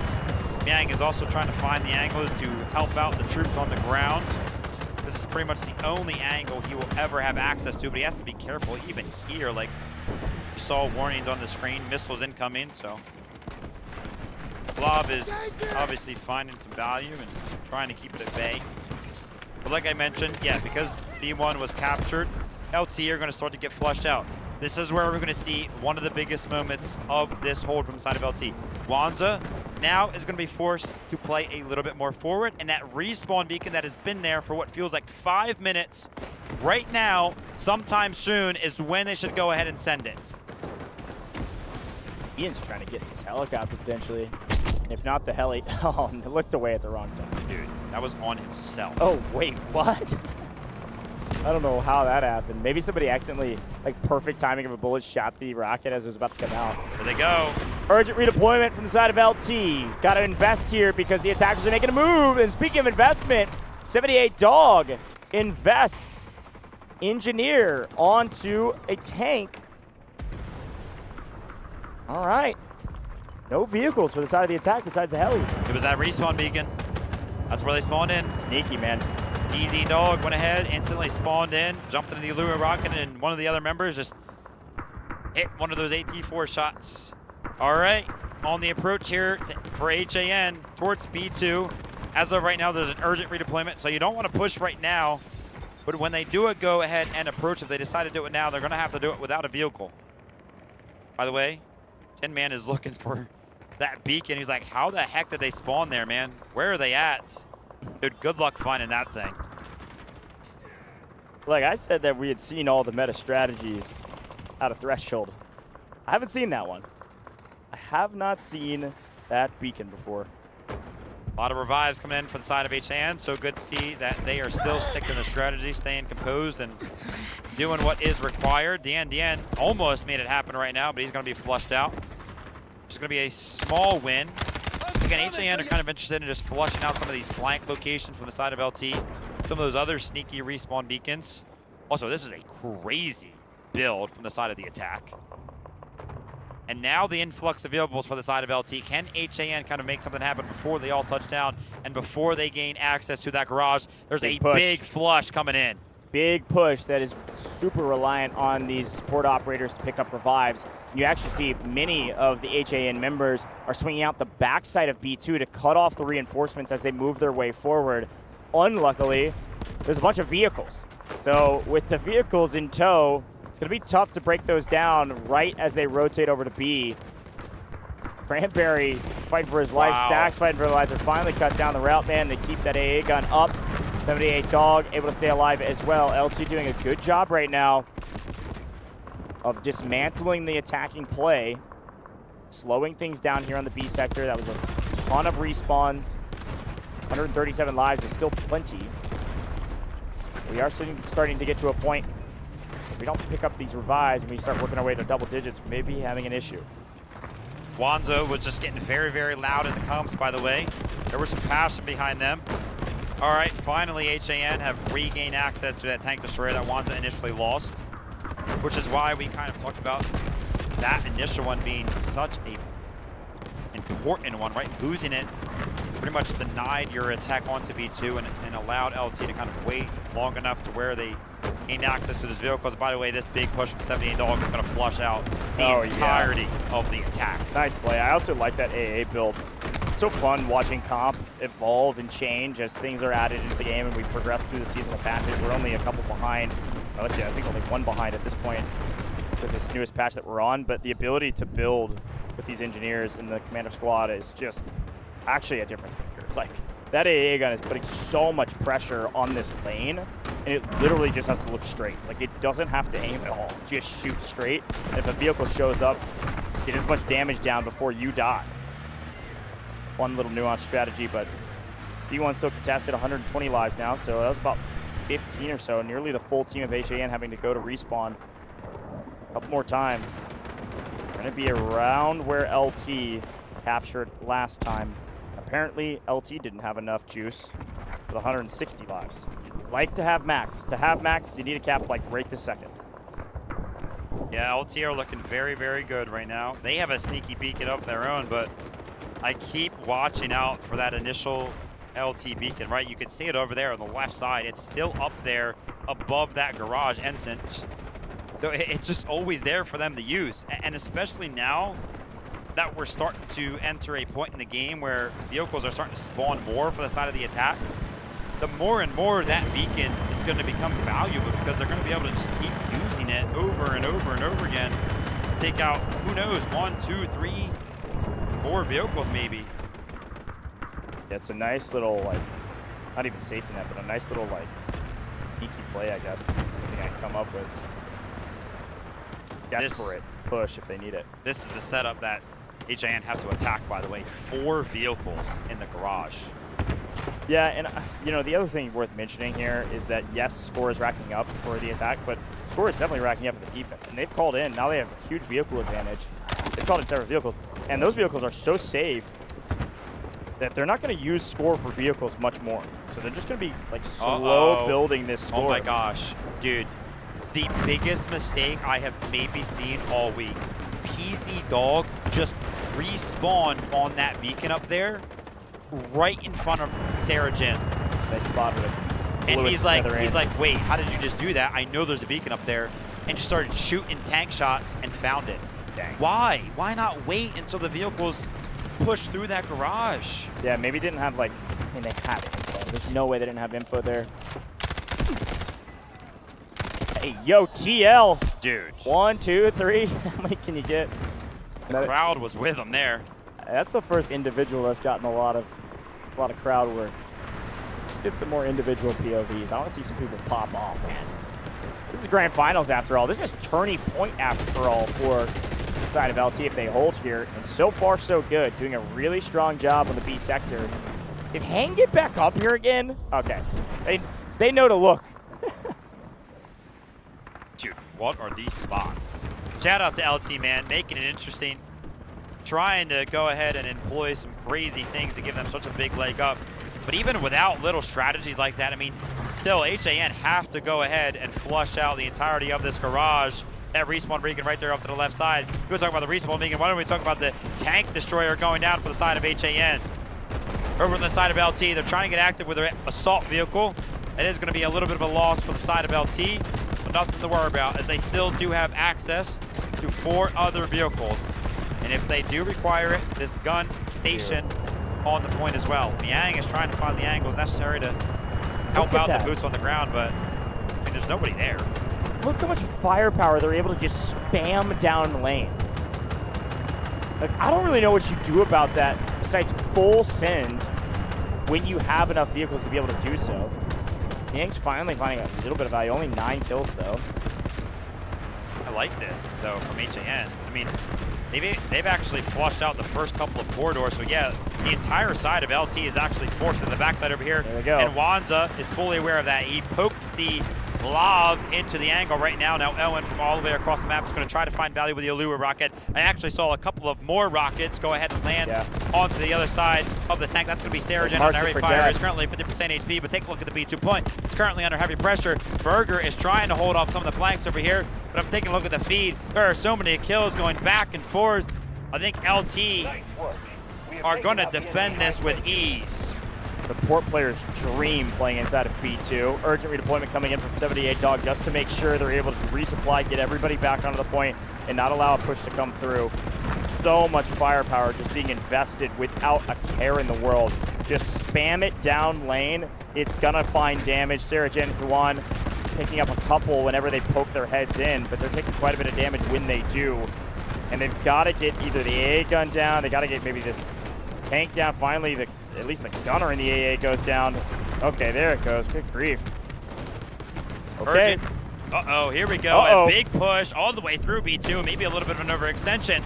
On the backside over here, the Lavs are still active, and yes, they're going to go ahead and find the shot necessary to take that one out from the side of HAN. Some of the reinforcements are now going to join the fray. One of the Lavs goes down from the side of the defense, but take a look at B2 point. It's about 90% of the way captured. The flood is coming in. There's a respawn beacon onto the point. It's going to add an influx of soldiers, boots on the ground for the side of LT. The defense is trying to make something happen, and so is 78 Dog. He is absolutely taking out all of the attack. Great job from 78 Dog to full send there. We talk about Wanza taking chances, 78 Dog's taking chances of his own. Investing a full tank for that play, if it's a miss, could be a huge frustration point moving into the C sector, but it was a make. He finally goes down. Take a look at the vehicle trades, though. You still see 3 on the side of LT, 2 technically on the side of HAN with the helicopter that's doing minimal damage. One of those vehicles for LT is an assault vehicle, so not going to find crazy value with it, but nice for respawns, nice for keeping people onto the point. Well played by LT and a great hold. We now can start to sense a bit of danger for HAN, not only because of Saragen's health bar, because of those lives. At 81 total, folks, getting to a point, starting to get urgent. We know that the C sector is difficult. It takes quite a few lives to work your way through a 2-zone capture sector. Assault vehicle is actually finding super value as well. It was cutting down some of the flankers that would have otherwise probably made the difference. B2 is not fully in the hands of anybody just yet, but it is quickly going into the hands of the defense. 009 still trying to make something happen, and yep, I mean, it's just the same story. Every single time one of the vehicles go down, the defense holds and they wait for the reinforcements to come in. 4 vehicles, by the way, for the side of LT in terms of vehicles on the ground, only 2 for the side of HAN. Firepower, a lot to deal with inside of the attack. Stalemate of B2 is a tale as old as time at this point on Threshold. We're seeing it in full display right now. The attackers have done a great job of getting so many revives just outside of the doorway where they fall over and over and over again. I think a play of desperation here from the attack may be in order. Wanza, once full healthy, which he is now, could full send maybe, and pray that he gets the value that he needs to outnumber his opponents. They currently outnumber them, and currently HAN's winning the gunfights. So you're going to see a big investment from LT, and LT, 009 just picked up 8 players with a single shot, but he gets killed for it. Is that enough? Is there enough room for HAN to make a play? No, because they're all dead. Nobody's picking up a revive there. It's worth it. It's trades, but it's worth it. 67 lives and all green on the point. But a team respawn beacon has been placed down. You're going to see a lot of revives come through and therefore a lot of lives lost. But it could be enough to take the B sector. The attackers have a foothold. They need to take full advantage of it. Where are your infantry? They outnumber, and green's throwing B1 into jeopardy.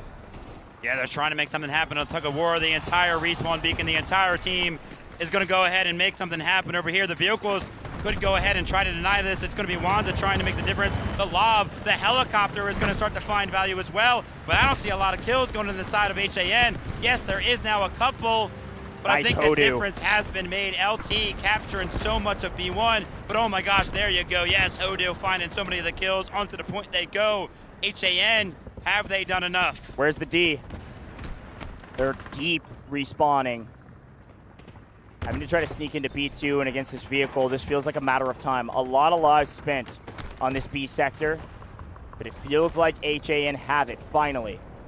A team strategic respawn beacon. Maybe this was the play. Yes, it was. Everybody was waiting on the respawn. 6 come through before it gets obliterated, but they all die. They all die to Hoodoo, who is going gigantic in the vehicles. We move to the C sector, folks. Barely over 100 lives. Is 108 enough for HAN to force us to game 5? Is this where Miang finally finds some value? You could see upon initial approach, trying to take out that bridge, does so successfully. So it's going to make some of the rotates a little bit more difficult. Now a big difference between the two approaches, right? Where an LT made an initial approach, they had 0 guided missiles because their attack went so fast. HAN, it took them a little bit longer, but now they have 2 guided missiles for this initial approach. And by the way, great position out here above some of the cranes as well. That's going to play into their hand. These vehicles will land, which is great news if you're LT fans, because there was a vehicle advantage for the push up to the C sector. Sometimes you can see a nice hold at this line. You see where the defensive line is at. Sometimes the defense can actually hold the line for the attacking team coming out of the B sector transitioning to C. To do that, though, you usually have to control vehicles. You usually have to control the crane, and the attackers immediately, HAN, know that, so they put people up into the crane to control high ground, thin the herd, and allow their team to push forward and actually start playing for some of these objectives. Nice job. A small moment because all the teams know the win cons for this transition, but still a moment worth highlighting for HAN. They're doing everything right to be able to play for the C sector. By the way, I feel like Miang has done a fantastic job. I mean, we haven't seen any crazy plays, but he has 20 kills, which I do believe is actually more than Drzici was able to find. Way more, yeah. On the other side of things. So great work so far, and these angles that he's currently finding have been the best all game. Yeah, I mean, he had 10 like 2 minutes ago. I think it was literally just that last push. Yeah. He was able to help Hoodoo out, pick up some of those kills. They wiped all of the defense. It is still tourney point for LT. They just have to hold for 96 now lives, and well, that'll do. A great play with a couple guided missiles. Sorry, Alluru rockets sometimes hit like guided missiles. My goodness. A lot of damage lands, and now a huge vehicle advantage for the side of the defense, including some lobs to be able to keep this heli at bay still. It's got to play peekaboo over these pipes on top of the ridge. We do see the tank destroyer from 009 on the other side of things. When they were attacking, they had one up here, but on the defense, they're also interested in keeping one up here. So this is going to be very, very difficult to deal with. You might want to think about investing one of those guided missiles on the C1. It would help you in the long term in terms of just destroying the point, but it would also potentially help in destroying one of these vehicles if they don't go ahead and predict it and get off. Yeah, I feel like especially if the defense decides to invest a ton of energy and resources into holding C1, I would blow that thing up. But we'll see what they decide to do. We saw a quick look there in the feed of RBN, the folks that traveled all the way over from the EMEA region, who I'm not sure who they're cheering on right now, but they are cheering nonetheless. It's been such an incredible tournament, 5 days of competition, leading to potentially this moment and this map. Everybody waiting with bated breath to see what HAN can pull out of a hat. What magic trick can they do this time Are they out of tricks? Having to work their way through the C sector. They have marked C1 for the cap. Doesn't look like they're going to get that. So a missed opportunity for some extra score, and they've also marked what looks like a lob for death. See a strike team from HAN trying to make a play for the backline of the vehicles. Niang is trying to get some damage down on a tank that's falling from the skies. This one should land. Yeah, they are getting quite the armory back here behind C2 point. A lot of vehicles waiting at bay. This is something that we kind of saw from the defensive side of HAN, and if that tells a story of anything, that this might be enough. Now, Saragen, yes, is going to call in one of those guided missiles, and Wands is going to start to get active with the tank destroyer. There is a lob on this point as well to go ahead and match it. There are also a couple of Virons. Magnetic bombs are going to land. I think it was only one of them. Wands is going to be fine. Where's this guided missile going to land? It's going to land on the back foot of C2. It's only going to find the NDN, and some of the vehicles just barely escape. But take a look at C2. It is in complete control of the side of HAN. Yeah, that was a great play and a solid guided missile attempt. That was just a foot or two off from taking down at least one vehicle, and only a couple meters off from taking down two, but we're going to get really aggressive here. It looks like maybe Wansa in trouble. It's 009 is trying to put on the pressure right now. Wansa sticking the point. They want C2, not C1. That does give me a moment to consider what they could do potentially with C1. Keep bringing up the destruction of it, but it's also just frankly an easier zone to capture. HAN getting C2 now is actually great news for them. Look at all these defensive vehicles. They're trying to decide how much we want to invest on this push or if we want to wait for the next. Look at the angle all the way off the distance Niang has right now. He's actually repositioned. He can see all of these vehicles, and he can see all of the rotations from the natural spawn of LT over towards both of these points. So potential to find incredible value right now. But like you mentioned, C1 potentially an easier point to capture. Saragen and the tank is actually shifted over towards this way. They might start to make a big push, but it seems like both sides have kind of relaxed a little bit. But 78 Dog is actually going to find one of the tanks that was playing seemingly a little passive. Even passive can't do you, and Wansa is going to be very, very active. He's getting ran down. They're pushing their vehicle advantage, sending the house and chasing Wansa down. Oh my gosh, can he get away? No way. Nice job, 78 Dog. Able to find the action, find the angles. Now he's starting to look a little bit grim for HAN. It felt close. It felt like maybe just a hair too few lives for HAN to utilize to capture an entire C sector. Oh no. And now that they don't have the vehicle advantage, it is a slaughter. It is all green in the kill feed. And our heli did get a little bit weak as well. If this heli would have fallen, that might have been it. And it still might be it. 54 lives left and complete recontrol by LT, folks. Wansa making some calls right now. And a little frustrated and telling his team we can slow way down. We need to stall things out for a little while. I think the call is, what do we do with these missiles, or do we just invest all of our score in getting our vehicles back? No reason to rush right now. Yeah, unfortunately lost C2. That was a great win for them. They had full control of it, but just a great answer from LT. As soon as they took out that tank on the backside, they just full pushed, flushed Wansa out. I wonder why he left the security of C2, right? I mean, I felt like he was so safe in there for quite some time. Niang has returned back to this angle that he's found a lot of value from so far, but actually has been suppressed. I mean, I mentioned it on approach to C, he had 20 kills. He's on 21. I know. He's only found one. Got some assists, just harrying people down on the ground, but he can't afford to die. If he dies, you basically get a full free vehicle for the side of the defense that can cause so much more damage. Look at the defense. They're getting so aggressive, trying to thin the herd of the attackers, even just working their way to the C sector.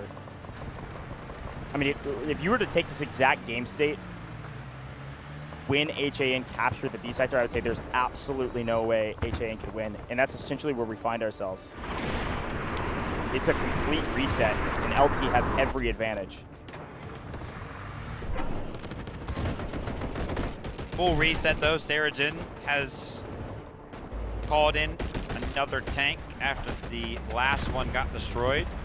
There is a respawn beacon down though that could cause havoc if nobody finds it, and they're going the opposite way. So that one's definitely going to be coming into play very, very shortly, I would imagine as well. Wanza, yep, back in the lob. But yeah, the defense is actually finding themselves in quite some strong positions. But HAN are aware of that. They're fighting for the crane right now. Great win there for the side of HAN. All right, they flushed out one of these strong points, but this respawn beacon, I can almost guarantee you, it's the PZ Dog respawn beacon. So keep a close eye on that. It's constantly finding weird spots. Actually, no, it's gonna be the Hang. The Hang respawn beacon. Maybe Jappy has the awareness. He just saw Hang spawn in on that. Please, you gotta find it. Flanking squad could pop up in there and take down one of the few vehicles that the attackers still have to utilize.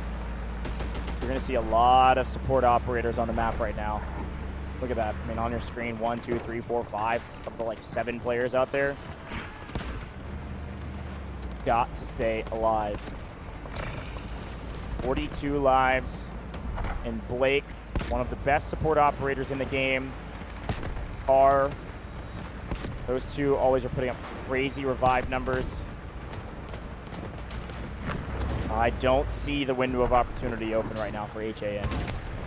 They gotta either pull a hero strike team play, full send early that they could potentially make one more after it, and they're gonna send a guided missile. Now this one, what do you think? Vehicle prediction spot, or are we just hitting C1 for at least some room to play the game?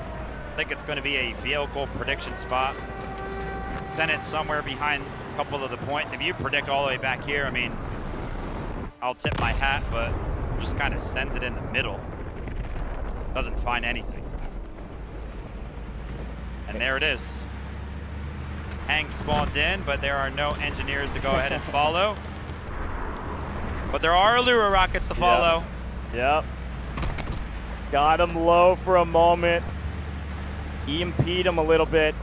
Took him to a moment where the Allura rockets could land, but not quite enough damage to kill it. A nice play. I still think the beacon's alive, by the way. That Hang just used to spawn there. Okay, another one. There's a chance these are landing close enough to do damage on the C1. Felt like it was a little off. It felt like landing in the breach area is looking for vehicles, not necessarily doing damage. Maybe it was a little bit of both. They're pushing. We'll see. A big push here from the attackers. They want to force this fight, and they send it on the backside. It does pick up 2. They send it on the backside of C1. Decent amount of damage there as well. Miang's going to keep calling them in. They want C1 down, and they want these players down. Look at all of those revives. It is almost all support operators for the side of the attack because it has to be the guided missile from the defense. Where is this one landing? It's going to land over at C1. Try to get some action. It only gets 1 player. Jappy goes down, and the missile on the backside finds it. Miang picks up 1, 2, 3, 4. That is a lob down. Great prediction. I think the defense were getting a hair comfortable with their missile landing on the north side of C1. Maybe thought they were safe or just a brief lapse of judgment. I also just saw that HN were calling in one of their vehicles after they did just lose it with that full send. So this is a good reset for them. A potential leg up. Sarah Jin is actually trying to go ahead and pepper down one of the vehicles that's spawning in from up top, but TLMS is going to be calling in a guided missile. The lob is found from Sarah Jin whilst it was midair. There are only 1 guided missile left for each one of the sides after this one does land. This one could land and find incredible value if it's going to land on C1. Take a look at how many members of boots on the ground. I think they're going to go ahead and flush out in time, though. Only 1 is found. So not too bad. Couple of vehicles still left aside for the side of LT, but because this defensive guided missile landed on C1, it's going to be destroyed. I mean, listen, I think that's a mistake. That felt like a big mistake. Maybe I will stand corrected here in a moment. There's only 30 lives. And now LT, I guess, only have to focus on 1 building, but a defensive missile on top of C1 was an interesting play. Now we see where the defense will stand. They will stand on C2, sit here, and keep fighting. C1 not fully gone, but it is crumbled to oblivion. And now the attackers can drive their tanks in. They can do whatever they want over there on C1. but the revives are coming through. Sorry, the lack of revives, the respawns. Look at the total amount of lives that HAN just dropped to. They have one more push. They need overtime. And look at where Green is. They've got full control. Hang is on the back line, but I'm paying attention to the zone. They're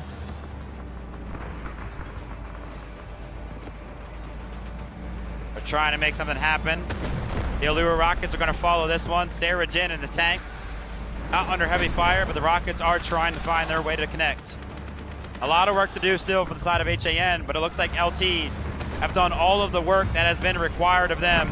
There's going to be a Hail Mary of a guided missile landing and about 10 tickets for the side of HAN. I have no idea where you could possibly land this to find enough value to go ahead and win in the C sector with just 10 lives remaining. It's going to land very, very soon. Take a look at the feed. Chang Ji1 is going to be calling that one in. It only finds one. From the side of the defense, they land a guided missile right onto C1, which is still being contested by the side of the defense. This feels like the end. HAN need a miracle. And they're reviving everybody out in the open. If this defensive missile lands right here on top of these red players, they have plenty of info to know that it can. This could be the final nail in the coffin. That's exactly where they send it. Don't see a ton of value, only one player. But folks, LT have been undefeated in this entire tournament. Your hometown team, they lose a map, but they have won every match they've had their hands on. They felt like the best team. On paper, they were top seed. HAN was sniffing an upset.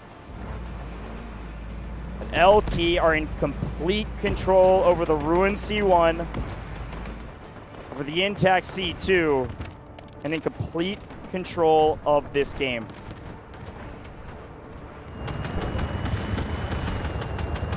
Miang trying to make something happen from the skies. HAN know the goal, just full reset. You cannot let anything happen. LT are going to go on the aggression. They're actually trying to make something happen themselves. 009 is in the mix over there on the engineer. The guided missile is going to land. Where is it going to land? Potentially right on top of these couple of vehicles. It is sent all the way back, and that is exactly where it lands. That is it. One big, giant nail and hammer to be used on a coffin that's got HAN written all over it. Too many dead, folks. This is it. The Hail Mary's coming in. Miang full standing with the helicopter. This is the last push, and it comes down to a single squad. Everybody else on respawn. It's just a matter of time, and while we wait, we have to sing the praises of what this LT team has been able to accomplish. This is the last chance to force us into overtime. They drop the troops over the top right on 78 Dog's head, but the commander answers back by slaughtering them all. LT, cool, calm, and collected, even kill the helicopter. LT have wiped the map of HAN, and they are going to win this competition on Threshold in Game 4. Sarah Jin falls, the helicopter falls, and the hopes of HAN will fall finally. LT, your champions of Dfiw 2026.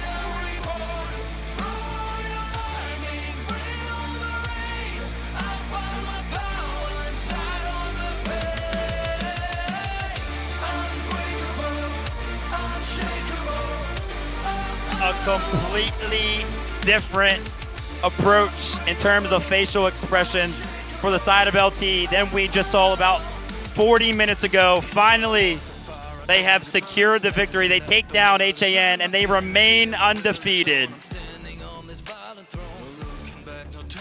You have to be proud of what HAN was able to accomplish, but you have to be in awe of the team that LT brought this year. Under a new commander, they've done it. They've made their way to the stage. They've battled through 5 days of competition, and they are the last team standing, folks. HAN, your champions. That's all from us. Unbelievable.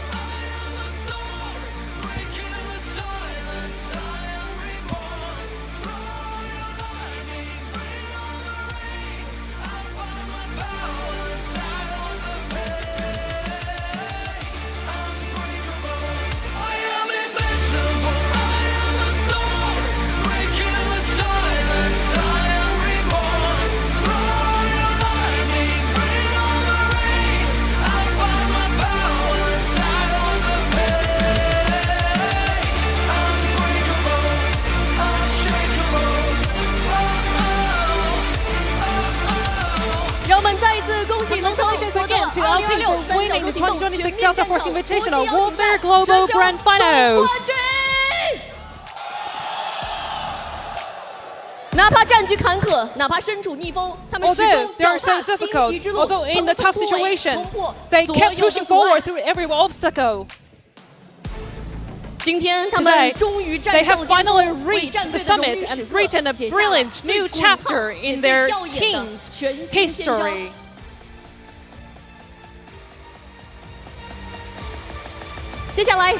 Now, let's welcome Delta Force Game Director, Mr. Shadow, to present the championship medals to the winning team, LT.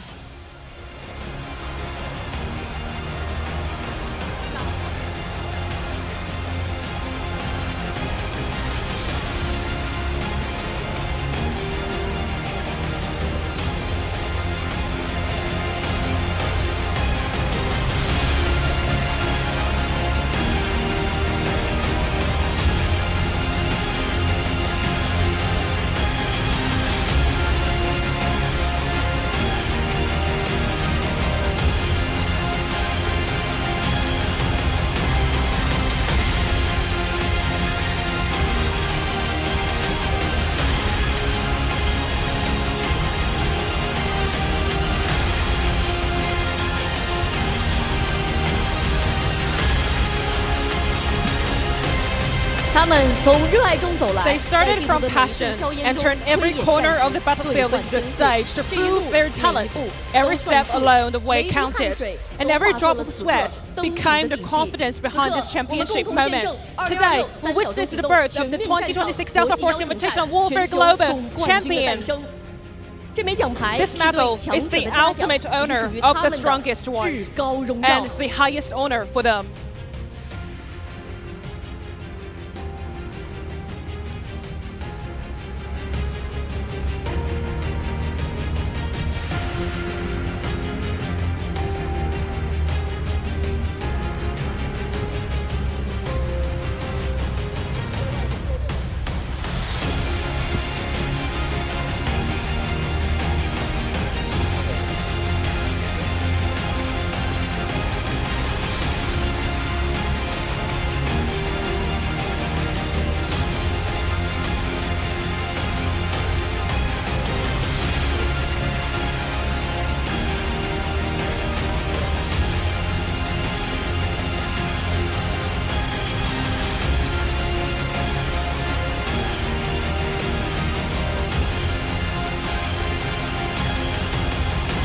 Thank you, Mr. Shadow. Please take a seat and continue enjoying the ceremony. Now it's time to talk to our champions. Please welcome the commander, the 4 squad leaders, and the coach of LT to step forward to the center of the stage. Again, congratulations. 第一个问题，先问一下。 The first question is for 78 Dog. As a commander, you have led this team, which is only built for 1 month, and you are gaining again your honor in Wuhan. And 78 Pet has said that he is seen as the strongest team, and all of you are fighting for your dream, right? And now your dream has come true. What now do you want to say to the one that have been supporting you? First of all, I want to say to Mr. Cat, last year your dream didn't come true, but now I made it come true. I say something to myself, to ourselves. We the total number of us is 27, and all of ours are gold. Every step counted. Everything we have earned back. Now let's ask something to Dian Dian. You're one of the founding members of Longteng, right? Last year, in the scorching heat of Hanoi, Vietnam, you experienced the pain of defeat. Over the past 6 months, despite roster changes, you chose to stay and fight again. Why did you make that decision? Yes, exactly. Because in the last year in Vietnam, we were defeated, and we were only thinking of one goal, which is we will earn the next championship back. Did they do it? 谢 Yes. 谢。接下来让我们把话 Thank 筒 you. 给到阿斯莫德。 Now let's 在 interview 采访的时候 Asmod. 你提到，只有直视过去才能放眼未来。 In your interview, 从 you 最早 said 的 that ACL 的反载小队， only based on the 到 past 越南 can 的 we 支 gain 援 the 医生 future. 再到今天的全能步战，你一直为团队 Today, 不断的 you 去 have 调整自己 become 的角色和功能。现在在武 more 汉的主场， functional, more 你终于捧起 comprehensively 了这一座冠军的奖杯 capable. 我相信 And 对你 now 个人 you 来 earned 说， yourself 这 this 一条夺 championship 冠之路 medal. 上一定有非 For 常多的 yourself 故事想跟大家 individually. 分享吧。 What do you want to share to our audiences? 千言万语还是回到了我们现在零色 I 在 think 零金色的雨。 all of those 其 things 实 should be 过程不 dated 重要， back 结果是最重要的。 to 结 today's 果是最重要的， championship. 结果就是那个 I think 冠军奖杯。好，接下 every 来让我 step 把 counted. 话筒传递给杰哥。看到杰哥刚才眼中饱含了一些泪水啊，想问一下这些泪水 I 背 saw 后会 that 是什么样的 you 故事呢？ were crying right now. 首先 And 我要 why did 感 you do 谢 that?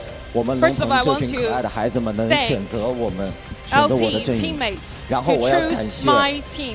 龙腾1.0的兄弟们 And I，want 像蒋少、 to thank 不练腿等16位 LT 一代的成员。 1.0然后感谢 teammates 大战场生态为我们支持兄 for 弟 supporting us，像 KK、 Thank 七 you 八猫、天星森林 7-8 cats. 天星空想森林等，还有 Thank you 堂主这些支持我们大战场的人。 Coaches，然后 Thank you 我还要感谢巨星、勾叉机，然后白沙 K 正，还有白沙飘柔。 K 正还有老干爹飘柔5位俱乐部对我们的阵容的支持。 And 然 other 后 clubs, 我想跟 thank you for supporting 屏幕 our 前 club. 所有的 And 大 I 战 want 场的 to 粉 say 丝 one thing 以及现 to 场 all 所 the 有 fans 的 that have 观 been 众 supporting 以 us 及所有国 online 服玩家说一 and 句话 physically.：我们 And 做 all 到 players 了 of Delta！国服 Force, 赛区 we 是 did it. 第一赛区。 We did it. We are the top one. 谢 Oh, 谢 Delta Force Invitational. 谢谢杰哥。 Thank you. UQYY， 你是 Thank you. 队 Thank 内 you for 深 sharing. 耕全面战场3000多小時的專精 You 選 have 手。 been playing more than 曾經的採訪當中 3,000 你也說 hours 到 of 想 this 證明 warfare 自己， mode. 想和並肩的隊友 And 一起 you 登頂， previously 一起 said that you 迎金 wanted 色 to 的 prove 月。 for yourself 現 and 在 to 你們已經 earn 站在世 championship 界 with your 之巔了 teammates together, and 心 now 中 you're 最想說的 standing 一 on the 句話 top 會 of 是 the 什麼 world. 呢？ What do you want to say the most? 感觉像是在做梦一样。 I think I feel like dreaming. 兄弟们，告诉他是不是在做梦？不 Everybody 是，对 tells 不 him 對？ this is not a dream. This is real. 感觉这一路走来 I feel like 真挺不容易的。 I worked so hard throughout all the way to this championship. 没事， It's okay. 再把掌声给到 UQYY。 Please give our applause to him again. 最后，恒，你 Last 曾 but 经 not 提到 least, 这是一个部 Mr. 队 Heng, 协同的游戏。 you said that 唯有 this is a 凝聚 game 成 of 完整的 coordination 团 between 队， infantry 才 and 能冲破 vehicles. 战场的 Only 所 if 有 we 阻 are 碍。 coordinated 你作为队内 can 反 we 载输出的中 handle 坚力 the 量，也是 difficulties 龙腾的 together. 新鲜血液。 And 这 this 次 is 夺冠 why 对你来说有什么样的 LT 特 can 殊的 win. 含义呢？ What does this championship mean to you today? 跟七八狗，包括我们之前在 When we founded this game, when we fought together with 7-8 Dog and other teammates, 我们的支持。 I think the support KK 猫少，包括去年老腾龙的人对我们所有的支持，我们怀揣 all 着 of 他 our 们的 members 嗯 信 and 念 previous members 来到这个舞台 are so important for us to stand on this 并没有 stage. 让他们失望， And 拿到了这 we 个冠 didn't 军， let them 感 down. 觉就是 We earned ourselves this championship. 感谢，千言万语只有感谢2字。感谢 All 所 that 有 I 支 can 持 say is 龙 thank 腾 you 的 so 粉丝们 much.，感谢你 Thank 们 you，唯有 the 坚不 fans 可 that 摧 have 者 been supporting 方可 LT 逆流问鼎，乾隆出 Thank 渊 you，腾啸四海，让我们再一次喊出冠军的名字，他们是， Let's say the name of champion again. 他们是 They are. 再一次恭喜龙腾斩获2026三角洲行动全面战场国 Again 际邀 for 请赛 LT 全球 to award 总冠军。现 this 在， championship 请 of 冠军战队的全体队员以及 Invitational 工作 warfare 人员再次高举 Please, everybody 冠 here 军奖杯。 Hold the medal again.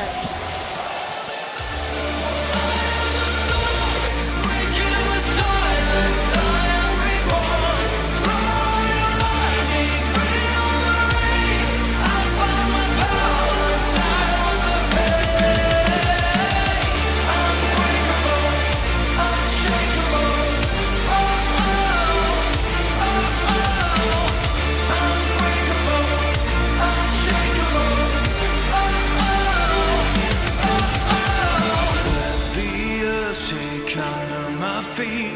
I will not accept defeat. I'm the champion, I'm the king. Listen to the victory sing. So invincible, I am a storm. Breaking the silence, I am reborn.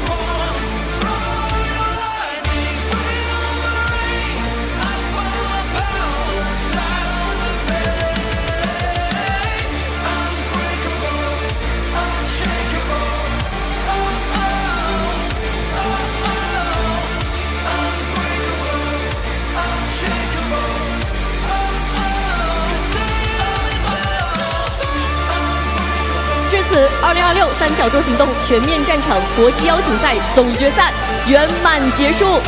Now the grand finals of 2026 Delta Force Invitational Warfare comes to an end。各位干员们，让我们下次再见。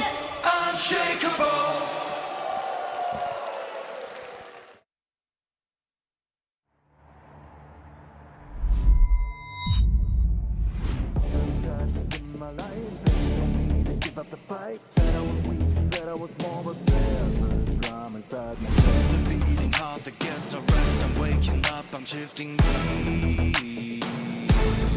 You can build a wall so high.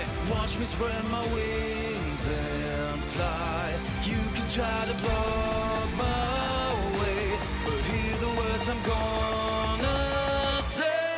I am invincible, I am a storm, breaking the silence, I am reborn. Throw your lightning, bring on the rain. I find my power inside on the pain. Unbreakable, unshakeable. Oh, oh. Unbreakable, unshakeable. Oh, oh.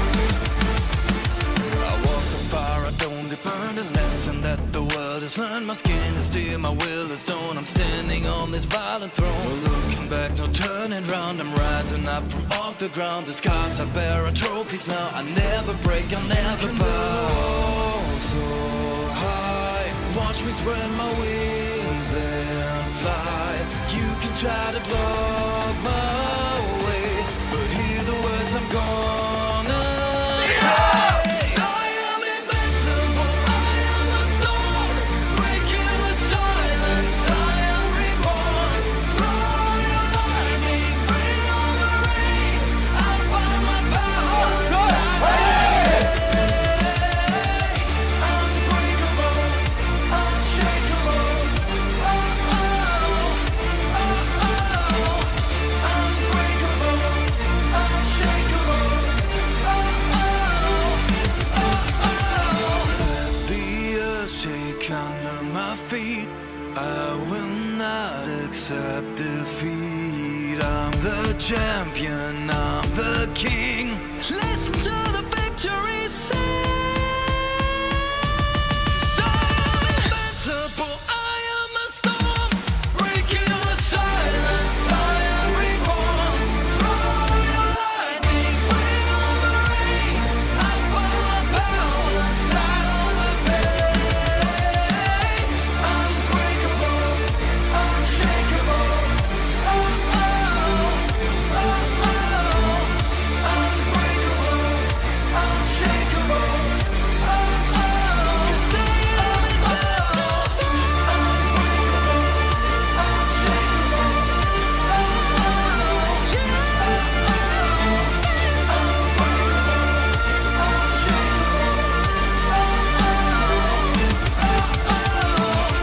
Unbreakable, unshakeable.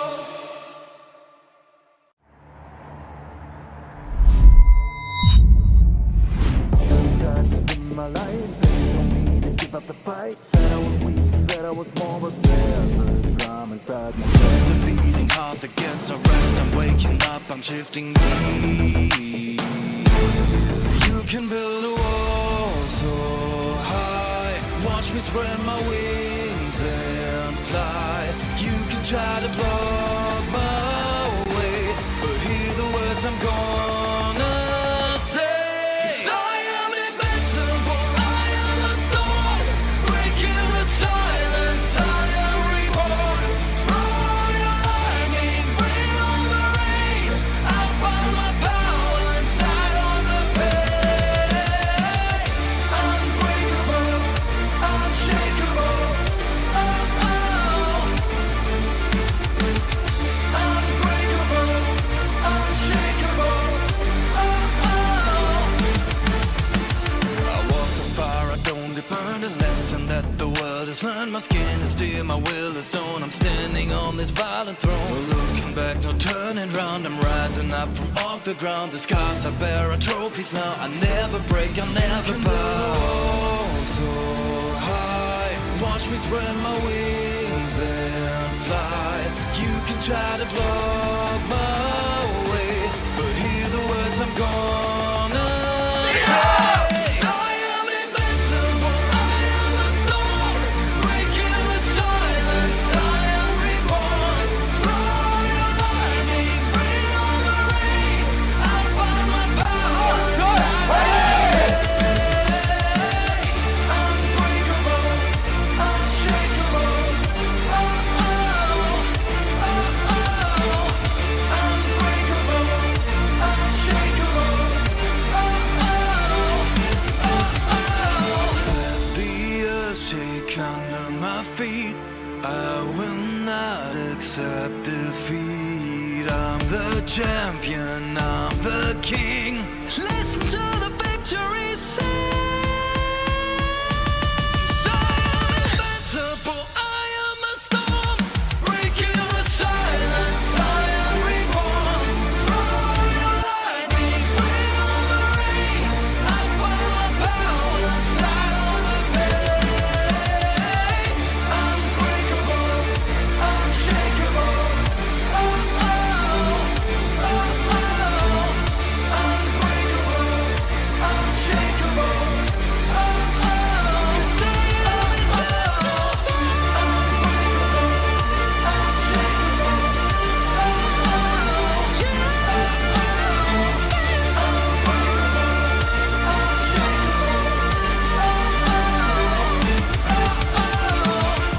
Unbreakable, unshakable.